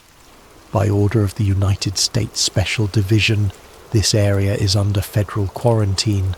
Cease operations immediately." Langley's eyes blazed with anger. "Special Division? I've never heard of..." Grant's expression remained rigid. "I don't care what you've heard. We have authority here. You and your people will stand down or face detainment." Around them, the camp erupted in confusion. Langley's security detail moved to intervene, but quickly found themselves outmatched. The newcomers carried advanced weaponry and had arrived in overwhelming force. Danny ducked behind a supply crate, filming the entire confrontation. His heart pounded. This is what we were afraid of. They want to shut us down. Langley attempted to stand his ground. I invested millions in this legitimate expedition. We've discovered historical relics that belong to no single nation. He tried to speak in a calm but firm tone. If you're claiming jurisdiction, you must have a reason. Let's see your legal documents. Agent Grant gave a thin smile. This is not a debate. Gather your team. Stop the drilling. We'll discuss the details in private. He snapped his fingers, and soldiers advanced, pointing rifles at the drilling machinery, the data stations, everything. A soldier smashed the camera on a tripod with the butt of his rifle. Rage twisted Langley's features, but before he could retort, Grant continued, "We have no interest in harming you, but I strongly recommend you comply if you value your safety." Below the ice, Malcolm and the second group remained oblivious to the chaos above. They pressed deeper into the grand atrium, marvelling at each new discovery. Emily's voice carried over the comlink to the surface, describing the environment, but only static crackled back. She frowned. "We've lost contact. Could be the interference again." Malcolm nodded. "We'll head back up soon to relay everything in person." He turned to examine a corridor branching off from the atrium. Even from several feet away, he sensed a faint vibration underfoot, like a hidden heartbeat. Could it be subterranean geothermal activity? Or was it something else powering the metallic platforms? Suddenly, the overhead lights flickered. One by one, the portable floodlights they'd set up began to fail, plunging the chamber into a gloom lit only by their headlamps. Hayden cursed under his breath, tapping at a device clipped to his belt. EM readings just spiked again. Something's interfering with our power sources. A low rumble shuddered through the ground, causing ancient dust to drift from the ceiling. Emily shot Malcolm a concerned look. "We should go. This place might be unstable." Before they could leave, a small portion of the floor near the statue's base cracked. The centre of the metallic platform sank half an inch, as if triggered by an unseen mechanism. A swirl of air rose from the gap, carrying an earthy, acrid odour. The rumble intensified, reverberating through the corridor. Malcolm's eyes widened. We must have triggered a trap, or some kind of defence system. Emily grabbed his arm. "Let's move."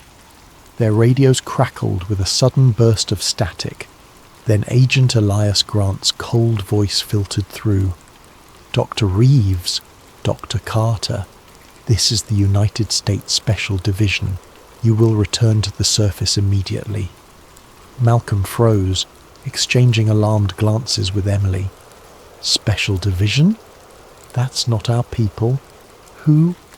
Grant's tone brooked no argument. "We have secured your camp. Cease all activity and ascend now, or we will forcibly remove you. A retrieval team is en route." Malcolm's stomach sank. The discovery they dreamed of was about to be snatched away by a faceless authority. Emily's brow furrowed with desperation. "We can't just abandon this place. The world needs to know." But the corridor shook again. Chunks of ice fell.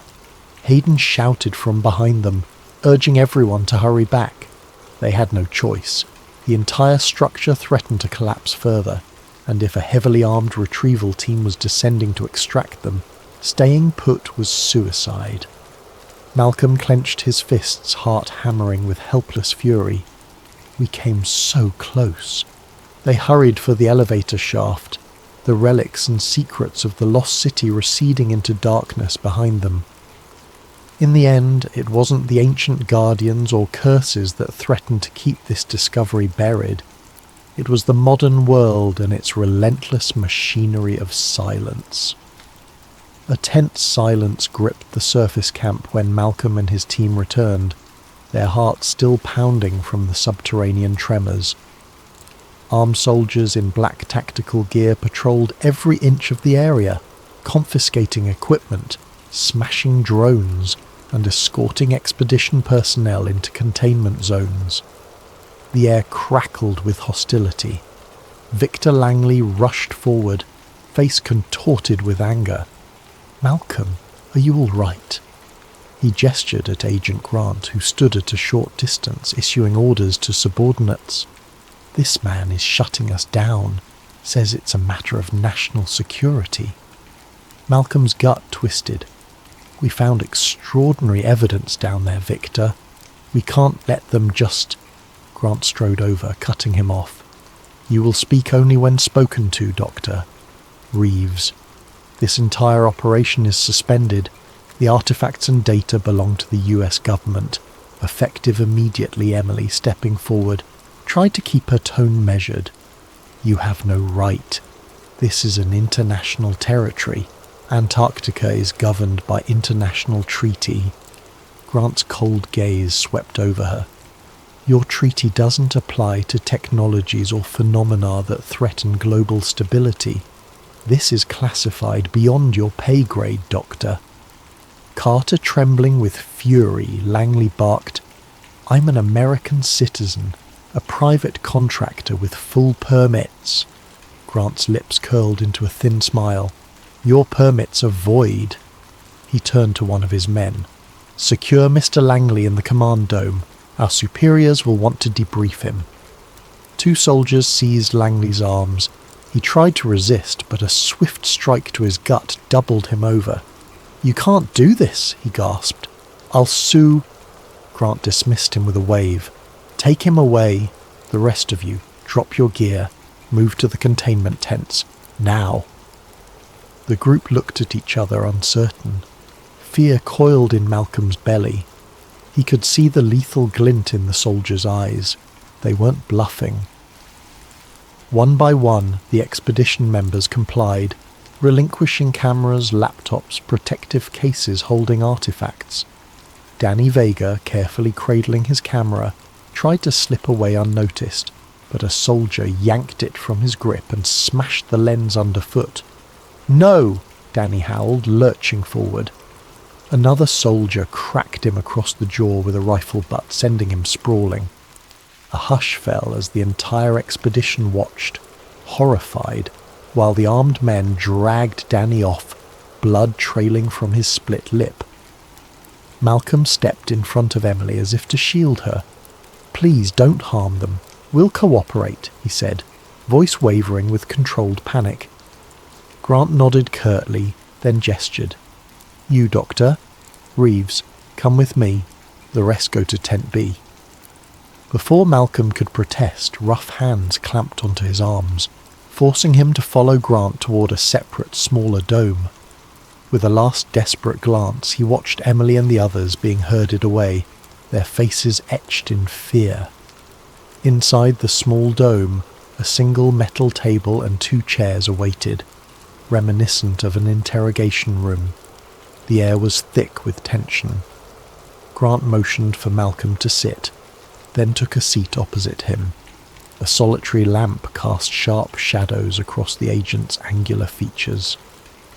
"You've made a significant discovery," Grant began, flipping through a dossier stuffed with the expedition's notes. "Multiple subterranean chambers, advanced artifacts, possibly non-human remains. Is that correct?" Malcolm swallowed. "Yes, but who are you people really? You can't just—" Grant slammed a hand on the table, making Malcolm flinch. "We ask the questions, Doctor. Reeves. Our division has known about certain anomalies in Antarctica for decades. We've allowed limited scientific presence to monitor them, but your expedition pushed too far, threatened to reveal data that would cause complications for global security." Malcolm's frustration boiled over. "That's insane. This discovery belongs to humanity. You can't hide it." Grant gave a tight-lipped smile. "Dr. Reeves, Do you think the world is ready to learn that a technologically advanced civilization once lived here, possibly predating our earliest known societies by tens of thousands of years? The religious upheaval, the rewriting of textbooks, the potential for panic. Think carefully. Knowledge can be more dangerous than any weapon if it undermines the foundation of nations.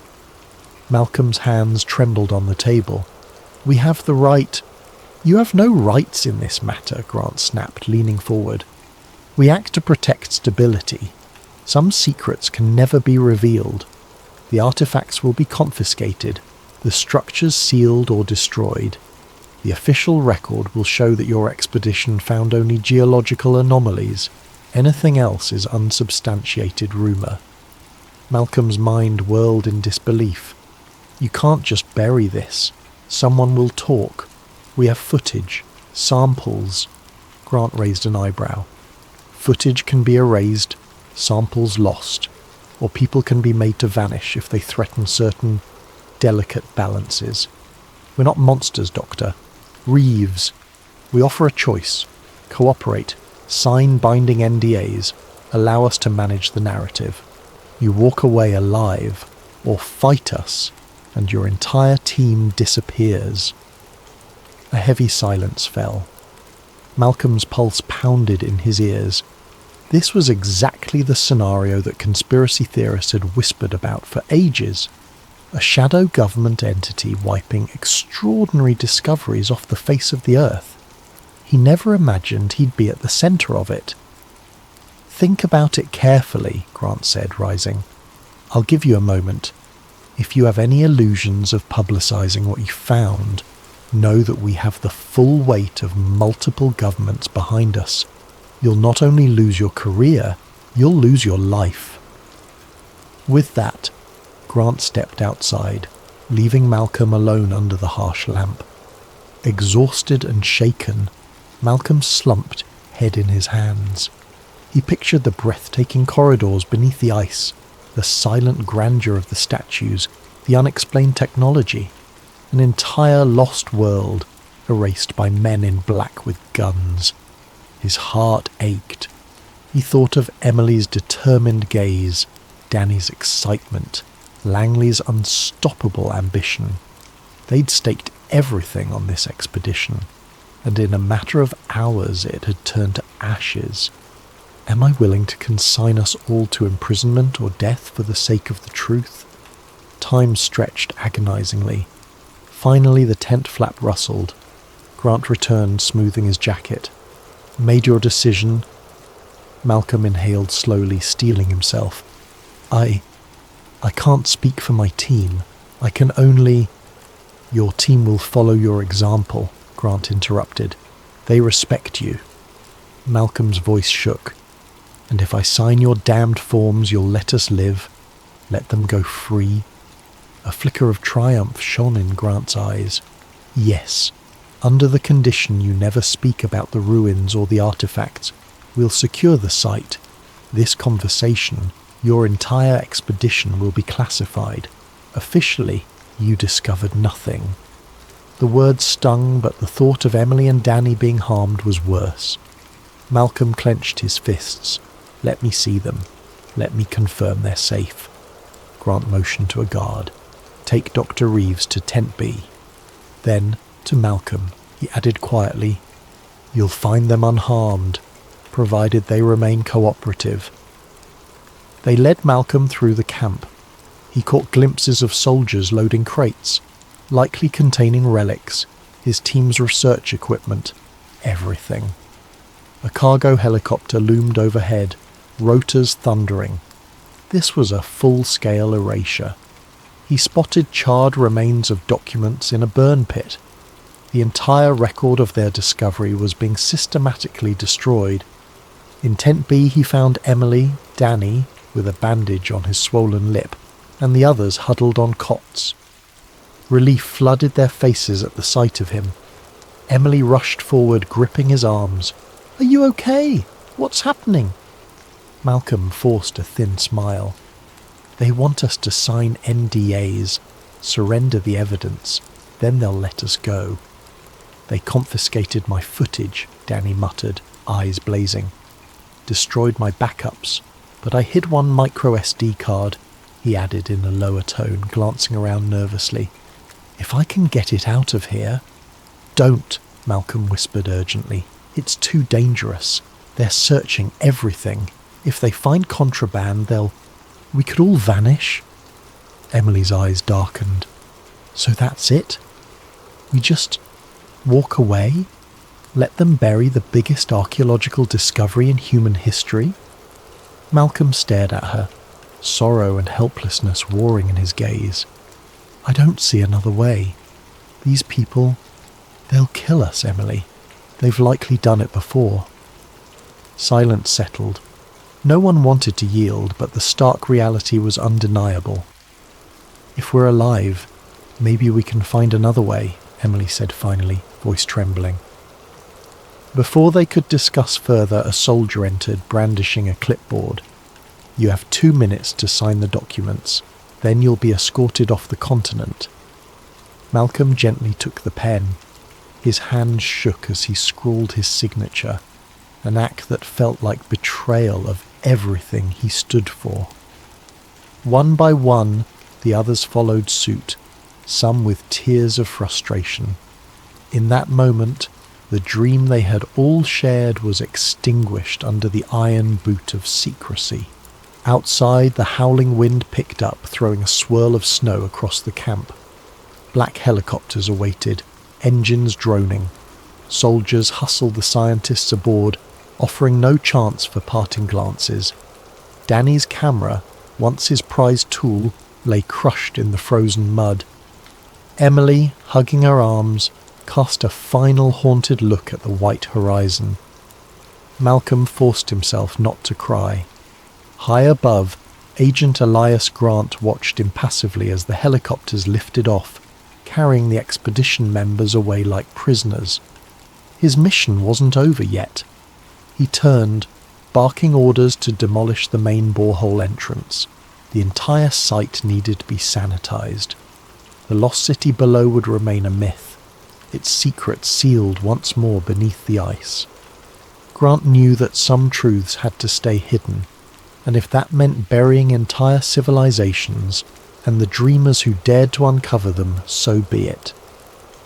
3 days later, the battered remains of the expedition team arrived at a remote US outpost in southern Chile.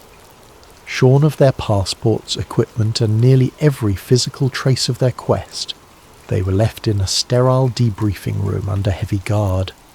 Finally, in a bizarrely anticlimactic gesture, men in suits returned to distribute newly printed passports, each marked with an exit stamp.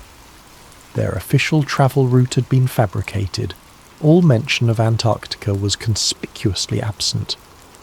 "You are free to go," one of the men stated, handing out the documents. "Return to your countries. Do not speak of what happened. You have been warned." The group exchanged hollow glances. They were free in name only. Each carried a silent weight, knowing the truth about something that the powers that be had decided must remain buried. Malcolm Reeves rode a shuttle bus to Santiago, flanked by Emily and Danny. All three stared at the passing landscape with vacant expressions. It seemed impossible that just a week ago they'd been standing on the brink of the greatest discovery in history. Now it felt like a dream, one they were forbidden to share. Eventually Danny broke the silence. "I'm sorry. About the camera. The footage, he rubbed the bruise on his jaw. They took everything." Malcolm swallowed, forcing a weak smile. "You did your best. They had an entire operation to silence us." Emily gazed out the window, her voice distant. "What if we talk to the press anyway, anonymously? Leak our story online?" Malcolm sighed. "With no evidence, we'll just sound like lunatics, and they'll come after us if we try. You know that." Danny exhaled, shoulders sagging. "I hate it. We discovered something that belongs to the whole world. Now it's locked away." Silence returned, each of them lost in the swirl of regret. The bus rattled on, delivering them to a world that would never know the truth, at least not from them. Days turned into weeks. The expedition teams scattered, each coping in their own way. Some tried to slip back into academic or corporate jobs, haunted by nightmares of the lost city they had glimpsed. Others broke down emotionally, battered by guilt and fear. A few vanished outright, rumoured to have changed their identities to evade potential watchers. Dr. Emily Carter took a leave of absence from her research institution. She couldn't face her colleagues, not after witnessing wonders that defied all geological understanding, only to have them stolen away. Late at night, she'd dream of that silent subterranean atrium, the statues, the metallic platform humming with ancient energy. Each time she awoke drenched in sweat, feeling the phantom rumble beneath her feet. Danny Vega drifted aimlessly, sleeping on friends' couches, depressed at the thought of returning to mundane filming gigs. The memory of his camera being smashed, the lifelong dream to capture the greatest documentary of all time, undone in seconds. He couldn't let it go. He scoured conspiracy forums, trying to see if any hint of their discovery had leaked. It hadn't. The black helicopters had done their job well. As for Victor Langley, he retreated to his corporate empire, or what remained of it. Rumours spread that large portions of his assets were frozen or tied up in legal complications. Shareholders demanded explanations for the ill-fated Antarctic project, which publicly was described as a failed geothermal exploration.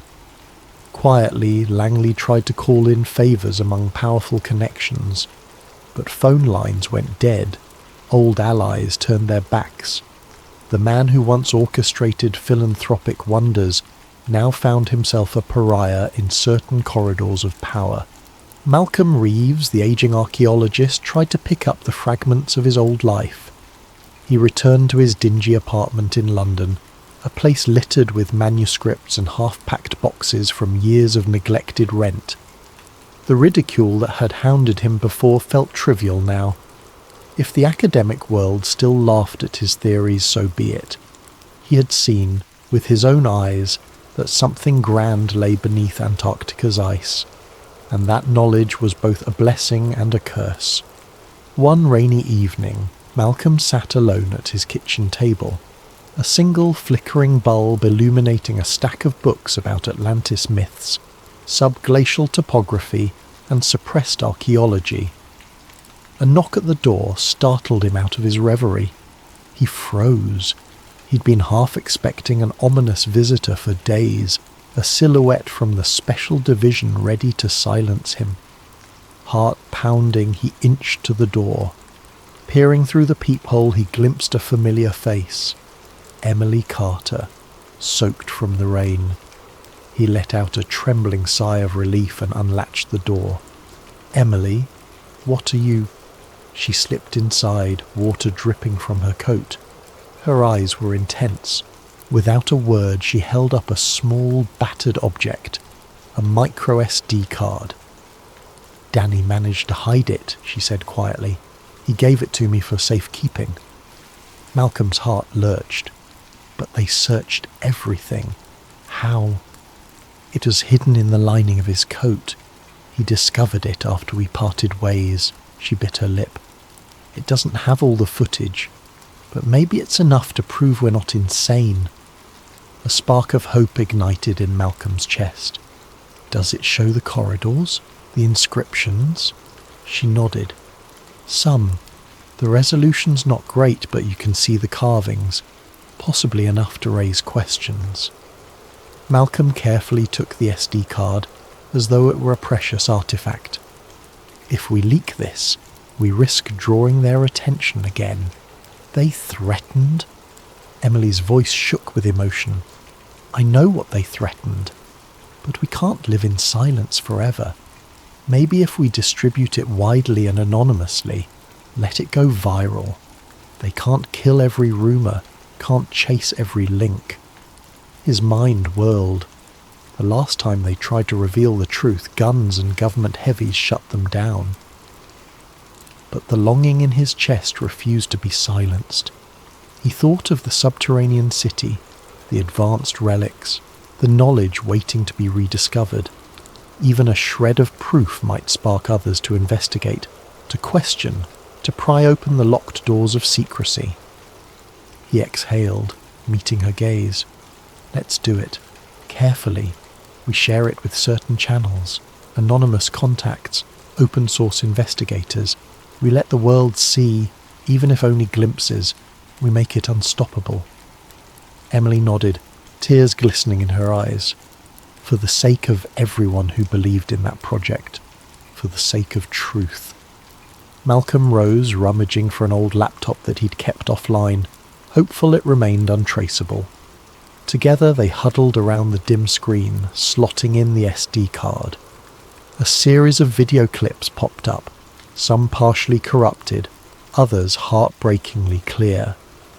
The footage showed glimpses of the massive stone corridors, the swirling inscriptions, the half-buried statue, even a snippet of the metallic artifact. The audio was mostly garbled wind noise, but the visuals were undeniable. People will call it CGI, a hoax, Malcolm murmured bitterly. Emily placed a hand on his shoulder. Some might, but others, serious researchers, open-minded explorers, will investigate. Maybe this starts a chain reaction we can't even foresee. They spent hours preparing an anonymous drop, compressing the clips, embedding them in multiple hidden corners of the internet. Emily used encrypted channels she'd learned about from Danny, who was adept at conspiracy crowd jargon. They wrote a short statement.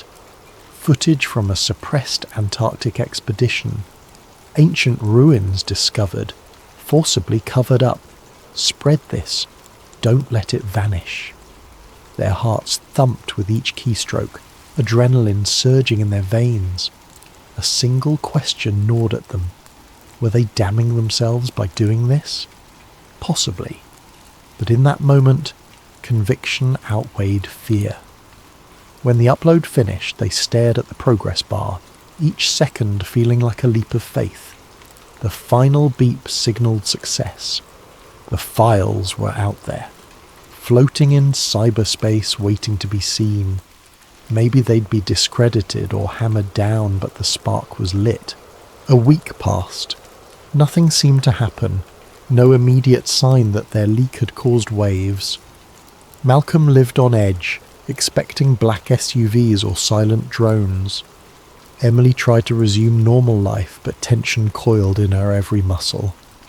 They exchanged coded messages, anxious for any hint of reaction. Then, late one night, a stranger emailed them through an encrypted service. The message was brief. We have seen the footage. Others have too. The truth must be free. They can't erase all of us. Both Malcolm and Emily read those words over and over, hope blooming in their chests like a desert flower. They weren't alone. Somewhere out there, individuals believed them, championed them. The knowledge of a lost city might still survive in the collective mind, refusing to vanish despite the best efforts of Agent Grant and his shadowy enforcers. Outside, the rain tapped softly on the window. Malcolm closed his eyes, remembering the labyrinth beneath the Antarctic ice. He saw the towering statue, the metallic platform humming with impossible power. Even if the official narrative smothered it, the memory shone within him, a testament to human curiosity, to the unbreakable drive to unravel life's grandest mysteries. As he opened his eyes, the final lines of the old myths drifted through his thoughts, and the lost empire fell into shadow sealed by ice and time, until the day new seekers awakened its slumbering might. He whispered the words to himself, because no matter how many governments tried to bury it, some truths, like the city beneath the frozen continent, could never be kept silent forever. follow a present-day investigative journalist as she uncovers shocking connections to events from the early 1960s. Prepare for moral dilemmas, dark secrets, and methodical revelations. Let's settle in and begin. A hush enveloped the old retirement home, the corridors scented by antiseptic and memories of lost decades. Alice Coleman quietly stepped into room 214, a tape recorder in hand. She was meeting Agent Randolph Moore, a retired Secret Service operative who'd served in the Kennedy era. For her assignment, an in-depth feature on the 60th anniversary of JFK's assassination, she'd interviewed numerous figures, but none so close to the White House's day-to-day secrets as Moore. Officially, he was meant to provide nostalgic anecdotes. Unofficially, Alice hoped for a glimmer of something new. Moore, draped in a worn bathrobe, sat by the window. He recognised Alice from a previous phone call, and his lined face brightened slightly. "So, you want to talk about November 63 again, Ms. Coleman?" he said with a gentle rasp. She nodded, pressing record. For the first half hour, he shared mundane recollections, the feel of Texas heat that day, small talk among the staffers, the sense of complacency. He spoke of hearing the shots ring out in Dealey Plaza, the chaos in the follow-up. Alice politely made notes, but all matched the well-trodden official story. At length, Moore's tone shifted. He peered out the window at a leafless oak, then said quietly, "You know, we told the public a pretty neat story about Oswald. But it's bigger, Ms. Coleman. I can't say more." She leaned forward, heart quickening. "Bigger how?" He hesitated, tears glinting in his eyes. He was, well, let's just say, some of our own men might have guided him. Alice's pulse pounded. She'd heard countless theories, but hearing a direct hint from someone with inside knowledge was new. Before she could press further, a nurse arrived, reminding Moore that it was time for medication. The old agent's focus slipped. Alice rose, gently thanking him. As she left, he rasped, "Check Project Crosswinds." They all played along, even the men upstairs. She froze, but the nurse gently escorted her out. She made a mental note. Project Crosswinds. She hadn't encountered that phrase in any mainstream archives. 3 days later, a phone call rattled her mind. Moore had died unexpectedly, officially from heart failure, but the timing spurred Alice's suspicion. Then an unmarked envelope appeared at her desk containing black and white photos, grainy images presumably from the early 1960s. Some featured a figure that resembled Lee Harvey Oswald, but he was standing alongside men in suits. On the back of one photo, scrawled in trembling handwriting, "Crosswinds, 1962. Now, Alice was certain something bigger lurked behind the standard narrative. Her editor, noticing her excitement, cautioned her not to veer into conspiracy-laden territory. The JFK assassination had been probed for decades. "Don't lose credibility chasing ghosts," he advised. But the mention of crosswinds, combined with Moore's cryptic hint, fueled Alice's determination. She wanted to pursue it, regardless of the risk. To glean more leads, she sought out a name that circulated in niche forums. Samuel Sam Delgado. An archivist with an obsession for conspiracy documents, Sam had compiled a trove of memoranda, old news clippings, and partial diaries from ex-intelligence officials. Over a phone call, he told her, "Meet me at my apartment. I've heard that code word, crosswinds, once or twice in old declassified CIA files. It might connect to a plan bigger than Oswald alone." She could sense his excitement. He also sounded nervous, as if being watched. That same evening, she arrived at Sam's cluttered apartment in a rundown building overshadowed by a highway overpass. Stacks of file boxes towered precariously in the living room. Newspapers from the 60s spanned every surface. The only clear space was a small table with a flickering lamp. Sam, wiry and dishevelled, greeted her with a quick handshake. "You said you want the truth, right?" He rummaged through a battered trunk, retrieving a folder labelled Crosswinds. Within that folder, Alice glimpsed typed pages referencing a scenario to remove presidential impediments, talk of foreign misdirection, and mention of a designated patsy. The language was cryptic, but it implied a premeditated plan. Sam pointed to one page. They talk about Oswald's defection being manipulated, how key figures in intelligence wanted a scapegoat to blame. The text wasn't conclusive, but it strongly hinted a part of the CIA or some clandestine faction had orchestrated more than a cover-up, possibly the entire murder. Catching her breath, Alice stepped back. "This is extraordinary," Sam shrugged. "It's a fragment. The real motherlode is out there, some hush-hush directive. I've spent years chasing it, but no mainstream journalist took me seriously. You might be the one to break it if you're careful." He then produced a torn letter allegedly from a CIA official to an army general discussing Dallas' final approach and rural compartments remain sealed. The date was early November. Just then, the apartment's overhead light flickered. Sam paused. "That happens when the building's wiring acts up, but I also suspect we're being watched. I've noticed a black sedan parked across the street for days." Alice glanced out the window, seeing only darkness.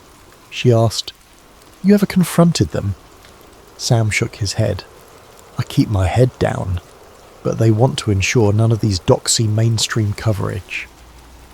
This revelation heightened her sense that they were treading dangerous ground. Though her editor might balk, Alice felt a moral imperative to continue. If these documents were genuine, they undermined half a century of official denials. But verifying them would be essential. "How do we confirm authenticity?" Sam recommended a forensic approach. "Check the typeface, the codes. Consult a ballistic expert about references to bullet angles. We can do it if you commit." She nodded. They parted ways with an unspoken agreement. The story must go on. Late that night, back at her apartment, Alice's phone chimed with a withheld number. She answered, hearing only static, then a distant click. She tried to dismiss it as spam, but her instinct said otherwise. She realized she might be stepping into a labyrinth of watchers and enforcers, people who do anything to keep the official story intact. Yet for the sake of history, for truth, and for the memory of that old Agent Moore, Alice decided she wouldn't turn back. The next day she'd begin verifying Project Crosswinds, no matter how far it took her. Sunlight filtered through Alice's blinds as she typed notes on her laptop about Project Crosswinds, referencing the partial documents Sam had revealed. She compiled a short bullet list, references to CIA memos from late in '62, an army intelligence connection, a patsy plan, and suspicious mentions of removing the occupant of the White House. She felt a mix of excitement and dread. If true, the ramifications would be explosive. Government complicity in assassinating a sitting president. But she needed credible, modern-day experts to weigh in. That morning, Alice drove downtown to meet Marianne Fowler, forensic analyst at a local university. Fowler specialised in ballistic and historical authenticity analysis. Over coffee in a near-empty campus cafe, Alice spread out scanned copies of the Crosswinds text. Fowler donned reading glasses, scanning the typed lines methodically. "The typeface does appear consistent with early '60s government typewriters," Fowler murmured. "But for a definitive test, I'd need the original carbon or original paper. Digital scans make it trickier." She asked about ballistic references. Alice pointed to a paragraph mentioning angles of the bullet trajectory. Fowler frowned. "This matches certain controversies about multiple shooters, though the official line said single bullet. If these notes are genuine, it suggests agency involvement." She paused, caution in her gaze. "I'm not a conspiracy buff, but if what you show me holds up scientifically, it's extremely damning."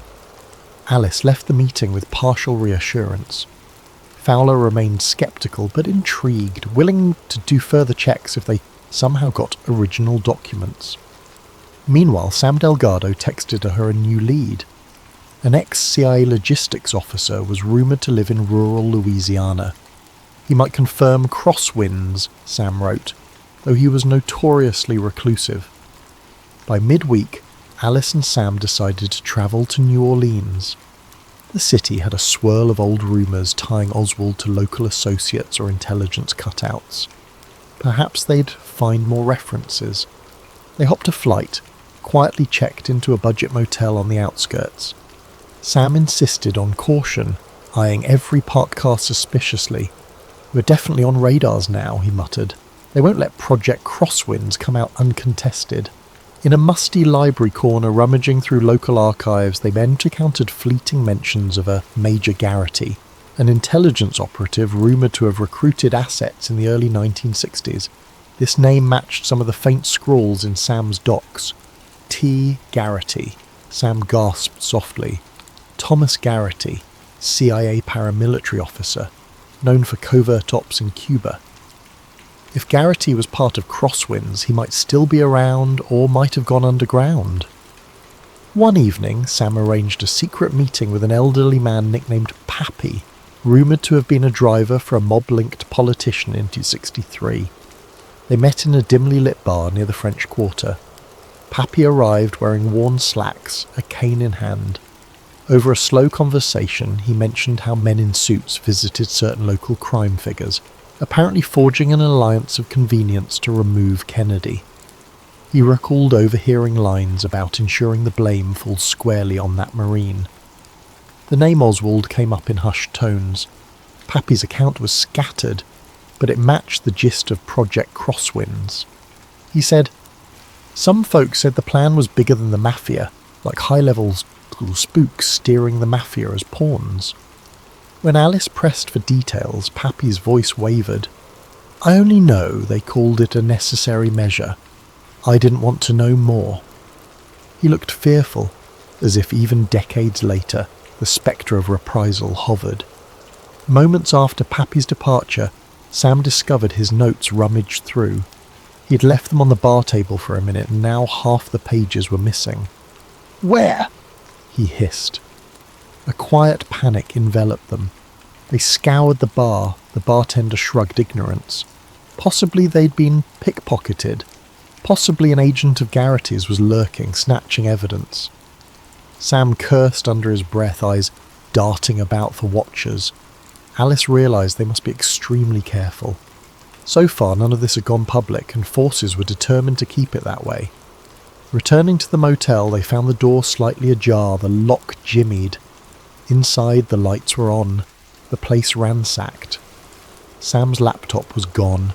The safe with some original documents was forced open. A single note scrawled on the bed. "Stop now." Fear hammered in Alice's chest. This was no random burglary. Sam sank onto a chair, shoulders trembling. "They're serious," he whispered. "If we push further, we might end up like that old Agent Moore." But for Alice, something fundamental shifted. She saw how far these conspirators would go. Retreating now meant letting them bury the truth for good. She phoned Manny, her colleague, summarising the break-in. Manny insisted, "You gotta get out of there, or go public now." She hesitated. The documents were partially stolen, the story was half-formed. She responded, "I need better proof. Then we go public. I can't run off a spree." Manny reluctantly accepted, promising to keep a lookout for suspicious activity back at their city. In the following days, as they tried to salvage leads, they spotted a man trailing them, a tall, stoic figure with a military bearing. On a hunch, Sam recognised him from a decades-old photograph. Thomas Garrity. Late one night, Garrity cornered them outside a closed library, leaning against a parked car. "I suggest you two stop rummaging in dead men's secrets," he said, voice low. "No one wants the public undone by illusions of betrayal. Let the past remain in the shadows." Sam tried to protest, but Garrity's cold gaze froze him. Garrity added, "This is your last warning." Then he slipped away, leaving them shaken. The real threat had materialized. An ex-operative who'd once done the system's dirty work, presumably tasked with shutting them down. Alice, though rattled, found renewed resolve. If Garrity was actively interfering, it meant they were onto something truly incriminating. They discussed next steps. "We have to connect these dots. Find a direct chain from an intelligence directive to JFK's murder. Tie it to current power figures," Alice said. "We suspect they never fully lost influence. Perhaps certain politicians soared to prominence under the shadow of crosswinds." Sam nodded. "One name that keeps surfacing in modern contexts is Senator Evelyn Marsh. She has known intelligence ties going back to the 70s. Maybe she's part of a cover-up lineage." Despite the risk, they decided to head for Washington, D.C. to investigate Marsh's circle. The next morning they checked out of the motel, cautious not to be followed. Sam suggested travelling separately. They parted ways. Alice hopped a flight to D.C., Sam took a bus. On the flight, Alice studied her remaining notes, anxious about what might happen if Marsh turned out to be a key conspirator. Marsh was a respected senator known for hawkish stances on national security, often rumoured to have deep intelligence connections. As the plane descended over the sprawl of DC, Alice closed her eyes, recalling how deeply the official story of JFK's assassination was ingrained in public consciousness. Unravelling it threatened the reputations of entire agencies and power structures. No wonder they guard it so tightly, she thought. The break-in, the stolen documents, Garrity's intimidation, these were not mere coincidences. She braced herself for the labyrinth of hush-hush corridors and polite political facades that awaited in the capital. Arriving in Washington, D.C., Alice felt the city's imposing calm. Towering federal buildings, sweeping avenues lined with marble facades, and the constant hum of political manoeuvring. She found a modest hotel near the Capitol, checked in under an alias, mindful that Garrity or other watchers might track her. That evening, Sam Delgado joined her, having arrived by bus.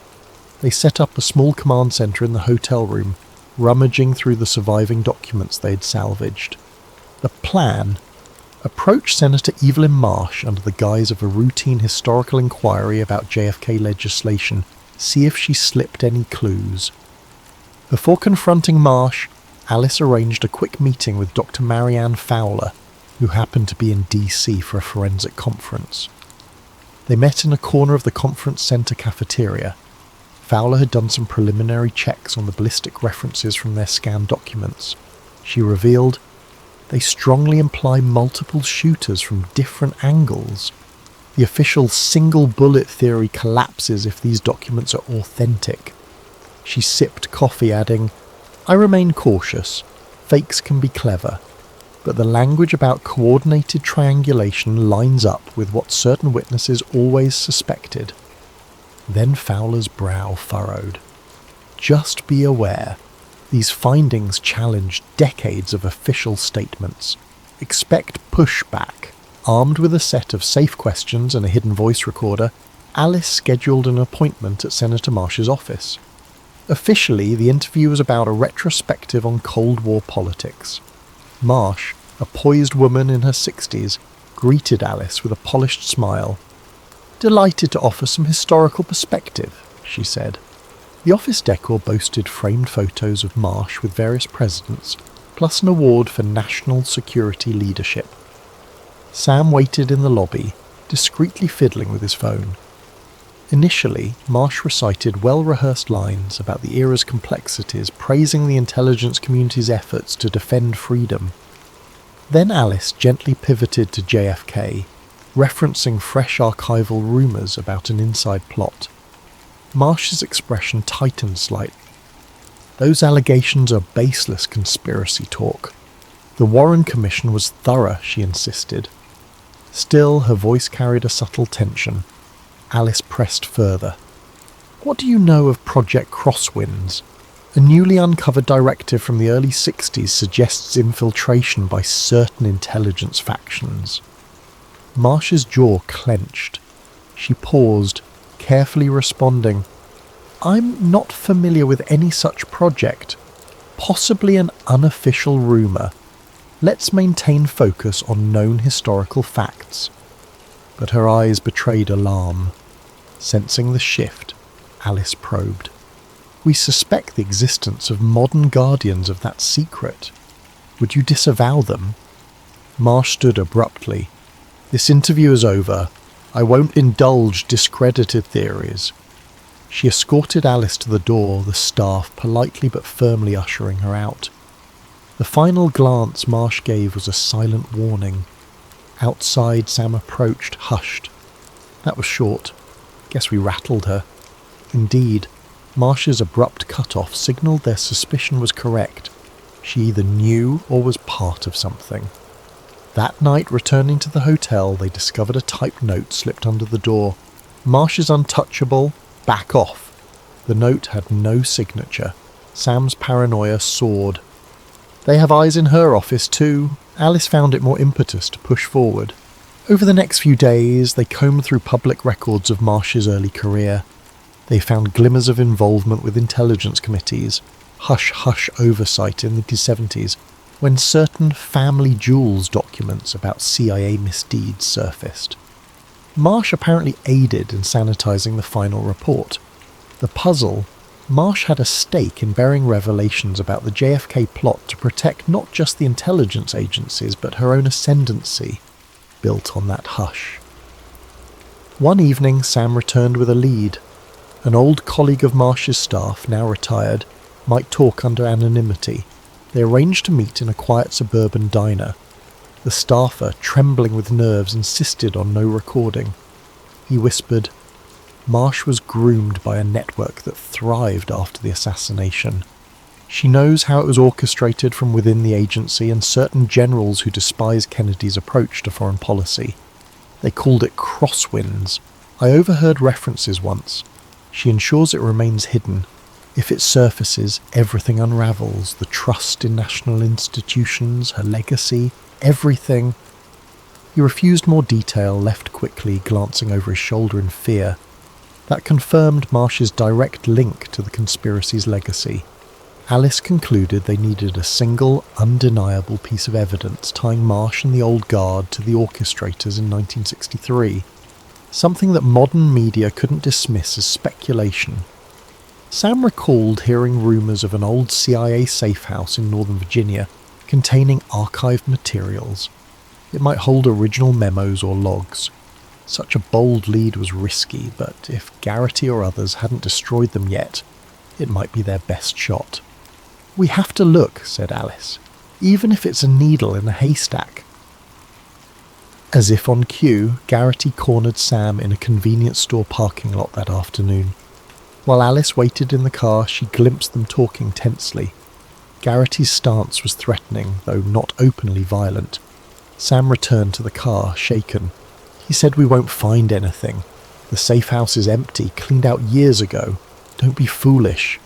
Then he said next time, "They won't just warn us."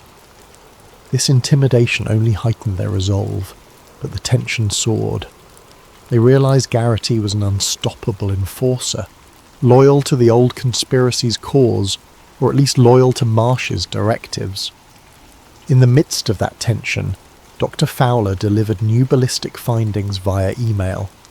She had discovered anomalies in official ballistic logs from 1963, timing mismatches that pointed to multiple shots from different angles. If your documents referencing those angles are correct, it means the official single-shooter line was impossible. The bullet trajectories dispute it. She concluded, "I now strongly suspect the existence of a covert group directing the outcome. I stand ready to confirm in a published piece if you gather enough additional proof." This was a big step for Fowler, who had been initially reluctant to challenge official narratives. Encouraged, Alice saw a path to building a robust case. Now, they faced a fateful choice: gather the rumoured safe house records, if they even existed, and risk direct confrontation with Garrity and Marsh, or go public with partial evidence, risk being labelled conspiracy nuts, and maybe see that a Fowler's ballistic analysis overshadowed. Considering the high stakes, they decided to press forward. "We can't let them bury it again," Sam said. "We find that safe house or any surviving records. If it's empty, fine, we tried.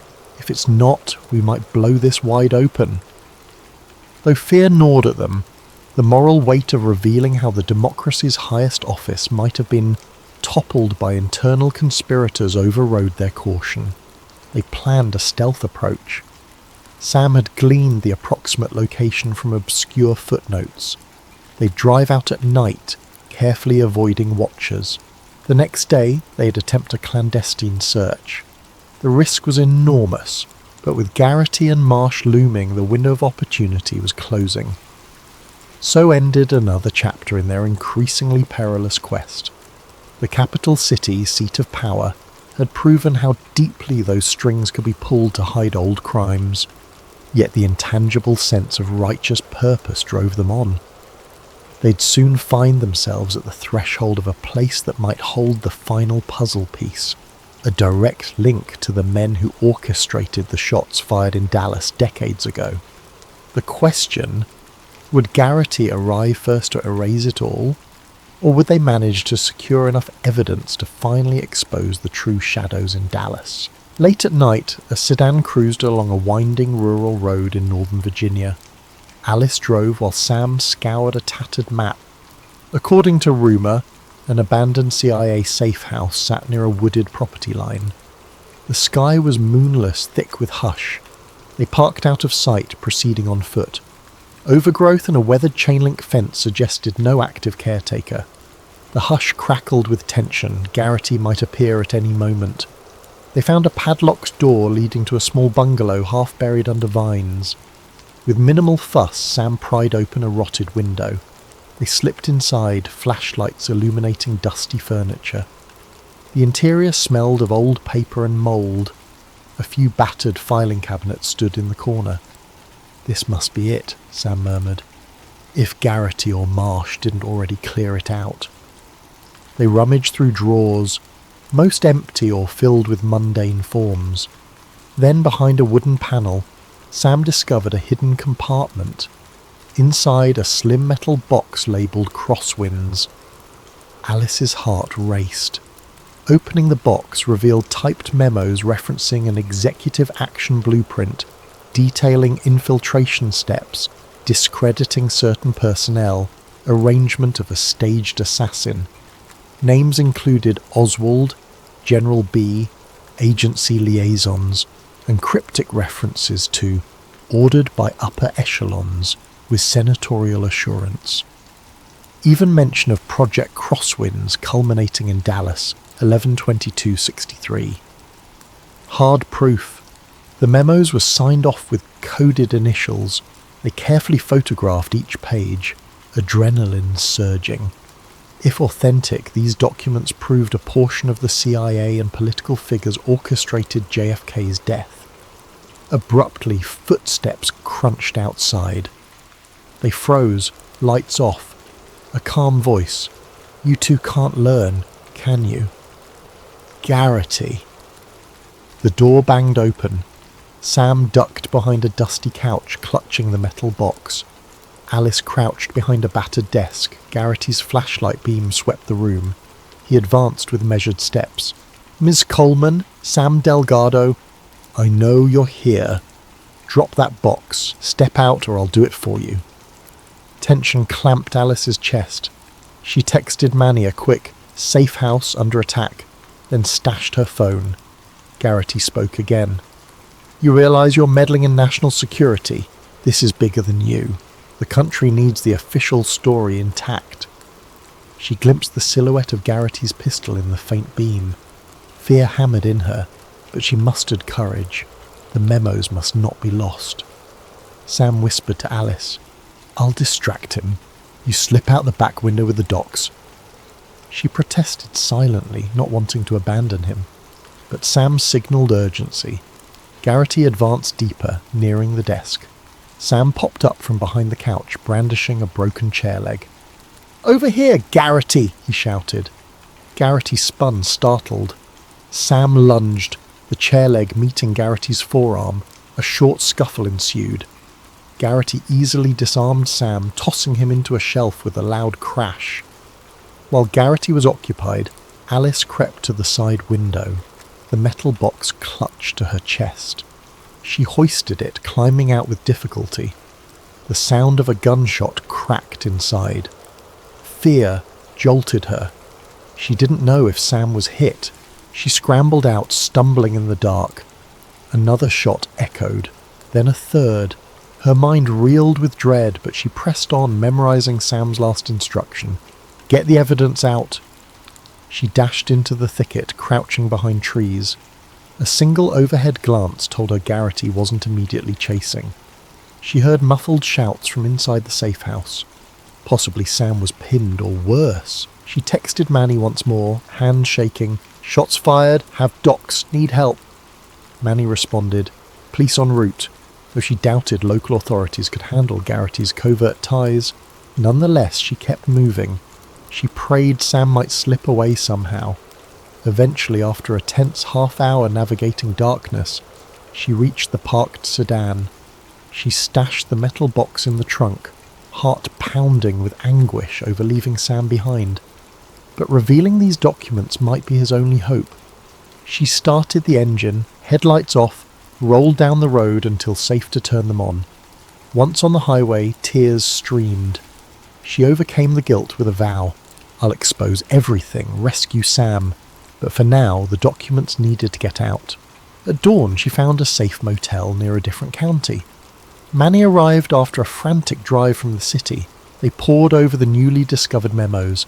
The language was shockingly explicit, references to how Oswald shall be presented as the lone extremist, a mention of arranging infiltration in New Orleans for plausible associations, instructions for certain media infiltration to push the official line, even footnotes about friendly senator aides ensuring the commission's compliance.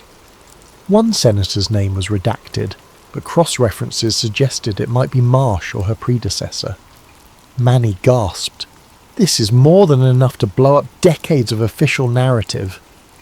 They faced a choice: publish immediately, or confirm authenticity with Dr. Fowler.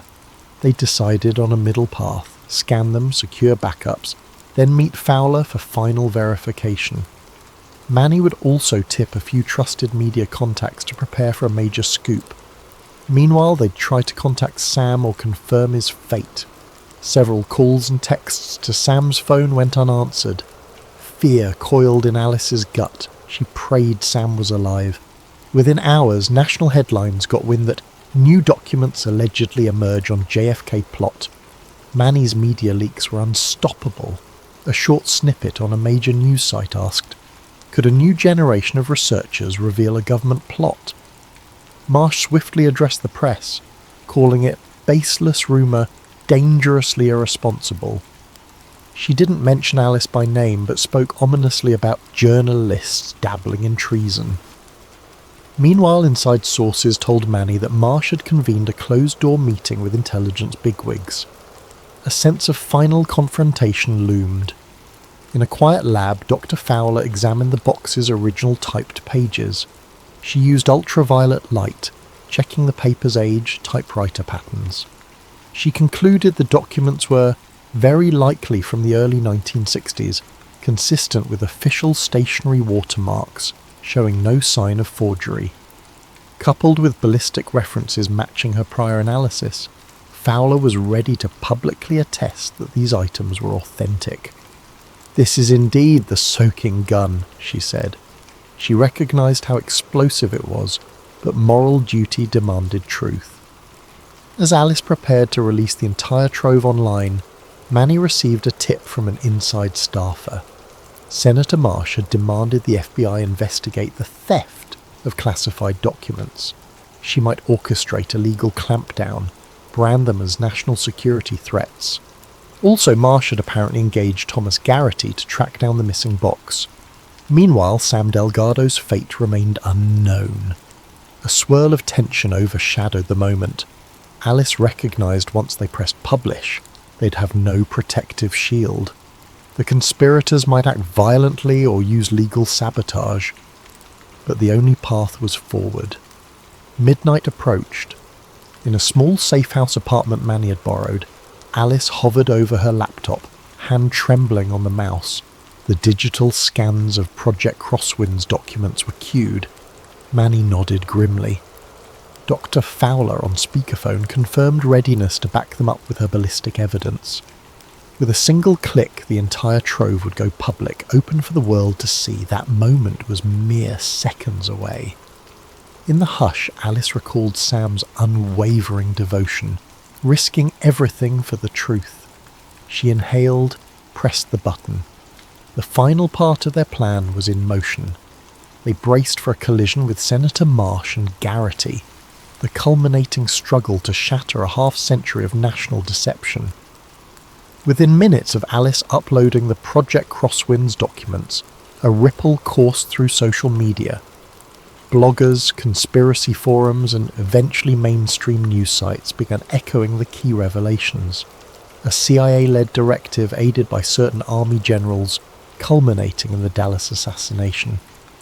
The material included typed memos, references to Oswald's role as a scapegoat, potential collusion with mafia elements, and even cover-up involvement by powerful politicians. Shockwaves spread, overshadowing the usual nightly headlines. Even so, some demanded more proof. As dawn broke, the mainstream press hammered the story with headlines. Leaked memos suggest government plot in JFK killing. Authenticity under review. Senator Marsh fired back, issuing a statement. These so-called documents are unverified, illegally obtained. We must not let fringe conspiracy distract from real national interests. Yet behind the scenes, Marsh scrambled, summoning her legal teams, pressuring allies in intelligence to discredit Alice. A storm of official denials took shape, but Dr. Fowler stepped forth with her forensic analysis. She appeared in a short segment on a major network, carefully explaining the physical authenticity of the pages. She highlighted how the ballistic references resolved the old magic bullet controversies. Viewers watched, stunned. Marsh's attempts to brand the evidence as forgeries lost momentum. Public curiosity soared. In the swirl, Alice arranged a covert meeting with Senator Marsh, offering an off-the-record chance to respond. Marsh surprisingly agreed, perhaps hoping to spin the narrative. They chose a neutral space, an empty event hall after hours. Manny set up a camera feed, ready to stream if needed. Marsh arrived, flanked by a stern-faced aide. She wore her polished smile. "Ms. Coleman, you're courting national sabotage. This entire fiasco jeopardizes trust in our institutions," Marsh began calmly. Alice retorted, "Senator, these documents show that powerful figures orchestrated JFK's murder. The public deserves to know. Did you or your predecessors share complicity?" Marsh's polite mask cracked. "I was not around in '63, but yes, I represent a lineage that believed in safeguarding national security by any means. Some secrets must remain buried to keep America strong. The chaos you're unleashing helps no one." Manny, hidden, recorded every word. Marsh realized too late this conversation was on the record. She grew furious, hissing, "You vile opportunist." Suddenly, Thomas Garrity burst in from a side door, pistol in hand. Manny froze behind the camera. Marsh whipped around. "Garrity, why are you here?" He glowered. "I am cleaning up your loose ends, Senator." Marsh's eyes flashed anger. "We do not kill them in a public broadcast, you fool! Stand down!" Garrity spat. "You lost control. This entire scandal threatens us all."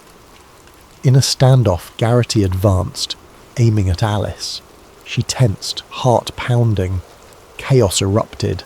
Manny tried to tackle Garrity. A shot rang out, grazing Manny's shoulder. He collapsed with a cry. Marsh shouted in panic, "Stop, Garrity! We can salvage this!" Garrity ignored her, turning the weapon at Alice. She ducked behind a chair, trembling. Sensing it was do or die, Manny, despite the pain, wrenched himself up, lunged at Garrity again. Another shot fired wide, lodging in a table. Marsh stumbled back, her perfect composure shattered. She shrieked, "You're destroying everything!"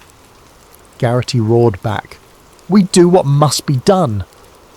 The scene was chaotic, but Manny managed to knock Garrity's arm enough to send the pistol skittering. Alice seized the moment, dashed forward, retrieving the gun, holding it unsteadily. Garrity lunged for her, but Manny blocked him and they could pin Garrity down. Unbeknownst to Marsh, Manny's camera had been streaming to a small online platform. The scuffle, the senator's meltdown, Garrity's confessions about ends justify means, it all broadcast live. The partial admission from Marsh about a lineage preserving secrets at all cost went public. Observers on the internet watched, stunned, as it became apparent that a high-level figure condoned lethal methods to keep old secrets hidden. Police sirens soon approached. In the final moments, Marsh tried to salvage dignity, stammering to the camera that everything was misconstrued. But the broadcast ended with uniformed officers storming in, subduing Garrity, paramedics tending Manny's wound. Alice felt relief mingle with exhaustion. They had forced a confession, or near enough, out into the open.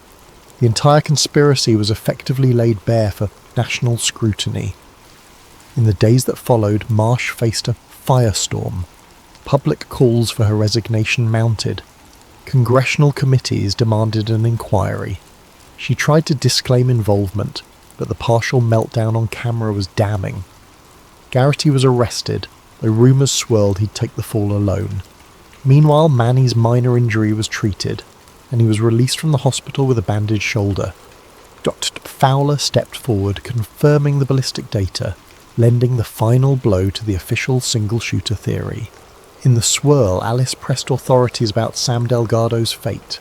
Garrity, under interrogation, grudgingly admitted Sam had escaped the safe house, wounded but alive. He'd fled, uncertain of his direction. This spurred a new search. A few days later, Sam reappeared, calling from a hospital in another state. He'd sustained a minor gunshot wound, but managed to slip away while Garrity gave chase. He was safe now, though shaken. Alice wept with relief. She realised how close they'd come to losing him. The documents plus Marsh's meltdown spurred a major national debate, overshadowing typical news. Polls revealed the public was half in shock, half in denial. Some refused to believe the government orchestrated JFK's death, calling it a hoax.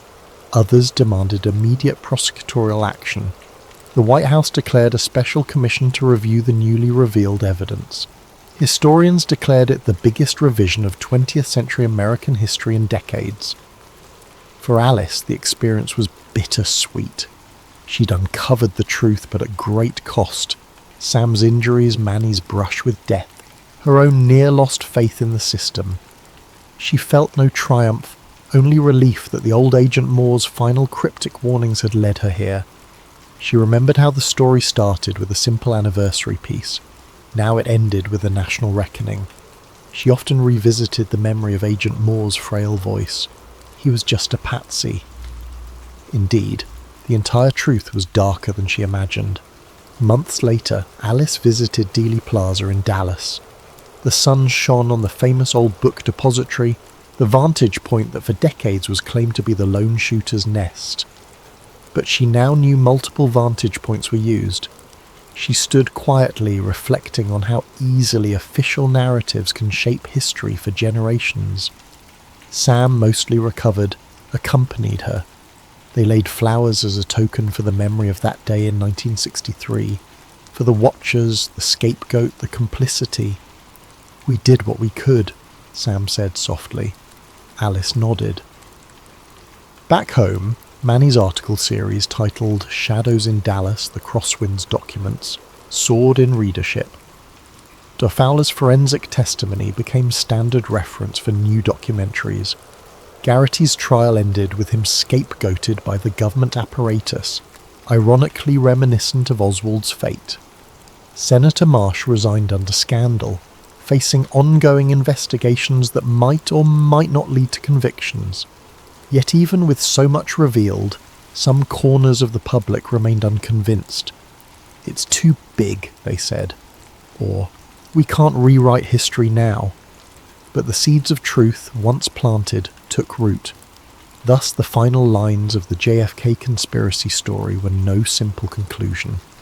The revelation sparked endless ramifications, rewriting textbooks, fueling more controversies, forging a new acceptance that sometimes the greatest secrets can endure for decades, until a few persistent souls bring them to light. Alice Coleman, once a modest journalist assigned to an anniversary piece, had shattered a portion of national myth. The cost weighed on her heart, but the voice of her conscience said it was worth it. So concluded the saga of Shadows in Dallas, a conspiracy undone by unwavering determination, proving that in the end, even the darkest secrets can be forced to face the sunlight. Hello everyone, and welcome to tonight's story. Before we dive in, please drop a comment below telling us where you're tuning in from in the world and what time it is right now for you. And if you haven't already, don't forget to subscribe to Sleep Theories for more intriguing stories that make you wonder about the hidden corners of our reality. Now, let's begin. Raina Bennett had been working as Deputy City Archivist of Millbridge for only 6 months when she made the discovery that would change her life, and possibly the way an entire city understood history. Millbridge wasn't a large metropolis, but it wasn't a rural backwater either. It existed in that liminal space where the hustle of daily life met a tight-knit sense of community. The city archives, housed in a squat, blocky building on Belmont Avenue, were seldom visited by anyone other than genealogists researching their family trees or local journalists digging for old planning permits. Raina found the job easy enough. She spent her days processing requests for historical documents, sifting through old maps and city council meeting transcripts. Occasionally, she uncovered something unusual, an old love letter slipped between official papers, a black and white photograph nobody recognised. Most of the time, these oddities were interesting only for a moment before losing their novelty. But on this particular afternoon, as she was reorganising a set of mislabelled boxes in the far corner of the archival storage room, she discovered a sealed cardboard box with no official city label.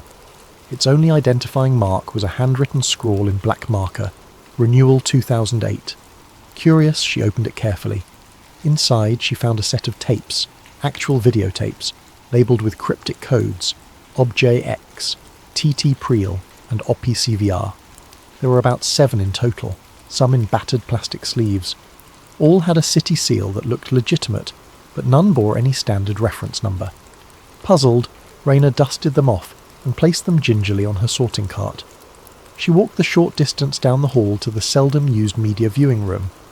This small windowless chamber contained a dusty old VHS player and a handful of monitors. Almost nobody used the old equipment anymore, but the city archivist kept them around for just such an occasion. Raina shut the door behind her, took a seat, and inserted the first tape labelled TT-Preel into the machine. At first, the footage was grainy. An off-centre camera angle revealed a table in a stark, fluorescent-lit room. She saw a man, seemingly middle-aged, wearing a dark suit. Another figure, off-screen but possibly behind the camera, cleared their throat. A voice said, "This is an official record for the eyes of top-tier clearance only." After a few more seconds of distortion, the man in the suit leaned forward and began to speak. The events of September 11th, 2001 must remain consistent with the narrative approved by the Commission. The public is not prepared for the alternatives that might arise should these details become scrutinised. Our team has successfully... The tape froze in a burst of static. Raina's heart pounded. She carefully ejected the cassette and inserted the next one labelled Object X. This time, the footage showed documents scattered across a table. Technical diagrams flashed on screen, some referencing the structural components of the Twin Towers in New York, with notations hinting at internal shaping charges. The plans bore official-looking stamps and engineering seals, but it was impossible to read them clearly. Words like demolition, support columns, and materials analysis were repeated. Raina had read internet theories about 9/11 conspiracies, controlled demolition, holograms in the sky, missiles disguised as planes, but she'd always assumed these were fringe ideas. Nonsense. Yet here, in front of her, was something that looked alarmingly official. Her mind spun. These tapes appeared to suggest a cover-up linking local city officials to an alternative explanation of the 9/11 attacks, one that aligned more with conspiracy theories than with the official story. The next tape was labelled OPC-VR, short for Operation Cover, she wondered, but the tape was jammed, refusing to play. Overwhelmed, Raina realised she needed to step back. The very idea that these tapes existed in her small city's archives was surreal. Why would a town like Millbridge have records that even hinted at a cover-up of the most scrutinised and monumental event of the early 21st century? She checked the hallway to see if anyone was around, certain her face must have been pale as a sheet. The corridor was empty. Everyone else was likely getting ready for the weekend, finishing up their Friday tasks.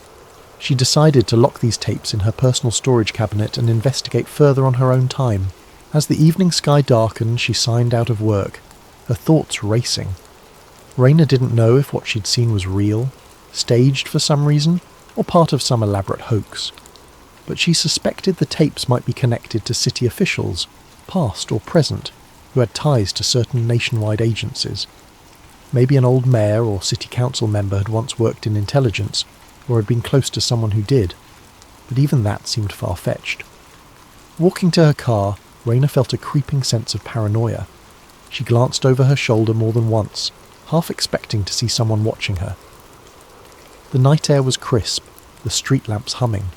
She tried to tell herself that these tapes were either mislabelled or part of some half-baked local documentary project, but the knot in her stomach refused to loosen.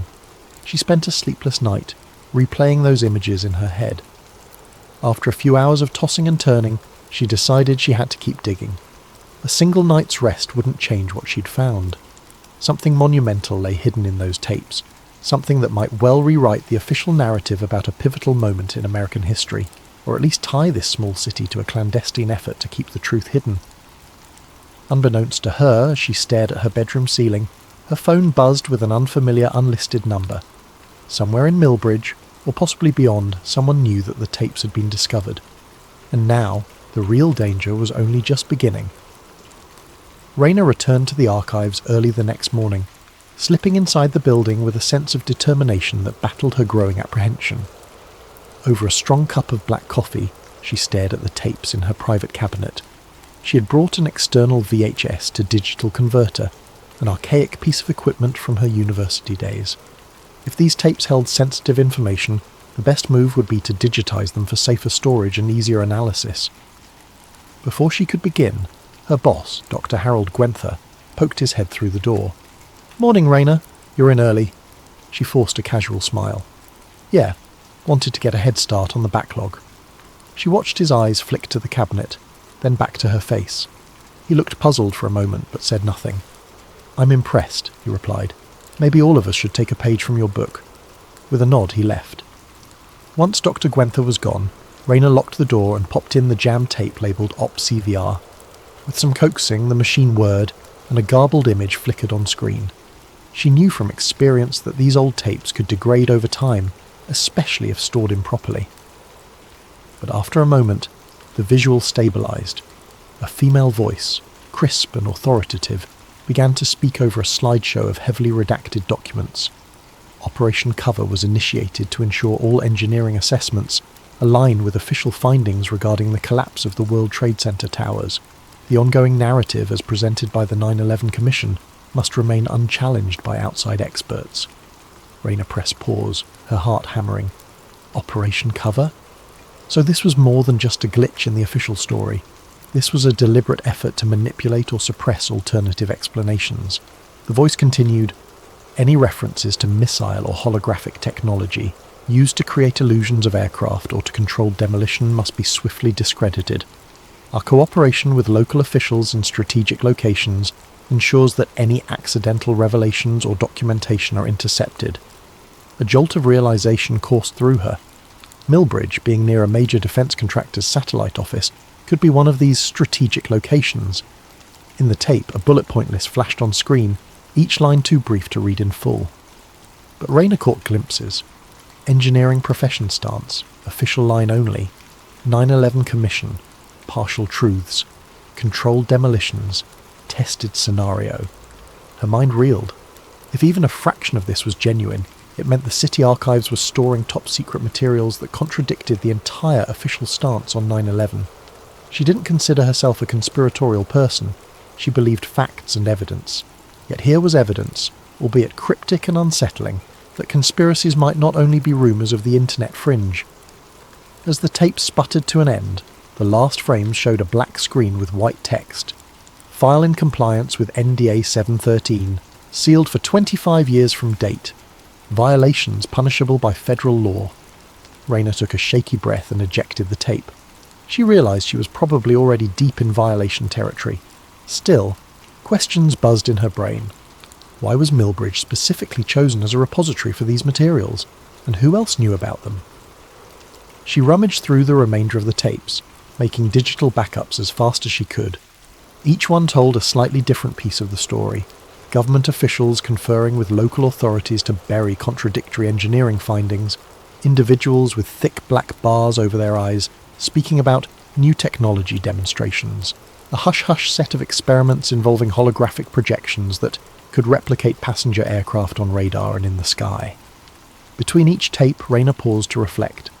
Were these real government projects, or a hoax staged by a group of elaborate pranksters? The serious tone and the specificity of the details made it hard to dismiss. She decided the next step was to cross-reference names mentioned on the tapes with official city records. In the quiet hush of the archive's back rooms, she typed furiously on an ancient computer. She looked up references to individuals named or partially named in the tapes.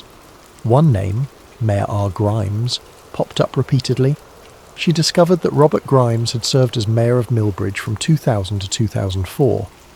Not exactly a seasoned politician, he'd been a local businessman who unexpectedly won the election. The second name was C. Donovan, presumably Colton Donovan, the head of the City Council's Finance Committee during the same period. Minutes later, Raina located a digital record, an emergency council meeting from December 2001. The summary was minimal, stating only that the meeting was called to discuss potential collaborative efforts with federal agencies on domestic security measures. It was unusual. Millbridge wasn't exactly a hotbed for federal collaboration, at least not that she knew of. While printing out the record, she heard footsteps approaching. She quickly shoved the tapes into a drawer. The door opened, revealing her co-worker, Nadine. "Hey Raina, sorry to bug you. Dr. Gwenther said we might have a new set of microfilms to process." Raina swallowed hard, fighting to regain composure. "Oh, right, I'll get those for you." With a smile, Nadine disappeared, leaving Raina to collect herself. She carefully concealed her growing trove of evidence, locking the tapes in a secure container. She knew she couldn't keep them in the city archives indefinitely. Someone might come looking for them. But for now, it was safer for them to be locked away, at least until she could devise her next move. That evening, as she walked through the near-empty parking lot, Raina noticed a black SUV parked at the far corner. She paused. Perhaps it was just a visitor. Yet she couldn't ignore the prickle of unease that crept up her spine. She got into her car, started the engine, and drove off. The SUV didn't follow, but the feeling of being watched was undeniable. In her small apartment, she locked the door and drew the curtains, every noise in the hallway setting her on edge. The partial truth spinning in her head stoked more questions. If the Twin Towers were truly felled by controlled demolition, as some fringe theorists claimed, why store evidence in a place like Millbridge? Who orchestrated the distribution of these tapes? And what about the missile or hologram technology references? Still awake at midnight, Raina decided to search deeper online. She found forums, half-abandoned corners of the internet dedicated to 9/11 conspiracies. She saw the same theories repeated. The buildings collapsed too neatly, official investigations were incomplete, eyewitnesses saw flashes. She had always dismissed these claims as far-fetched, but seeing them now, coupled with the tapes, made her chest tighten. The reoccurring suspicion was that 9/11 involved illusions, perhaps a mixture of real planes and advanced technology to ensure total devastation. Clicking through old newspaper clippings, she discovered a small note. September 15th, 2001. Mayor Robert Grimes of Millbridge expresses condolences and pledges local resources for national security efforts. It was a brief statement, overshadowed by the much larger coverage of the day's tragic events. Could the tapes be connected to whatever resources he'd pledged? She jotted the question in her notebook. Rayna knew that if someone had gone to the trouble of hiding these tapes in the archives, it meant they didn't expect them to be found. She also sensed that time was running out. If they realised she'd uncovered them, they might already be moving to silence her, or, at the very least, reclaim those tapes by force. She turned off her computer and sat in silence, grappling with the explosive weight of her discovery. Something big lay beneath Millbridge's modest facade, a hidden tendril of conspiracy reaching back decades, perhaps all the way to the darkest day in modern American history. She just didn't know yet how deep the roots went. A restless weekend turned into a frenetic Monday. Rayna arrived at City Hall with a plan, albeit a desperate one. Speak discreetly to someone who might know about the Grimes administration. She decided to approach an old friend from her college days, David Browning, who now worked as an investigative journalist for the local newspaper, the Millbridge Herald.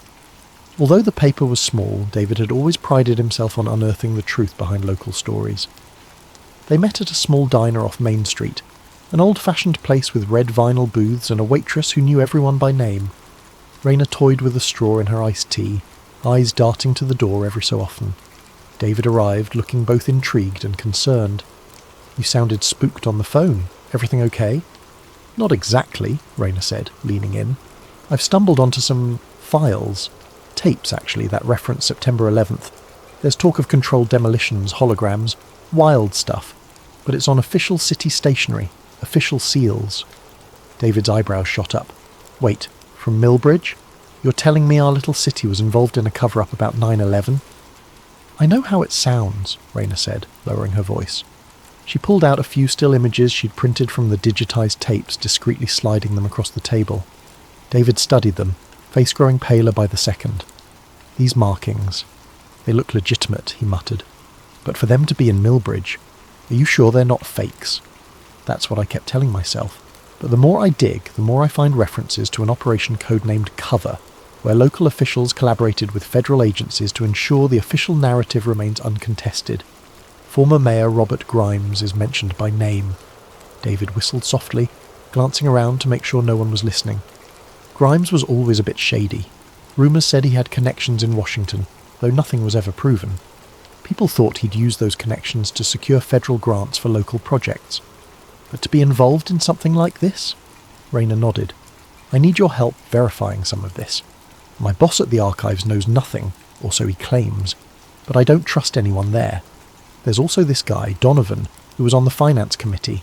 I can't find a trace of him after 2005. It's like he vanished." David scribbled notes in a small pad. "I'll dig, but you have to promise me something. Be careful. If this is real, people won't hesitate to shut you up." They agreed to keep their conversation secret and parted ways. Back in her office, Rayna discovered a sealed envelope slipped under her locked door. Inside was a single note. "Stop what you're doing. It's bigger than you. This is your only warning." Her stomach turned. She had no idea who sent it, but the message was crystal clear. Part of her wanted to run, leave the tapes alone and pretend she never found them. Another part, fueled by indignation, urged her to stand firm. She recalled the intangible weight of those tapes, their potential to rewrite history, or at least expose a hidden piece of it. Could she really walk away? That night, David called. "I found something," he said, voice trembling with excitement. "A payment record from 2002, authorised by Mayor Grimes for a contract to a Pinnacle research group. The weird part is that this group specialised in advanced imaging technology. It doesn't make sense for a small city to hire them. There's no public record of any imaging project here." Advanced imaging technology. The word hologram from those tapes echoed in Rayna's mind. So the city might have funded part of a hush-hush technology test? "It's possible," David responded. "But there's more. Grimes personally accompanied federal agents to some demonstration, according to an old newspaper mention, though the article is vague on what it was about. I'm still digging, but it aligns with the theory that they were showing off or testing some high-level technology." Rayna thanked him, her pulse racing. She spent the next hour pacing her apartment, phone in hand, before deciding she needed fresh air. The moment she stepped outside, she noticed that same black SUV creeping along the curb. Its tinted windows were rolled up, the license plate partially obscured by dirt. When she made eye contact, it sped away. The next morning, she arrived at the archives to find Dr. Gwenther waiting by her office. "Ms. Bennett, I need to speak with you," he said. His usually affable demeanour was replaced by something cold and formal. "We've received a complaint. Someone reported you'd been accessing restricted materials without authorization." Rayna's throat went dry. Restricted? These were just mislabeled boxes. I'm the archivist. It's my job to catalogue and review them. He sighed. "I understand, but the complaint specifically mentioned tapes that require federal classification clearance. Are you aware of such materials?"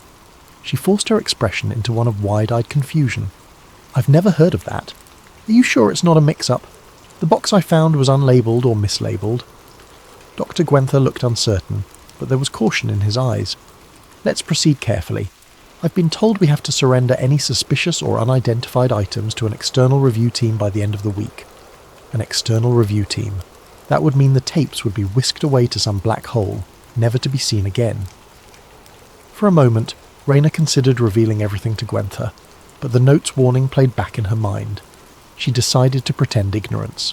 "Of course, I'll gather everything I found," she said. "If I come across anything questionable, I'll let you know."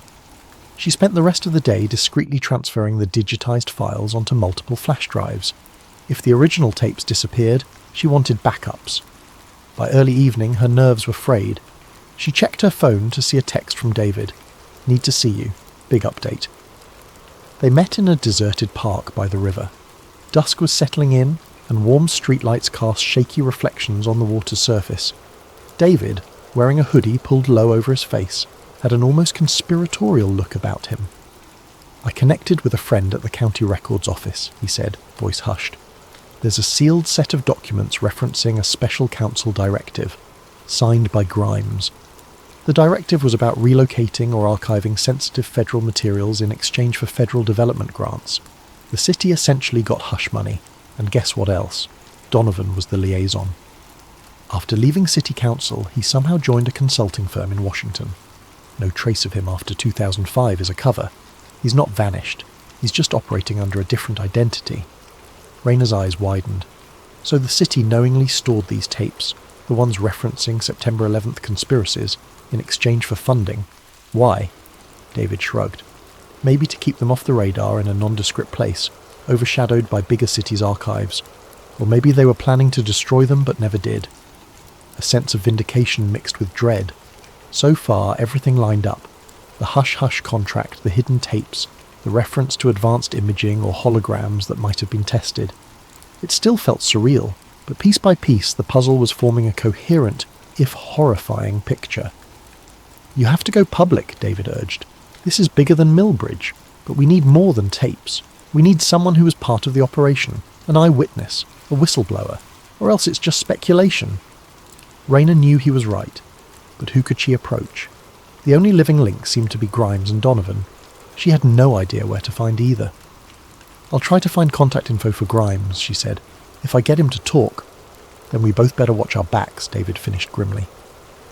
They parted ways, each consumed by the weight of what they now carried. Rayna returned to her car, once again noticing the black SUV parked nearby. This time its headlights flared to life as she approached. Terrified, she hurried into the driver's seat and sped away, the SUV following at a distance for several blocks. Eventually it turned off onto a side street, leaving her shaken but unharmed. In the quiet of her living room, Rayna laid out every clue. Grimes, Donovan, the sealed directive, the tapes referencing controlled demolitions and illusions, the hush money from federal sources. Something dark was brewing, a conspiracy that had lain dormant for years, never meant to be exposed. In that moment, she understood the gravity of her choices. If she pushed forward, she risked her reputation, possibly her safety. But if she didn't, the tapes might vanish forever, and a piece of the truth, whatever it might be, would remain buried. She clenched her fists, determination warming her veins. One way or another, she would see this through.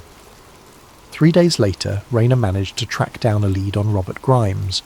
He was rumoured to be living quietly on the outskirts of a neighbouring county. Under the pretense of researching an article for the Millbridge Herald, she convinced him to give her a brief interview. She didn't mention the tapes. Not yet.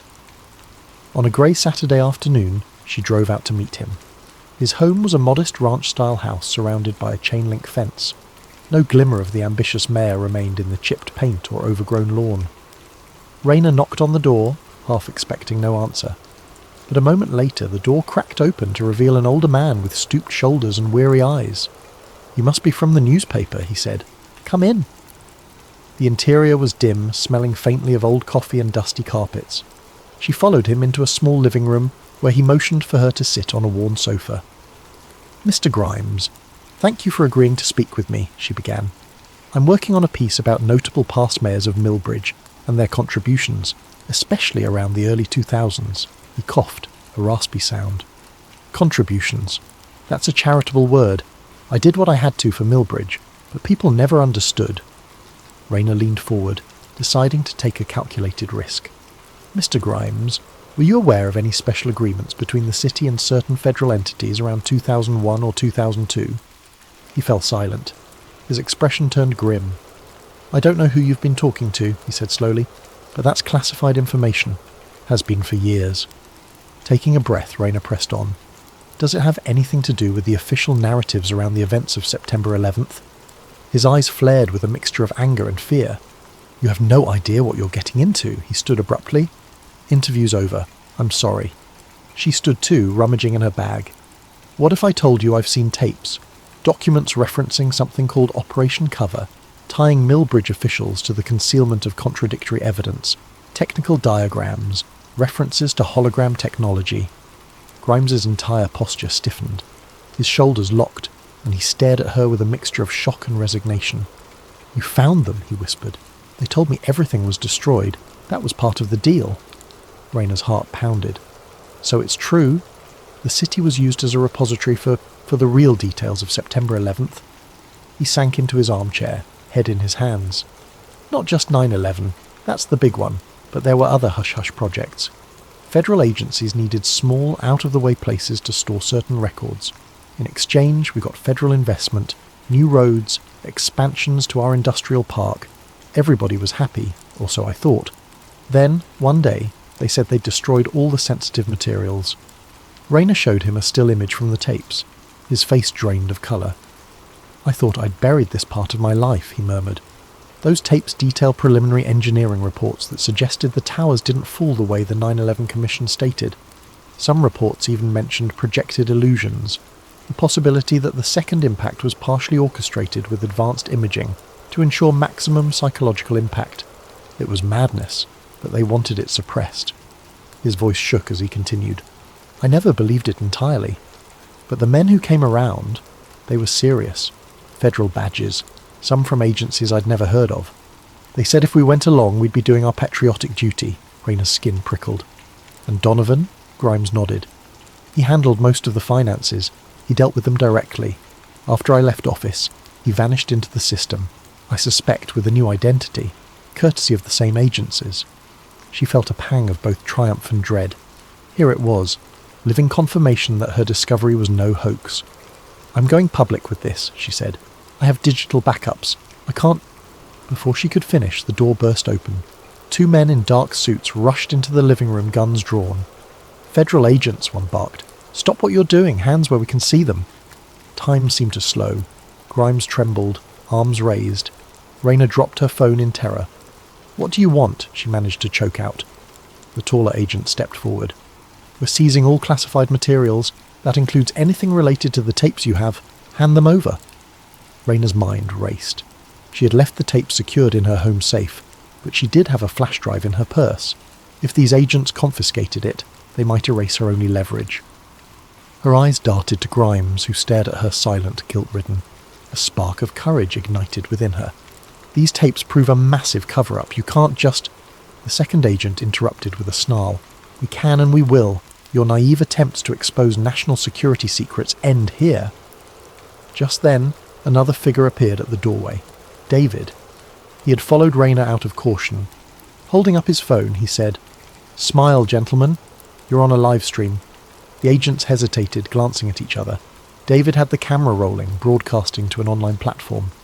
"If you do anything rash, it's all on record," he said, his voice wavering but resolute. For a tense moment, nobody moved. Rayner's eyes locked on the men's firearms. Finally, the taller agent lowered his gun. "We'll be back," he growled, turning to leave. The other followed, glaring at David's phone with unmasked fury. Grimes let out a shuddering breath as they disappeared. That was... I... They'll try again, Raina said shakily, retrieving her phone from the floor. But now we have some of this on camera, and we have your testimony. David ended the live stream. We had about 20 people watching, he said. Not much, but enough to prove there's something going on.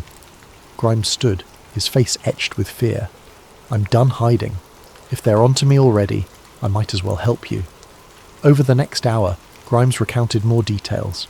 He explained how, shortly after September 11th, federal representatives approached small to mid-sized cities with an offer: store or assist in handling classified documents to keep them off the beaten path. In exchange, these cities would receive federal grants, infrastructure upgrades, or other perks.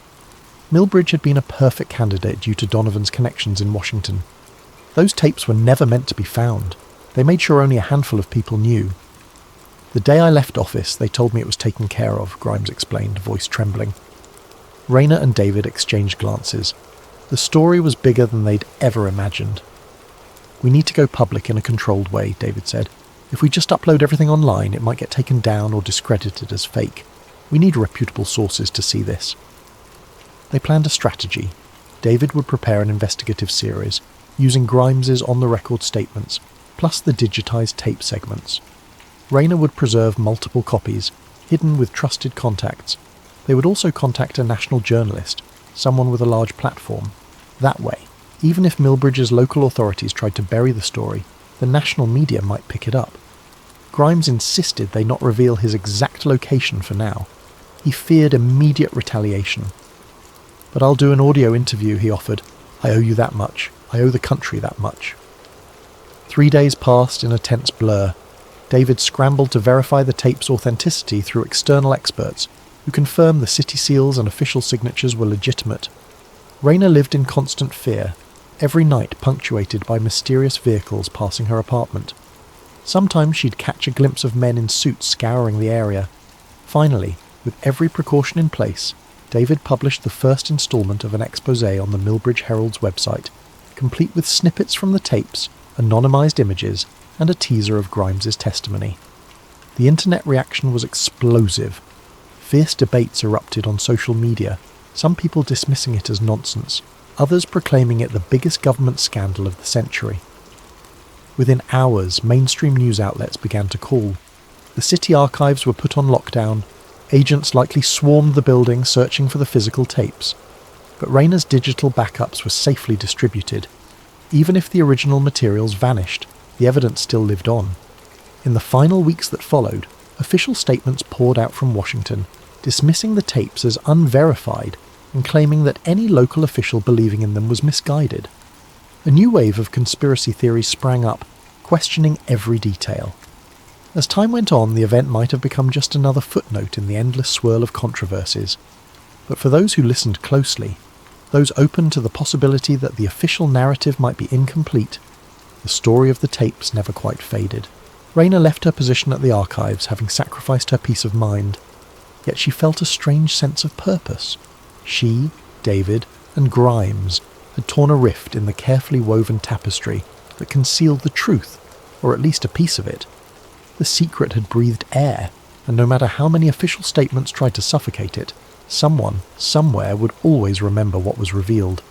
Grainy VHS footage of a conspiracy that upended everything the world thought it knew about that tragic day. And maybe that was enough. Sometimes the mere hint of an alternative story is enough to keep the embers of inquiry burning. In the end, as Raina packed up her apartment and prepared to start anew in another city, she reminded herself of one crucial fact.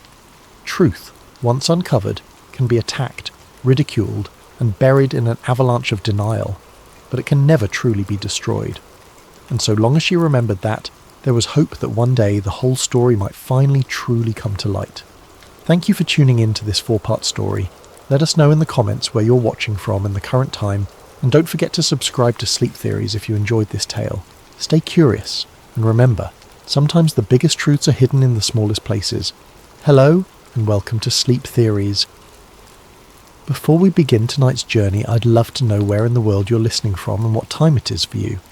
Please leave a comment below sharing your location and local time. If you enjoy these sleep stories, don't forget to subscribe to Sleep Theories for more immersive nighttime tales. Now let's dim the lights of your mind and drift into tonight's story. The basement archive was silent except for the gentle whirring of the dehumidifier. Dr. Felix Morneau preferred it this way. The quiet allowed him to concentrate on the delicate work of separating fact from fiction, truth from myth, a task that had consumed the last 23 years of his life. At 57, Felix had become one of the world's foremost forensic genealogists, though few outside his specialised field knew his name.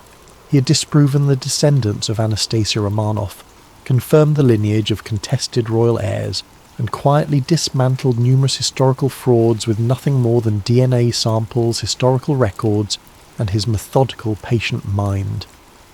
His office at the University of Lyon was his sanctuary.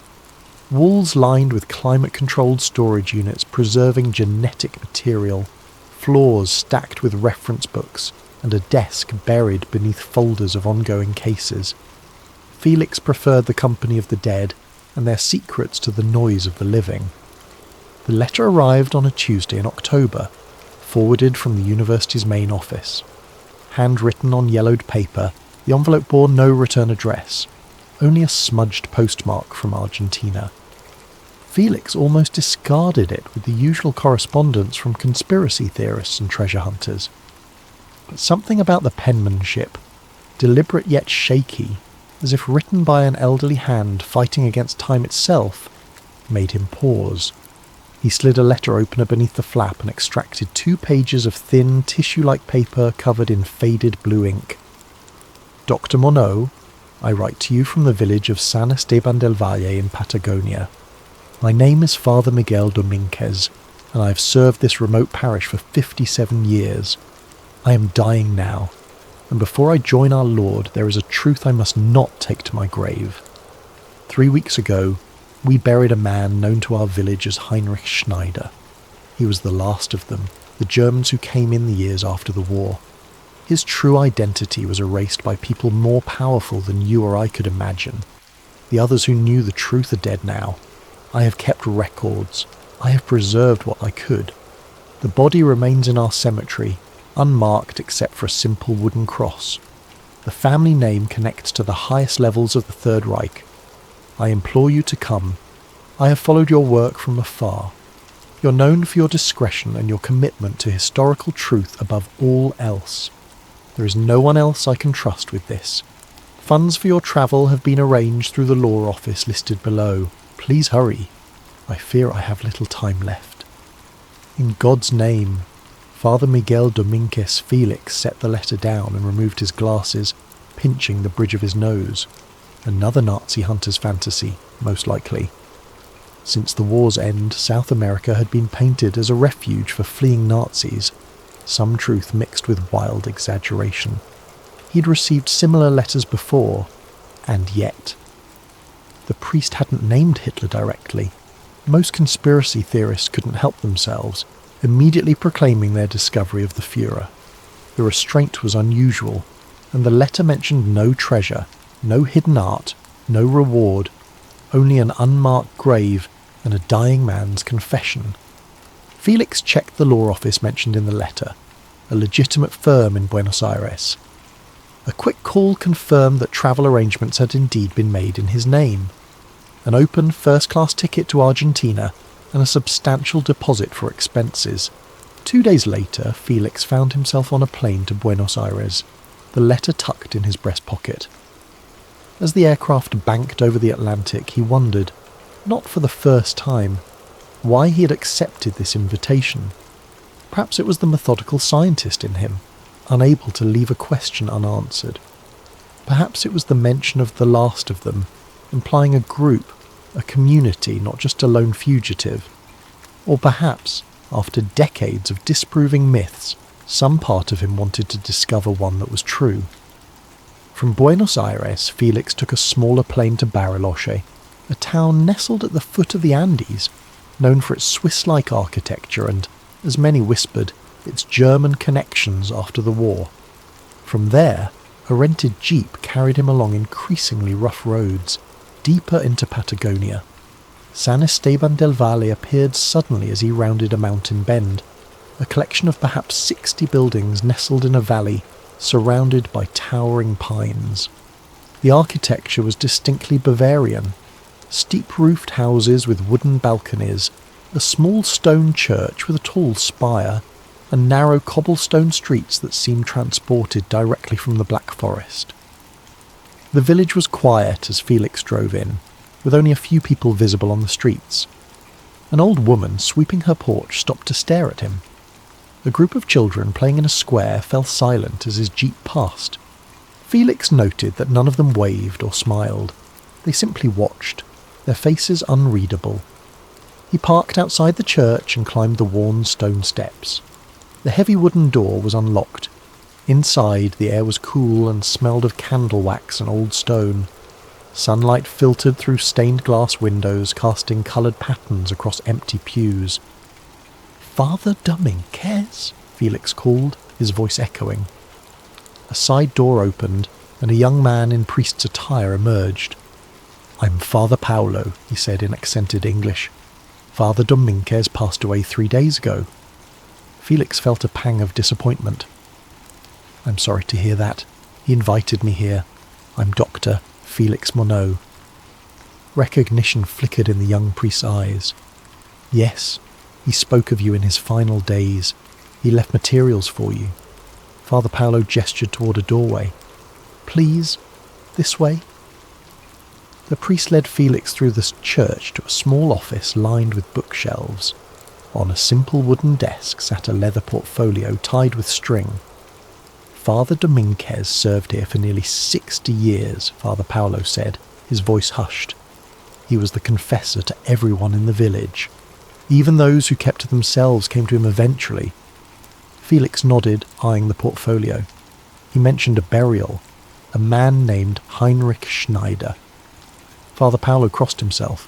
"Yes, the grave is in the far corner of the cemetery beneath the cypress tree. Father Dominguez left instructions that the body should not be disturbed until you arrived." He paused. "The old Germans. They kept to themselves. Schneider was the last." "How many were there?" "These Germans? When I arrived 5 years ago, only 3 remained. Schneider was the youngest, but still very old. The others passed within months of each other last year." Felix gestured to the portfolio. "May I?" "It is why you were called here," Father Paolo said, then added, "Father Dominguez was troubled in his final days. He spoke of secrets that weighed on his soul." The young priest hesitated. "Whatever you discover, Doctor Monod, some truths are buried for a reason." With that cryptic warning, Father Paolo left, closing the door behind him. Felix sat at the desk and untied the portfolio. Inside was a collection of papers, photographs, and a small leather-bound journal. On top lay a handwritten note in the same shaky script as the letter he'd received. "Dr. Monod, if you are reading this, I have been called to meet my Maker. For over 50 years I have kept the secret of San Esteban. I've heard their confessions. I've given them the sacraments. I've watched their children grow and their old die. I told myself I was a shepherd to all lost souls.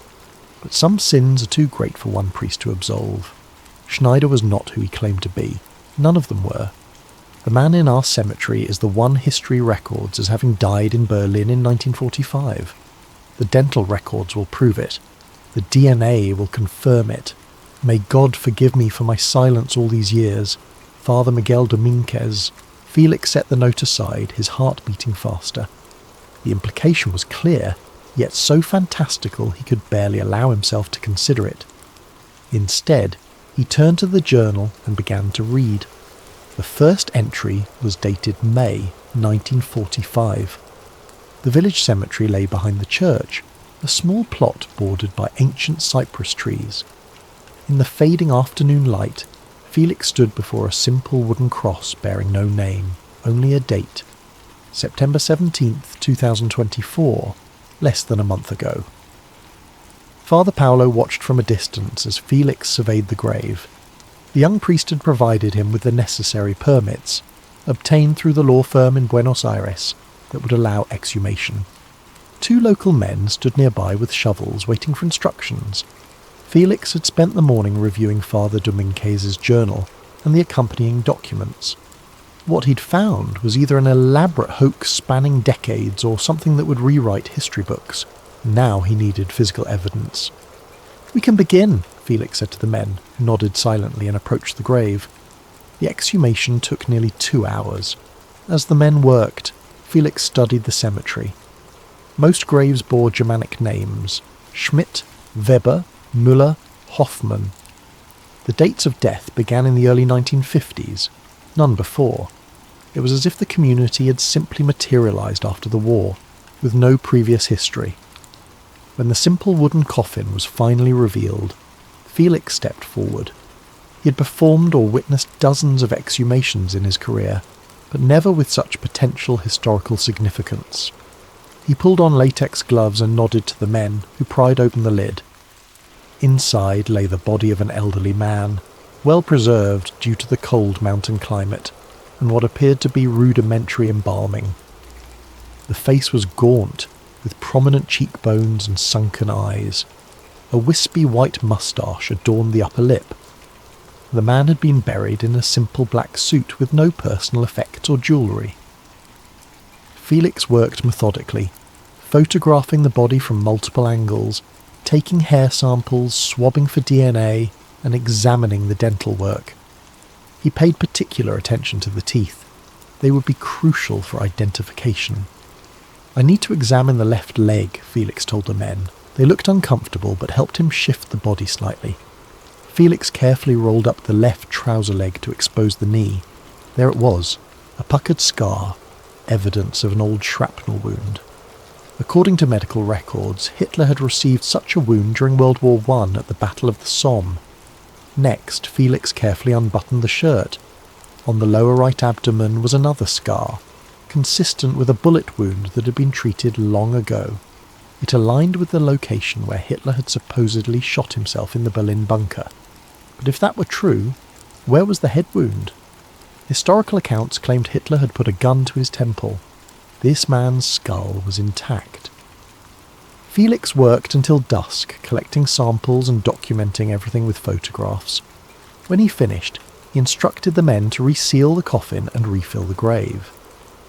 Back in his room at the village's small guest house, Felix spread his findings across the bed. Father Dominguez's journal detailed the arrival of a group of Germans in 1946, approximately 20 people, who quickly established themselves in the remote village. They kept to themselves, spoke German among themselves, and built houses in the Bavarian style. Among them was a man initially called the Patient, someone who stayed hidden for nearly 2 years, recovering from injuries. Later, this man emerged as Heinrich Schneider, an unassuming figure who rarely left the village but occasionally gave private lectures to the German community. The journal entry from December 1946 was particularly disturbing. "Today I was called to give last rites to one of the German women. While there, I glimpsed him for the first time, the one they call the Patient. He was seated by a window, his back to me. The left side of his face was heavily bandaged. When he sensed my presence, he turned slightly. Though I saw only his profile for a moment, I felt a chill of recognition. Later, when I mentioned this to Klaus, who serves as their doctor, he told me the Patient had suffered injuries requiring facial reconstruction. I asked no more questions, but that night I dreamed of the newsreels I had seen during the war, of rallies in Nuremberg and speeches that set the world aflame." Felix turned to the photographs included in the portfolio. Most were faded, taken from a distance. A man walking with a slight stoop, always partially obscured or with his face turned away.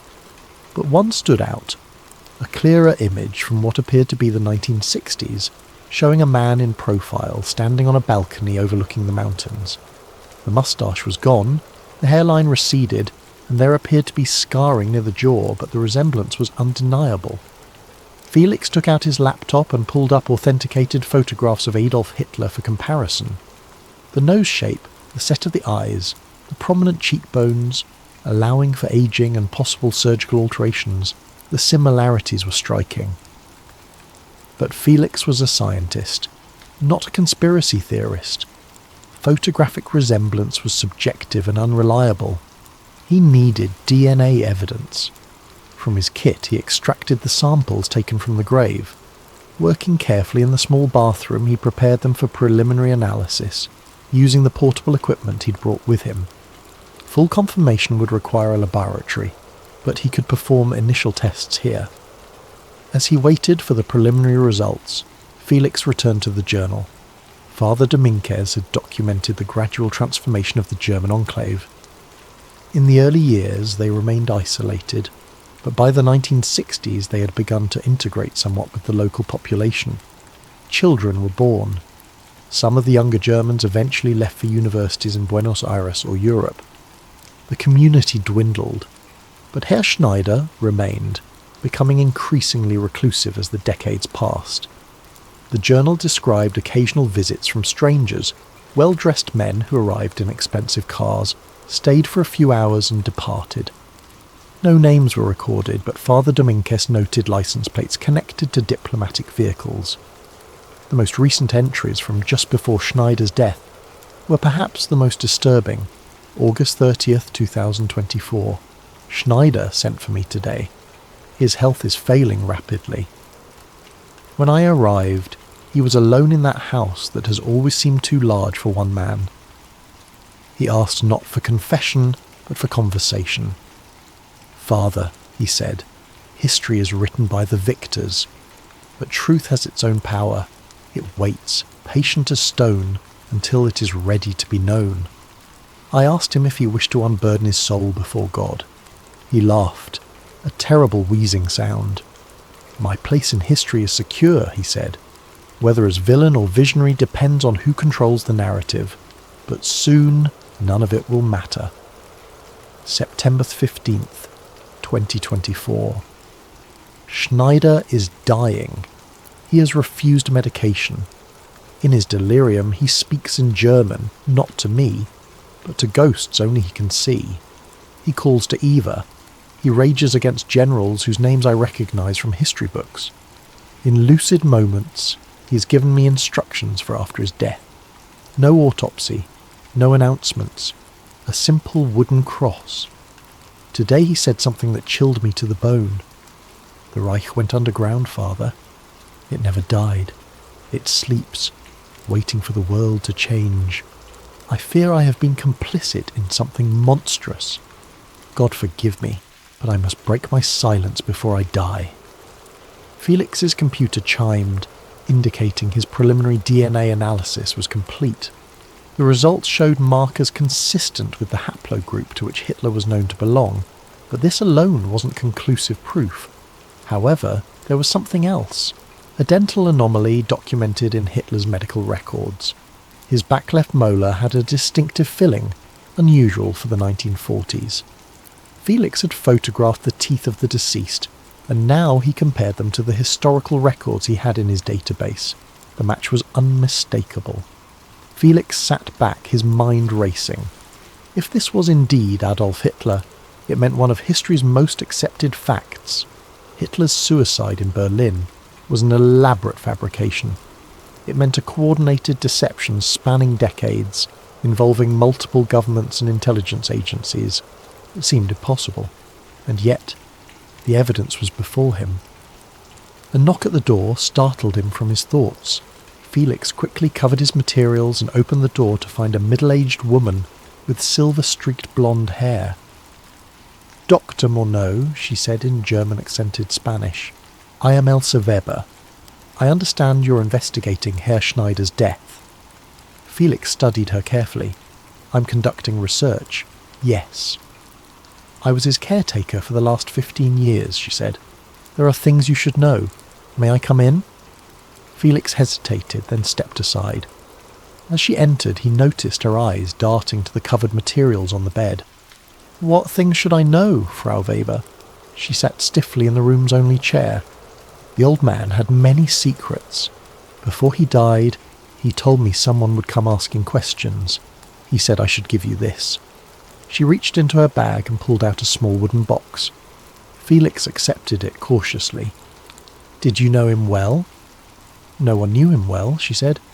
He kept to himself, read books, received occasional visitors, important men from Europe, though less frequently in recent years. She paused. They say he came after the war, like many Germans seeking a new start.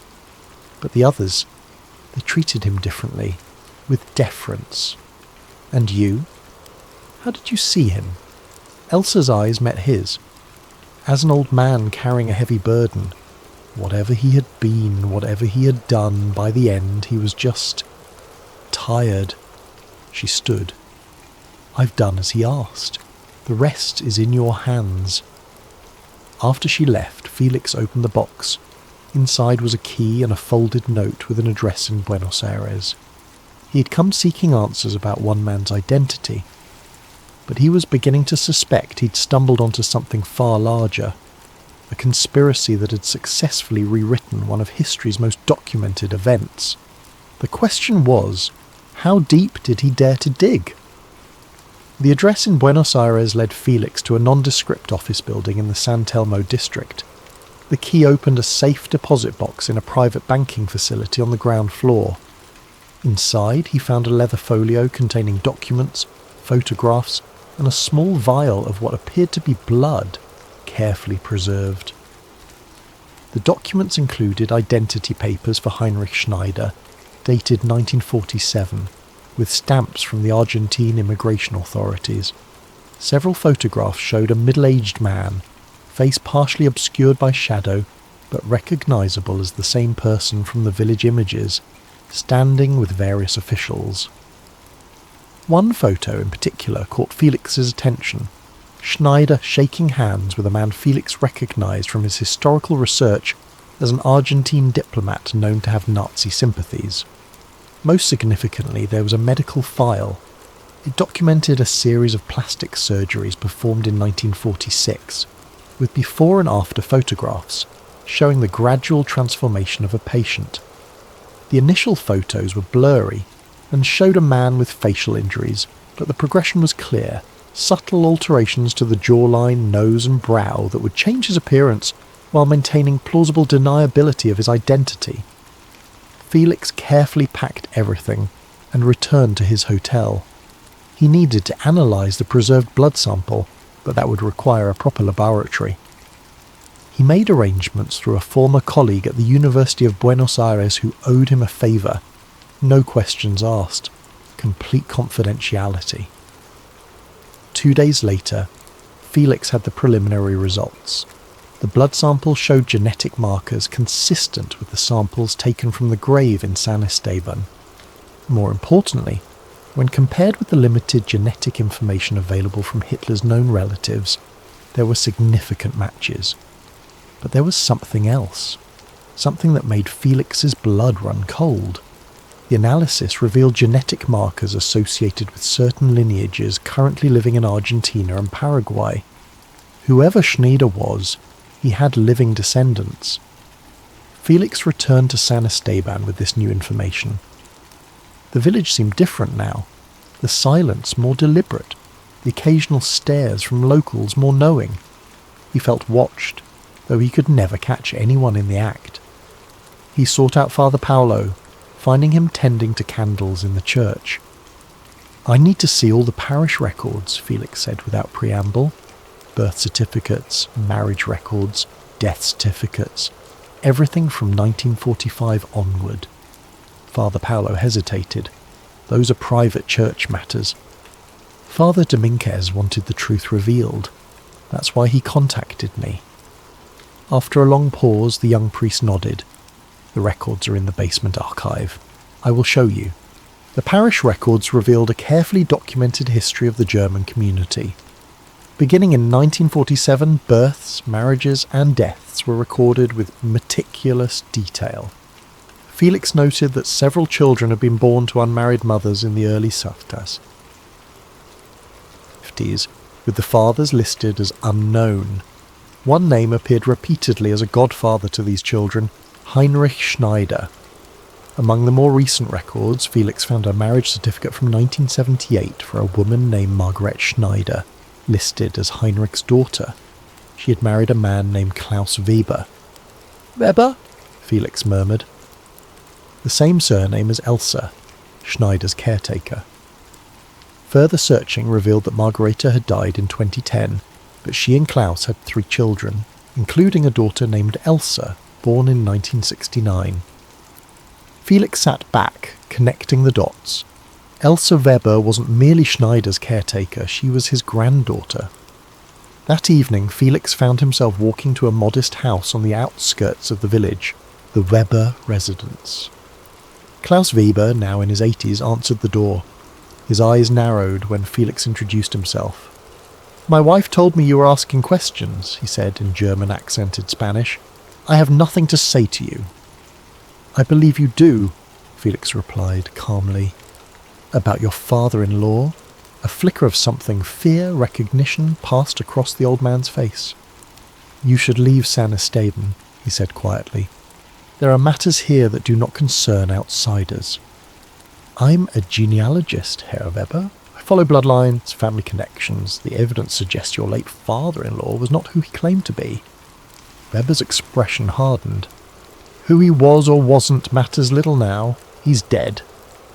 "But his descendants live on," Felix said, "including your wife's cousins in Europe. The genetic connection is undeniable." At this, Weber's composure faltered.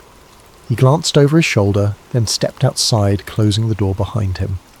"You've done tests?" he asked in a hushed voice. "Yes, the results are conclusive." Hebert seemed to age before Felix's eyes. He sat heavily on a garden bench.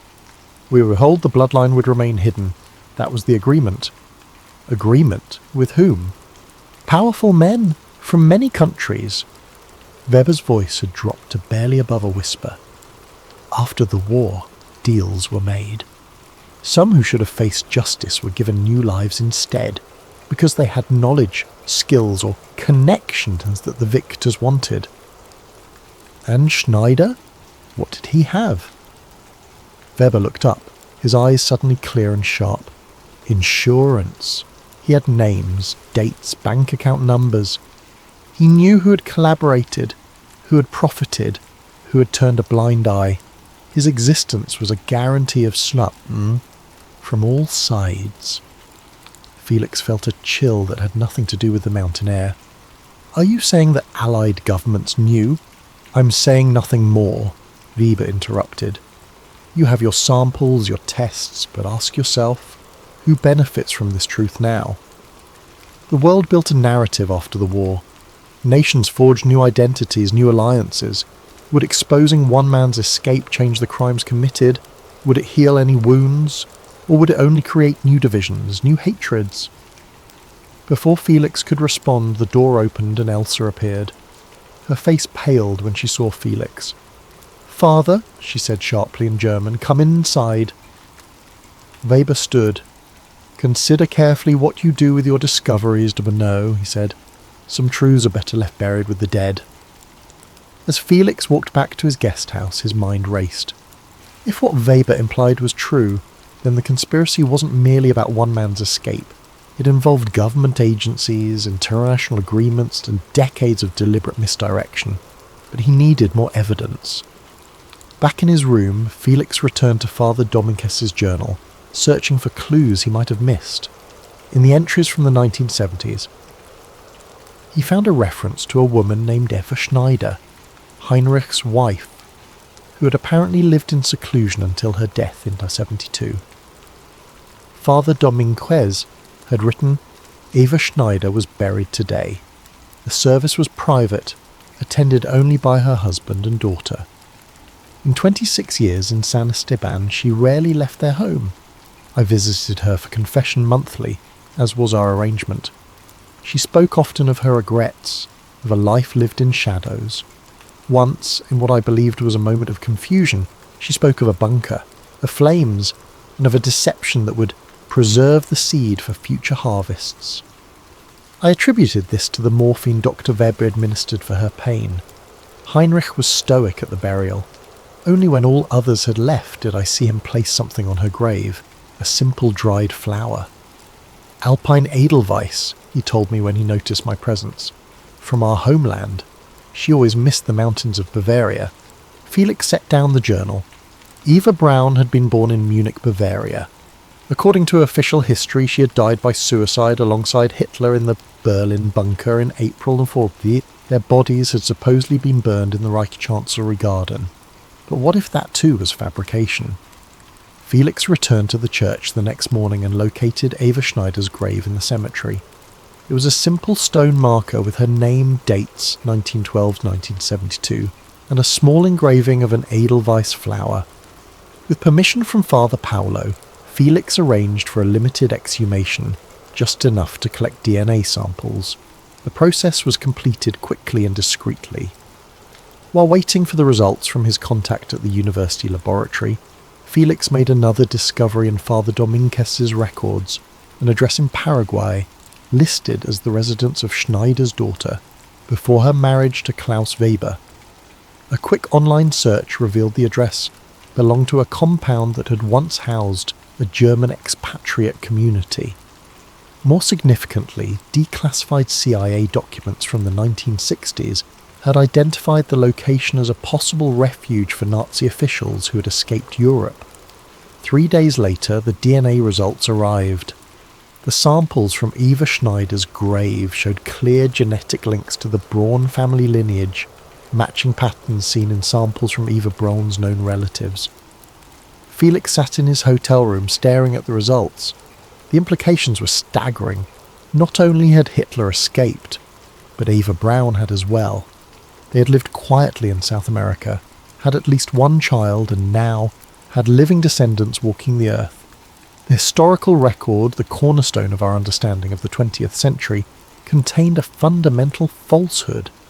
But as Weber had asked, who would benefit from this truth now? As Felix pondered this question, his laptop chimed with an incoming email.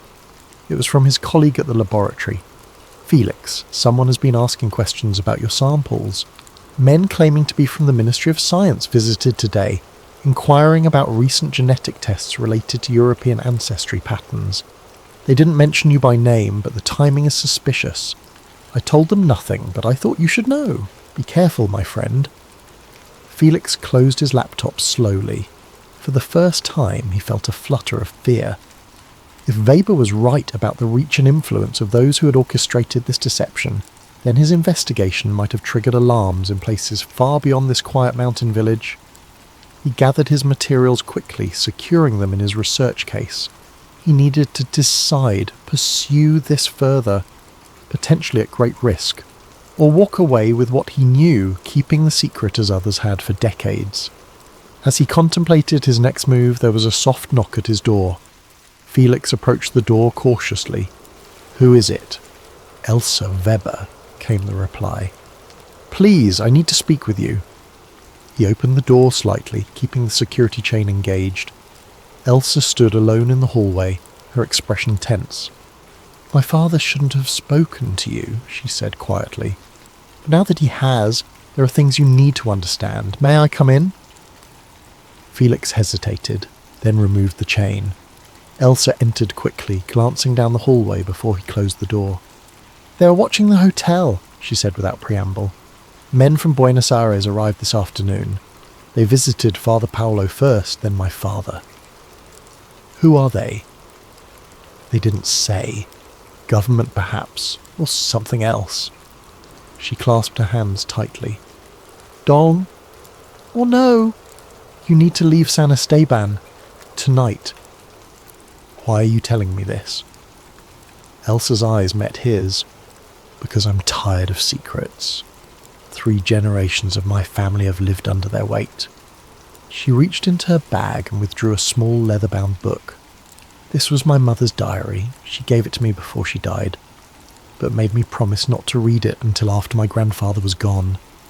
Felix accepted the diary carefully. "Your grandfather? Heinrich Schneider." "That was the name he used here," she said. "My mother told me very little about him when she was alive, only that he had been an important man in Germany before the war, and that powerful people had helped our family establish new lives here." "Did you suspect who he really was?" Elsa's expression tightened. There were moments, ways he would react to certain news from Europe, comments he would make when he thought no one was listening. the deference shown to him by the other German families. She paused. And there were the visitors, men who had come from Germany, from America, from the Vatican. They would meet with him privately, then leave.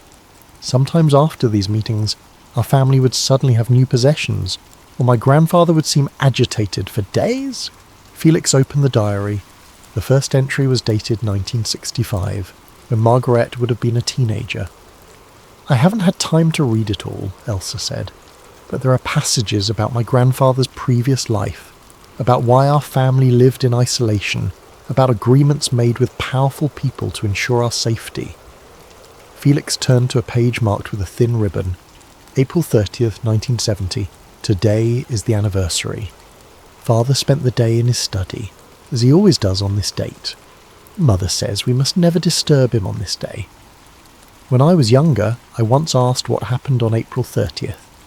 She told me it was the day Father left his old life behind. This evening I heard him speaking with Mother in the garden. He said something strange. 25 years since Berlin, and still they believe the lie. Mother hushed him quickly. I looked it up in the history book from school. April 30th and 45 was when Adolf Hitler reportedly died in Berlin. Felix looked up from the diary. Your mother suspected? Elsa nodded. I think she knew, or at least had strong suspicions, but in our community, certain questions were never asked aloud. She hesitated. There's more. My grandfather kept an archive in a hidden room beneath his house. After he died, I found the entrance while clearing his belongings. What kind of archive? Documents, photographs, recordings, decades of material, some of it dating back to the 40s. She lowered her voice, including films of meetings with officials from various governments over the years. Felix felt a chill. These meetings, they were negotiations. I believe so, insurance, as my father called it. She met his gaze steadily. Dr. Monod, whatever my grandfather was, whatever he did, those crimes died with him. But the truth of what happened after the war, that belongs to history. That's why I'm giving you this.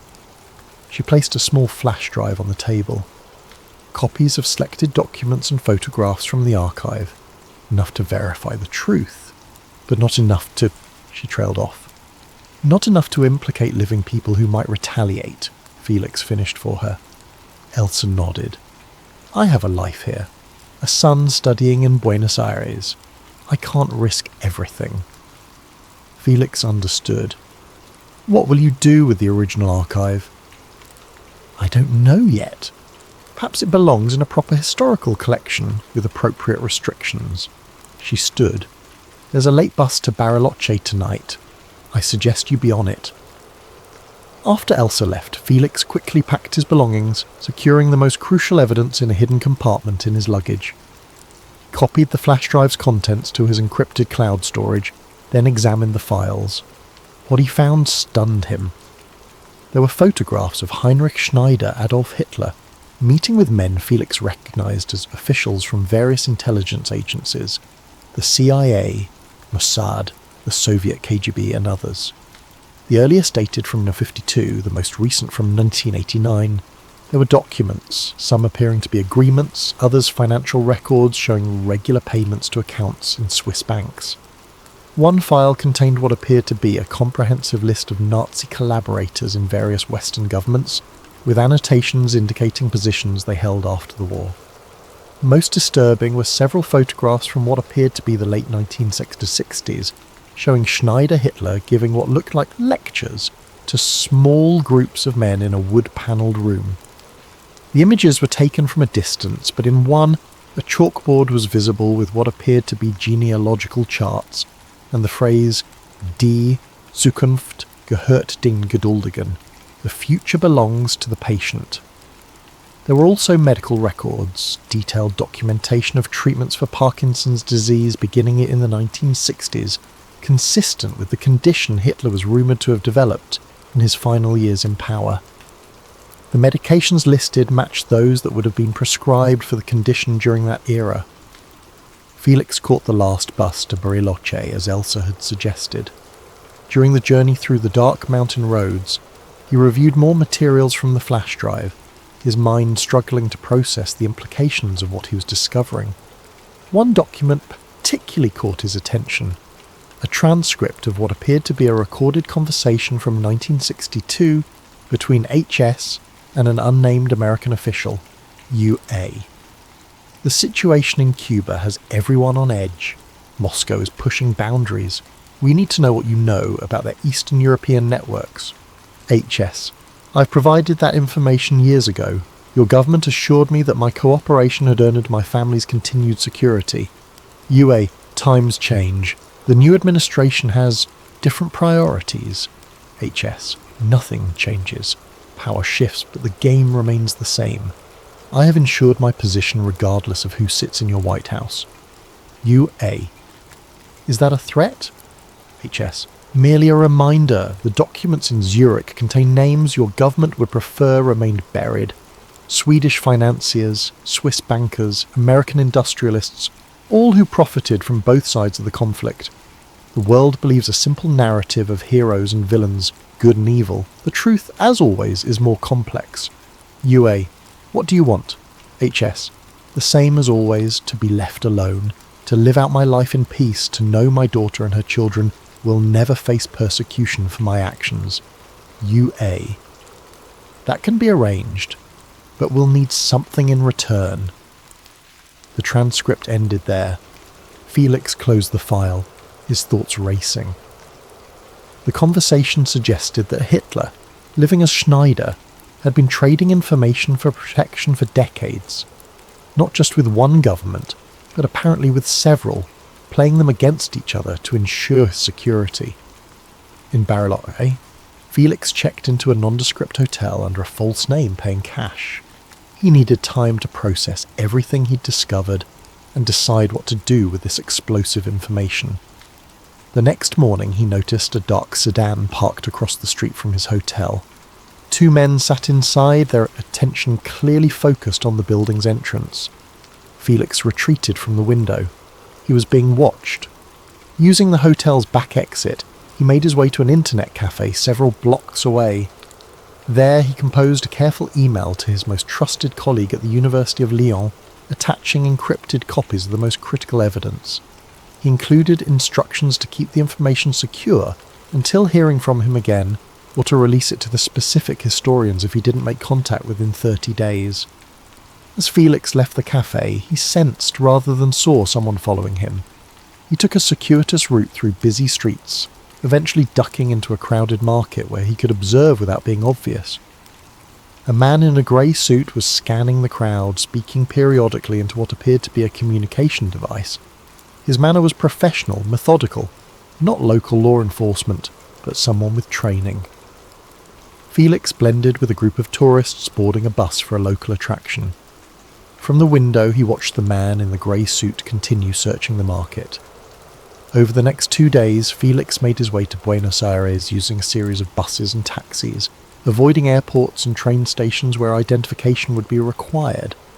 He needed to reach the lawyer who had originally forwarded Father Dominguez's letter, someone who might have additional information or who could help him navigate the increasingly dangerous situation. The law office was located in a stately building in Buenos Aires' financial district. Felix approached cautiously, observing the entrance from the cafe across the street. Nothing seemed out of the ordinary. Inside, he asked for senior partner Alejandro Vega, the name mentioned in Father Dominguez's letter.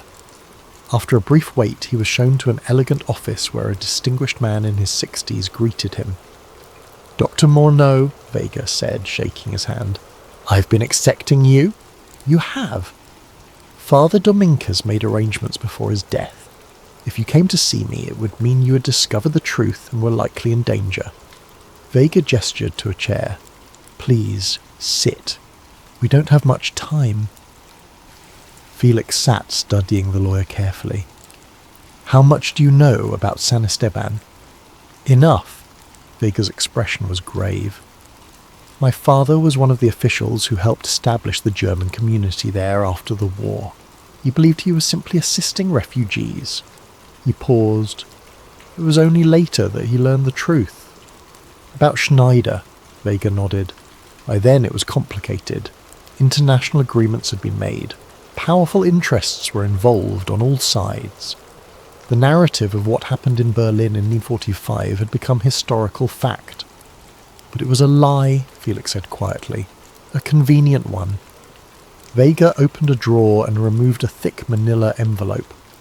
After the war, many former Nazis were recruited by various governments, the US, the Soviet Union, even Israel. Their knowledge was valuable. The Cold War was beginning. Old enemies became allies of convenience. And Hitler, the ultimate prize and the ultimate liability, he possessed knowledge of collaborators at the highest levels of multiple governments. Revealing that he had escaped would have destroyed the careers of dozens of influential people who had helped arrange it. Vega slid the envelope across the desk. My father compiled this over the years, documentation of the network that protected Schneider and others like him. Felix opened the envelope. Inside were photographs, documents, and what appeared to be intelligence reports spanning decades. One photo showed a younger Vega standing beside a man Felix recognized from other images as Heinrich Schneider, in a garden setting, perhaps from the 1970s. You knew him, Felix said. I met him several times as a young man, accompanying my father on visits to San Esteban. Vega's expression was unreadable. He was quiet, intellectual, nothing like the ranting figure from newsreels. If I hadn't known who he was, I would have thought him simply an elderly German immigrant with a scholarly bent. How did he avoid detection for so long? Multiple factors. Facial reconstruction after the war, the remote location, a tight-knit community sworn to secrecy, but most importantly, powerful protectors who had their own reasons to maintain the fiction of his death. Vega glanced at his watch. You've been followed since San Esteban. They lost you temporarily, but they'll be here soon. Who are they? A consortium of sorts. Former intelligence officers, government officials, descendants of those implicated in this shape. They've monitored the situation for decades, ensuring the secret remained buried. Vega stood and moved to a bookshelf, pressing something that caused a panel to slide open. This passage leads to a garage. There's a car waiting. It will take you to a private airfield. From there, arrangements have been made for your departure from Argentina. Felix hesitated. Why are you helping me? Vega's expression softened slightly. Father Dominguez and I corresponded for many years. We both believe that while the living deserve protection, history deserves truth. Eventually. He nodded toward the envelope. What you do with that information is your choice, but you cannot remain in Argentina.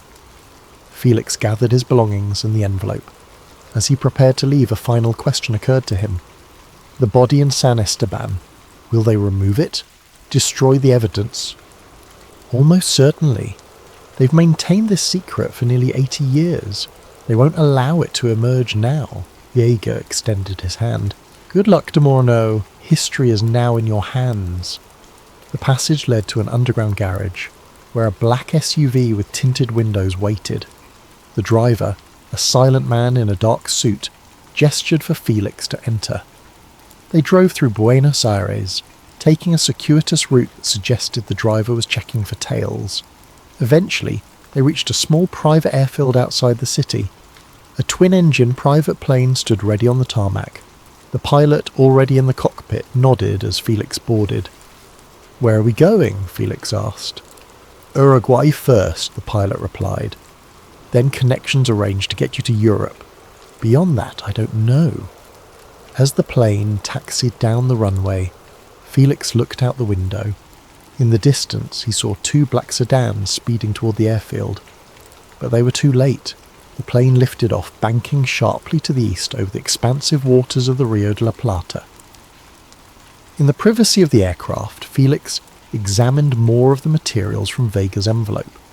One document particularly stood out, a report from what appeared to be a CIA operation in Paraguay in 1953. Operation Eagle's Nest. Classification, Top secret subject. Confirmation of identity. A presence in South American location Gamma 3. Visual confirmation obtained APR 17 1953 through informant Tango. Subject residing under assumed identity with protection from local authorities. Facial reconstruction consistent with reports from Operation Paperclip defectors. Recommendation: no action. Extraction, termination, likely to trigger release of compromat affecting Western Allied leadership. Subject has established fail-safe protocols. Current containment strategy remains optimal. Note: all references to subject's true identity restricted to co-identity A. Verbal briefings only to Delta clearance personnel. Attachments: surveillance photographs. 3. Payment records for local security. Transcript of meeting between subject and redacted. The photographs showed a man who, despite some differences from the Hitler the world knew, was recognisably the same person. Older, somewhat altered through surgery, but with the same distinctive mannerisms captured in the images. Felix leaned back in his seat, overwhelmed by the implications. The official history, Hitler's suicide in the Berlin bunker, the fiery end in the Reich Chancellery Garden, was a fabrication maintained by multiple governments for decades. But why? The initial motivation might have been pragmatic, intelligence agencies extracting valuable information. But as the years passed and the Cold War intensified, the stakes changed. Revealing that Western governments had knowingly allowed Hitler to escape would have been a propaganda victory for the Soviet bloc. And later still, when documents began to be declassified and archives opened after the Cold War ended, too many reputations, too many historical narratives, too many foundations of the post-war order would have been undermined by the truth. The plane hit turbulence, jolting Felix from his thoughts. Through the window he could see they were crossing the river to Uruguayan airspace. Soon he would need to make decisions about his safety, about the evidence he carried, about the truth he had uncovered. As the sun began to set, casting a golden glow across the horizon, Felix opened his laptop and began typing. If something happened to him, there needed to be a record, a testimony of what he had discovered in a remote village in Patagonia. To whom it may concern, he began. My name is Dr. Felix Morneau. I am a forensic genealogist from the University of Lyon. What I am about to share will challenge one of the most established facts of 20th century history. 2 weeks later, Felix sat in a small apartment in Geneva, Switzerland. Through elaborate precautions and the help of contacts arranged by Vega, he had managed to leave South America and return to Europe without using his passport or official channels. Now he lived in a kind of limbo, unsure of his next steps. The evidence he had gathered was secured in multiple locations: digital copies in encrypted cloud storage, physical documents distributed among trusted contacts, DNA samples stored in a private laboratory under a coded identifier. He had prepared a comprehensive report documenting his findings, the genetic evidence, the historical documents, and the testimony of those involved. But he had not yet made it public. Every morning Felix checked news reports for any mention of San Esteban del Valle. 3 days after his departure he found it, a small article reporting a forest fire that had devastated the remote village. The church, the cemetery, and most homes had been destroyed. The cause was listed as under investigation. Felix knew better. The evidence was being systematically erased. He had received one communication from Elsa Weber, a brief message relayed through a complicated chain that Vega had established. She and her father had left San Esteban before the fire. They were safe, living with relatives in Brazil. Her son had been withdrawn from his university in Buenos Aires and had joined them. They would not be returning to Argentina. The final line of her message was both a warning and a plea. The past is still dangerous. Be careful with the truth. Felix understood the implication. Even now, the consortium Vega had mentioned, those dedicated to keeping the secret, was likely searching for him. The truth he carried threatened too many reputations, too many established narratives. Yet the scientist in him, the seeker of historical accuracy, could not simply bury what he had discovered. Hitler had not died in Berlin in 1945. He had lived for decades in Argentina, had a daughter, grandchildren, and now great-grandchildren. He had been protected by an international conspiracy involving multiple governments, intelligence agencies, and powerful individuals. It was perhaps the greatest historical deception of the modern era. Felix spent days analysing, verifying, and cross-referencing every piece of evidence. He consulted historical archives comparing dental records, medical files, and genetic markers. He studied the documentation of Hitler's supposed death in Berlin, identifying inconsistencies that had been overlooked or deliberately obscured. Everything pointed to the same conclusion. The accepted historical narrative was wrong. One afternoon, as Felix worked in the apartment, he noticed a car parked across the street that hadn't been there before. Two men sat inside, their attention focused on his building. It might have been coincidence, but Felix had learned to be cautious. He gathered only essential materials, his laptop, a single flash drive containing his most critical evidence, and a small notebook with key contacts. Using the building's service exit, he slipped away, moving through back streets until he reached the small cafe where he had arranged to meet Dr. Isabelle Laurent, a historian specialising in World War II who had once been his colleague at the University of Lyon. Isabelle was already waiting, her expression concerned. "You look terrible, Felix," she said as he sat down. "What is this urgent matter that couldn't be discussed over the phone?" Felix glanced around to ensure no one was within earshot. "I need your professional assessment of something I've discovered. It involves significant historical revision." Isabelle raised an eyebrow. "You're being unusually mysterious." "For good reason." Felix slid a flash drive across the table. "This contains preliminary findings from a research project I've been conducting. I need you to review it, not to verify my conclusions, but to tell me what the implications would be if this information became public." Isabelle pocketed the drive. "Will you at least give me a hint about what I'm looking at?" Felix hesitated, then said quietly, "Evidence that Adolf Hitler did not die in Berlin in 1945, but escaped to Argentina where he lived until 1924. Isabelle's expression shifted from skepticism to concern. "Felix, are you unwell? This sounds like—" "I know how it sounds," he interrupted. "That's why I need your objective assessment of the evidence. Just look at it. Then we can discuss the implications." They agreed to meet again in 3 days. Felix would stay in a different location each night. Hotels paid in cash, no identification required. When they reconvened, in a different cafe in another part of the city, Isabelle's demeanour had changed dramatically. Her initial skepticism had been replaced by troubled uncertainty.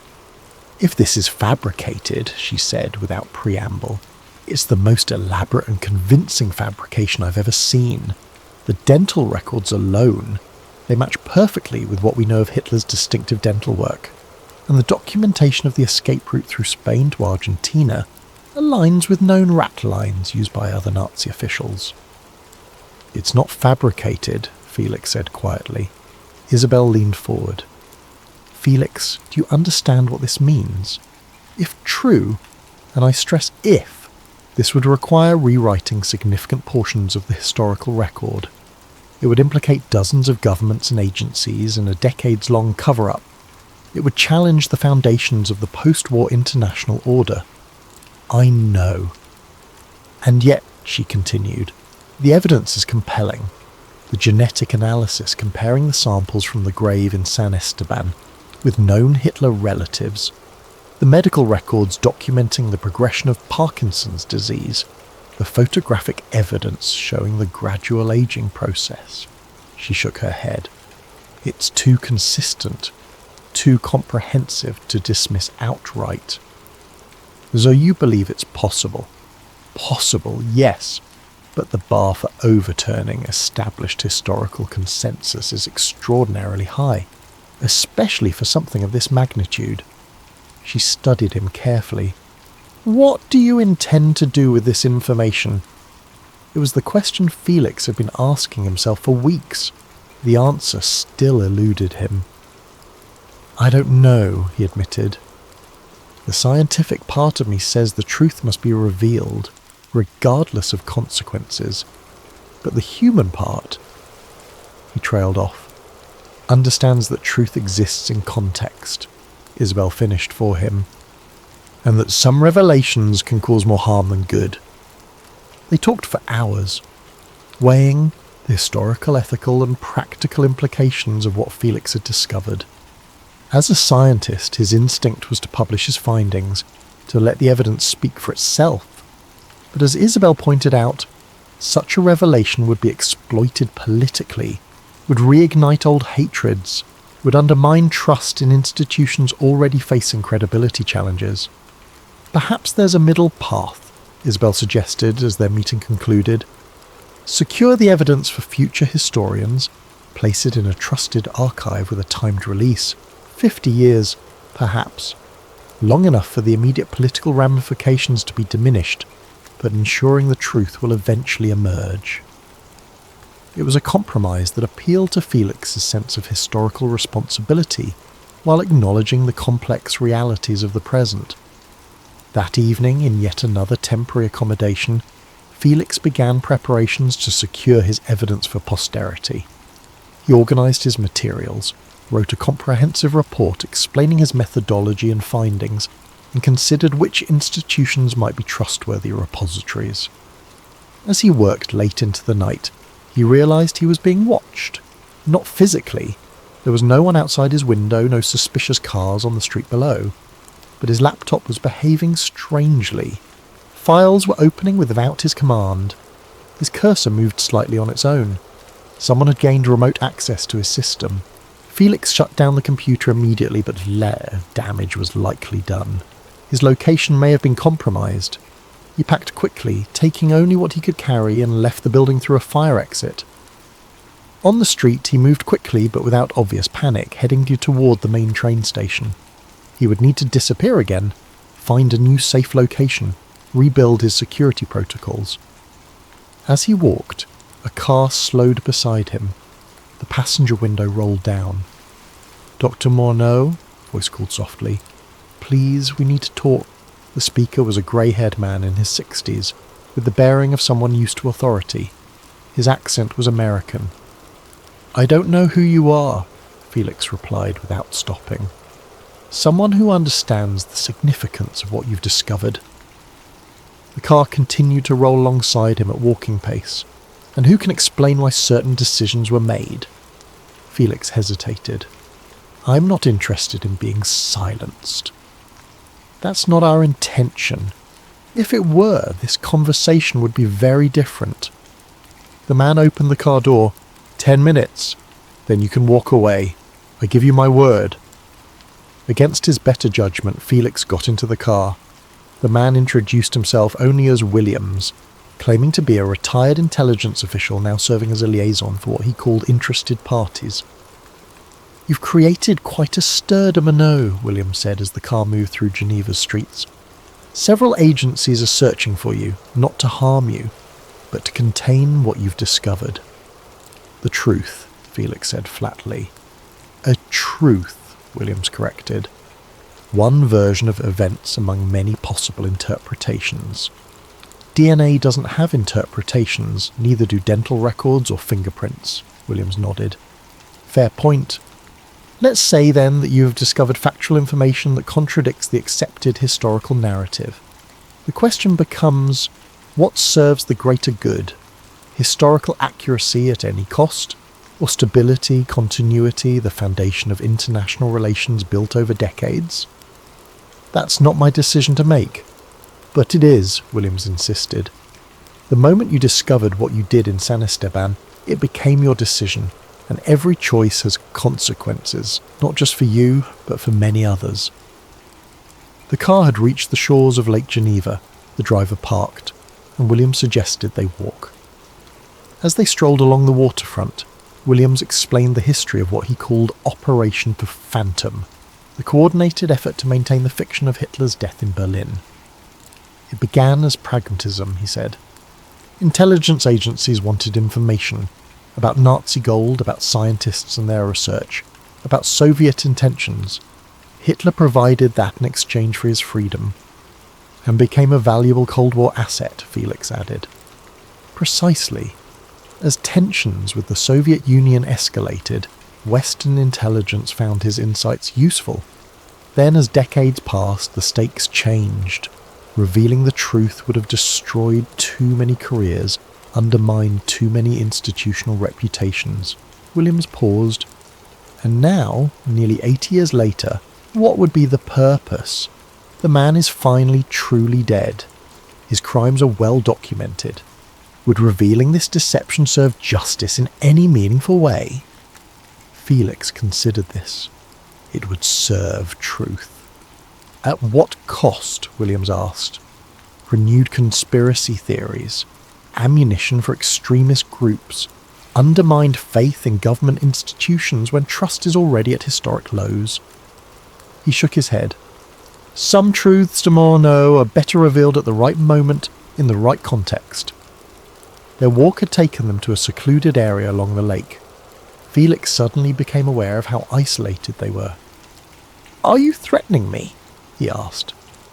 Williams looked genuinely surprised. "Not at all. As I said, if that were our intention, this conversation would be very different." He handed Felix a business card with only a phone number. "We're offering you a choice. Secure your evidence with appropriate historical archives, with a timed release, 50 years as your colleague de Laurent suggested. In return, you'll be left alone, your safety guaranteed. And if I choose to publish now," William's expression remained neutral, "then certain parties might feel compelled to discredit you, professionally and personally. Your findings would be buried in litigation, counterclaims, and manufactured controversy," he sighed. "I'm not saying it's right. I'm saying it's what would happen." They walked back to the car in silence. Before Felix got out, Williams added one final thought. "History is patient, de Morneau. The truth will emerge eventually. The question is whether it emerges as a sensational exposé that serves current political agendas, or as a thoughtful historical reassessment when passions have cooled." In the weeks that followed, Felix carefully considered his options. He consulted with Isabel and other trusted colleagues. He established secure repositories for his evidence in 3 different countries, with independent trustees and explicit instructions for future release, and he recorded a detailed video statement, insurance against any attempt to silence him permanently. "My name is Dr. Felix Morneau," he began, looking directly into the camera. "I am recording this message on May 15th, 2025. If you are viewing this, it means circumstances have prevented me from completing my work or speaking freely." He outlined his discoveries in San Esteban, the evidence he had gathered, and the implications for our understanding of history. He explained his decision to secure this evidence for future historians rather than causing immediate disruption. "If you're hearing this," he concluded, "it means I failed to stay quiet. But history was never supposed to sleep this long. The truth about what happened after the Berlin bunker, about deals made, about lives reimagined, about the elaborate fiction we have accepted as fact will eventually emerge, not as a weapon or a sensation, but as a lesson in how narratives are constructed and maintained." The recording completed, Felix sent encrypted copies to multiple secure locations, to be released only under specific circumstances. Then he returned to his life, or some version of it. He resumed his position at the University of Lyon, focusing on less controversial genealogical research. He published papers, attended conferences, mentored students, but he never spoke of what he had found in that remote village in Patagonia. He never discussed the grave of a man who had supposedly died in Berlin nearly 80 years earlier. He never revealed the existence of bloodlines that connected one of history's most reviled figures to living people walking the earth today. Sometimes, in quiet moments, Felix wondered whether he had made the right choice, whether truth deferred was truth denied, whether his compromise had been wisdom or cowardice. But then he would remember Elsa Weber's words, "The past is still dangerous," and William's observation, History is patient. The truth would emerge, eventually, not in explosive headlines or sensationalized documentaries, but in careful scholarly reassessment when the political stakes had diminished and the world was ready to confront this particular deception. Until then, Felix remained the keeper of a secret that would rewrite history, the last witness to the hidden life of Adolf Hitler. As you drift towards sleep, consider the weight of untold histories, of secrets buried in remote villages, of truths waiting patiently for their moment to emerge. Let your mind float through the shadows of what might have been, what might still be discovered, and remember that history, like Holmes, is never quite as settled as we imagine. Thank you for joining Sleep Theories tonight. Don't forget to share where you're listening from and what time it is in the comments below. Subscribe for more immersive sleep stories that will carry you gently into the realm of dreams. Good night and sleep well.